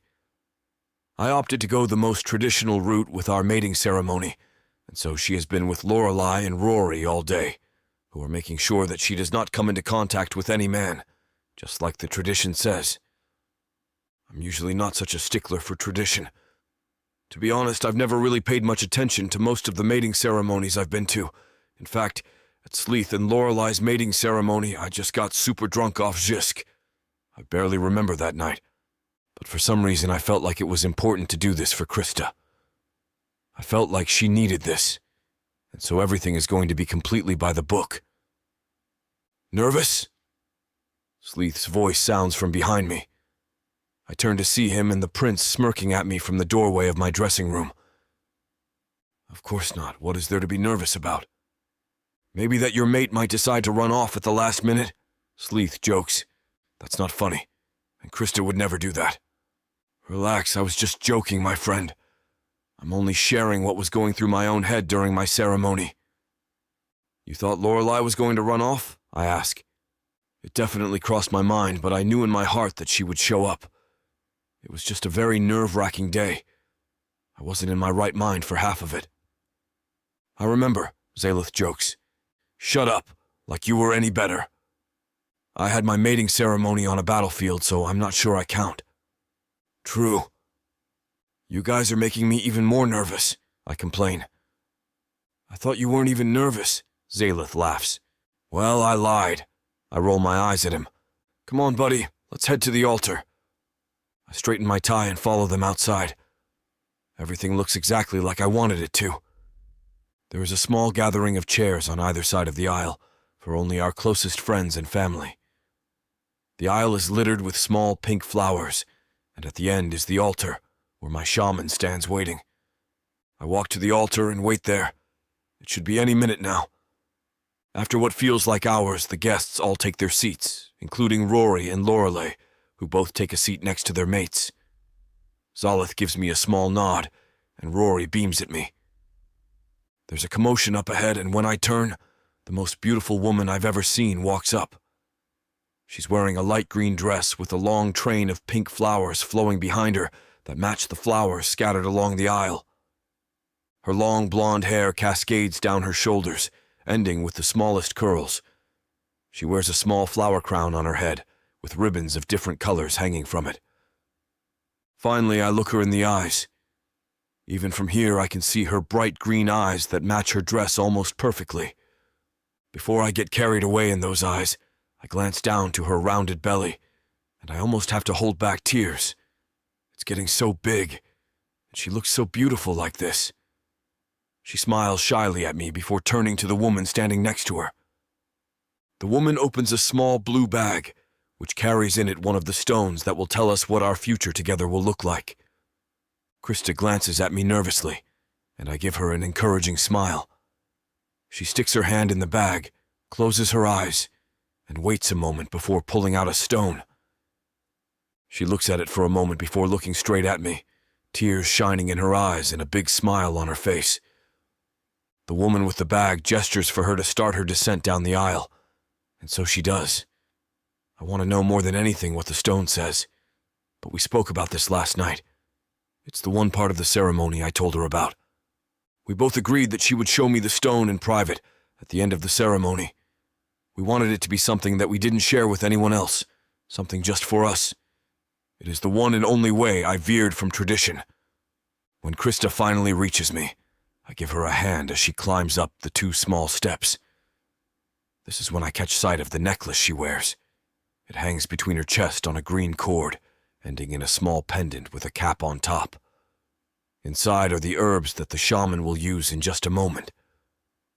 Krista and I smile at one another, unable to take our eyes away. All I want to do is whisk her away and show her in private exactly what she means to me. But the ceremony isn't over yet. Slowly the guests approach the altar one by one, leaving 1 flower each on the steps, before bowing and returning to their seats. No one utters a word. This part of the ceremony is supposed to be completely silent in honor of the gods. Once the last guest leaves their flowers, the shaman finally speaks. We are gathered here today to witness the mating of Lasta and Krista, who have 8 children on the way. We call on Vatya, the goddess of fertility and creation, to keep these children safe not only during birth but also in life. We call on Adia, the goddess of war and death, to keep this family safe from both. We call on Feher, the god of land and water, to bless this family and make sure they never go without. We call on Miner, the god of spirit and mind, to keep them pure. He raises 2 hands in supplication.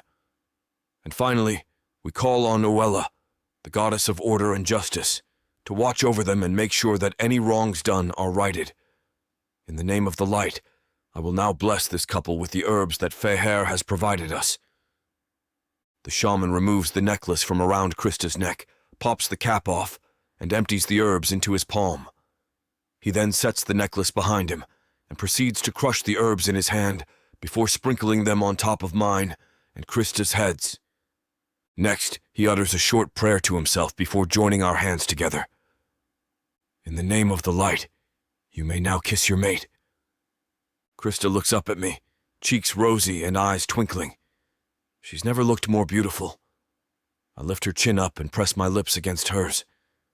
A few moments later, I have to remind myself that we're still being watched, and that it wouldn't be polite to keep our guests waiting. Finally, I force myself to pull away and everyone cheers. In the name of the light, bless this couple, everyone shouts. I love you, my beautiful mate, I tell her. I love you too, she whispers, tears falling from her eyes. I wipe them away before helping her descend from the altar to join our friends and family for drinks, food, and dancing. Lorelei and Rory immediately run up to us, squealing loudly and whisking Krista away. Oh my gods, you look so beautiful. The dress fits perfectly, Rory says. And your hair, it's gorgeous. They did such a good job with these ribbons, Lorelei marvels. I smile at them before turning my attention to Zaleth and Sleeth. You finally did it, you bastard, Sleeth jokes, patting me on the back. You sound surprised, I say. I think we all are a little bit. You were always such a loner.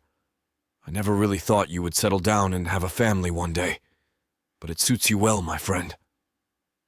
I chuckle as I follow them to my and Krista's table, where the two of us sit while everyone else sits at another long table in front of us. We are to eat alone while the guests eat together. The food looks amazing, she marvels.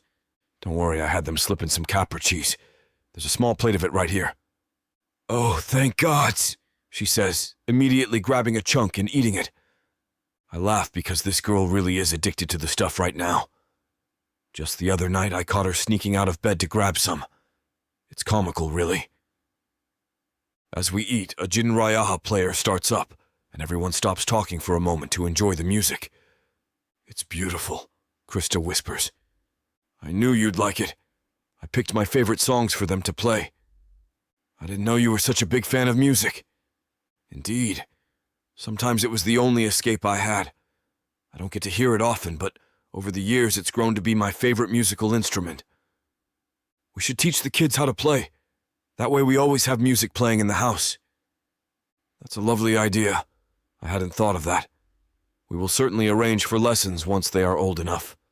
Hopefully a couple of them will be good at it. After dinner, we share a short dance together because Krista really can't handle standing for too long, especially since she's been on her feet all day. Once we finish, the rest of the guests begin dancing, while a Leah player starts up. Once we have spent the appropriate time engaging with our guests, Krista and I sneak off to our honeymoon suite, prepared for us by Princess Aurora. Wow, it is so beautiful here. Aurora really knows what she's doing, Krista says. I agree. This will be the perfect place for us to spend the next couple of days alone, I say, gesturing to the private courtyard outside with a small garden and eating area. Is it time? She asks. Absolutely. I've been waiting all night for this. Krista pulls the stone out of a hidden flap in her dress and hands it to me. I look her in the eyes before looking down at the stone. A huge smile spreads across my face. The stone of peace, promising us a calm, harmonious life together, I say, looking back up at her. It's perfect. And thus begins our peaceful journey together.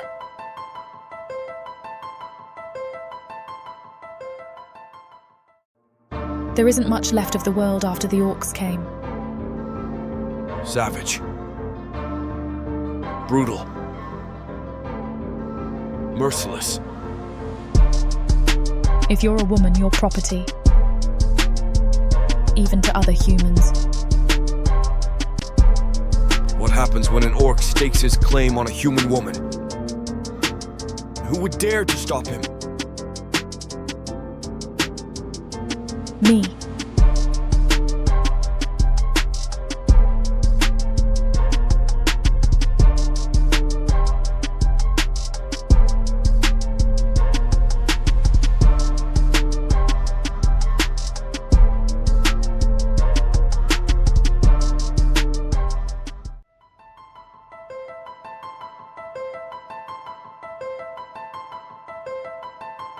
Chapter 30, Solace. Those traitors. I didn't think that Prince Zalith, Slith, and Lasta had it in them to betray me as cruelly and as blatantly as they have done. But they have. They have betrayed me simply because I don't want the royal bloodline to be tainted by filthy human blood. Prince Zalith mating with a human woman was bad enough, but now both the royal advisor and the captain of the royal guard have human mates. And because I objected to this, because I wanted to maintain our customs and keep the Naga population pure, I have been shunned. At first, when I got this assignment to guard one of Lodra's most vulnerable territories, close to the border between Lodra and Cario, I thought it was a great honor. But now I realize that they simply wanted to get me out of the way, away from the palace, where I couldn't voice my opinion. We need you to secure the territory, I remember Prince Zalith and Lasta's words. If a war is coming, we need someone with your expertise to take care of things there. I sigh as I think about how stupid I was. But I do not regret that I voiced my opinion. Clearly someone has to because all the Naga in the palace are losing their morals and values. Then I get up off the little cot and leave the tent. Several soldiers were sent with me, and I know that they're as unhappy as I am, although none of them will say it out loud out of respect for me. This part of Lodra is as beautiful as the rest of the kingdom, but it is beautiful in a wild and desolate way. There are creatures here that do not exist close to the center of Lodra, creatures that would gladly tear us apart without a second's thought. "Attention!" I shout, and the rest of the soldiers stand immediately. "We're setting up a post here. We brought the supplies with us, so split into groups and assign yourself a task." They don't hide their grumbling, and as their officer in charge, I have the right to punish them for any dissension. But I feel exactly the same way as they do, so I do not bother with any punishments. "We'll have to hunt," I speak under my breath. "We brought supplies with us, but only enough for a week, and the gods only know how long I'm going to be stuck out here. The day is long as we start setting up a post here." At the end of the day, one of the soldiers comes up to me. "Do you really think we're going to war?" he asks me. He is a new recruit, and his anxiety is obvious in his voice. I shrug tiredly. "Well, now that practically every one of the most important nagas in Lodra are having sex with human women, a war is inevitable." More soldiers gather around me. "According to Prince Zalith, Princess Aurora is his mate, and Sleth said that too." And Lasta, one of the other soldiers, points out. "I don't want to hear talk about those human sluts, who are only giving their pussies up to get out of a life of slavery. They're clearly smarter than the naga males they are with." I grunt the words out as I look at the plans that one of the soldiers has come up with for the post. "We shouldn't speak about the royal family like that," the soldier who spoke previously says in a hushed voice. "I'll speak about them any way I want to," I snap. "They have completely ruined Lodra, and that is why war is coming, and that is why we are here. Because they couldn't do the decent thing and mate with the beautiful naga women that are available all over the damn place." I dismiss the soldiers after that, and we all go about our tasks. The post is halfway done by midnight, and while all the soldiers go back to their tents, I stay up and continue working. I cannot sleep, and it is too cold to sleep anyway. A wet smog has risen off the ground, and the moon isn't out, so this small part of Lodra is black as pitch. "I will get my revenge," I find myself saying, when the sun starts rising faintly in the distance. "I will get my revenge." And by the time everyone else is up, I know exactly what I'm going to do. I think it over again and again as I finish my breakfast and my fourth cup of caffo. I think it over as we continue building the post. I think it over as I start writing my first communication to Lasta to inform him of our progress, even though I know he doesn't care. They betrayed me. They betrayed me so that they could continue having sex with human filth, and I will not stand for it. But now I know that I'm going to get my revenge, and I know exactly how I'm going to do it. In time, I will abdicate my position, and I will sell my services to the highest bidder. I know that many Naga will be interested in hiring an unsatisfied former Lodrian soldier, especially because of the intel I have on the royal family. Intel. Information that I am more than happy to surrender for the right price. Here, in this abandoned, desolate territory, I am close to Cario. I could easily go over to the next kingdom and approach Cario's royal family. I could do the same with the other kingdoms. I am here to help prevent a war, but maybe, just maybe, I could help start it instead. And I can bring Lodra to its knees. "Are you really going to give up your own people so easily?" The voice in my head calls me back to the years I spent in Lodra. I had a happy life there, and I was proud of my work as a soldier for the Royal Guard. I loved Lasta like a brother and wanted nothing but good things for him. I worshiped Prince Zalith, and I had the greatest admiration for Slithed, even if I always thought that he was a little odd. I had a good life in Lodra, but they have taken all that away from me, and I am not willing to protect a kingdom that has been completely disloyal to me. And just like that, my decision is made. A sense of calm overwhelms me, and I lean back in my chair. It is close to nighttime, and the cold is rising from the ground again. At least I'll be among people who think like me, I say to myself, wrinkling my nose at the thought of Prince Zalith and Aurora's half-breed babies. I know that Lasta and his so-called mate are also about to have half-human, half-naga babies. How could they possibly think this is okay? I am sure that every other soldier in this camp can hear that I am talking to myself, but I do not care if they think I am crazy. The disgust in my voice is palpable, And the king and queen have accepted this and sanctioned this. Maybe war is the best thing for Ladra. And I realized then that that is exactly what Ladra needs. A war. A war in which the 3 human mates of those 3 very important naga die. A war in which Ladra is cleansed of humanity. A war in which new rulers take over. I take out my map of Nagaland then and start looking it over. I am still awake when the sun is rising. I am not exhausted at all. Instead, I am fueled by my rage and disappointment. Fueled to move forward with my plans, I start writing letters upon letters, none of them addressed to Lasta or Sleeth. And by the time I am finished and walk outside, the post is almost complete. I'll have to find someone I trust to give instructions to, I think to myself. I survey the area. We will continue staying intense because the post is just large enough for us to work out of. It becomes more and more clear with every passing minute how little respect Lasta and Sleeth have for their loyal soldiers. To think that tents would suffice, to think that tents would be good enough. Anger rattles me, and I clench my teeth to stop myself from screaming. Their day will come, I tell myself. Day after day passes, and nothing happens. We have secured the territory, but we have had no word from Lasta or Sleeth. I have sent off all my letters, and I am waiting for an answer, but my hope is starting to wear thin. And day by day, my hatred grows. Hatred for Lodra's royal family, hatred for humans, and especially hatred for those half-breed babies who do not deserve the comfort they're living in. Luckily, one of the soldiers brought a bottle of Zisk along, which I confiscate and take to my tent. By the time a month has passed, I have become almost reliant on the burning liquid, which I take a sip of every day. What else is there to do? I mutter tiredly to myself as I survey the land around us. Some of the soldiers have gone hunting. One of them died yesterday after eating a poison berry that we foraged for.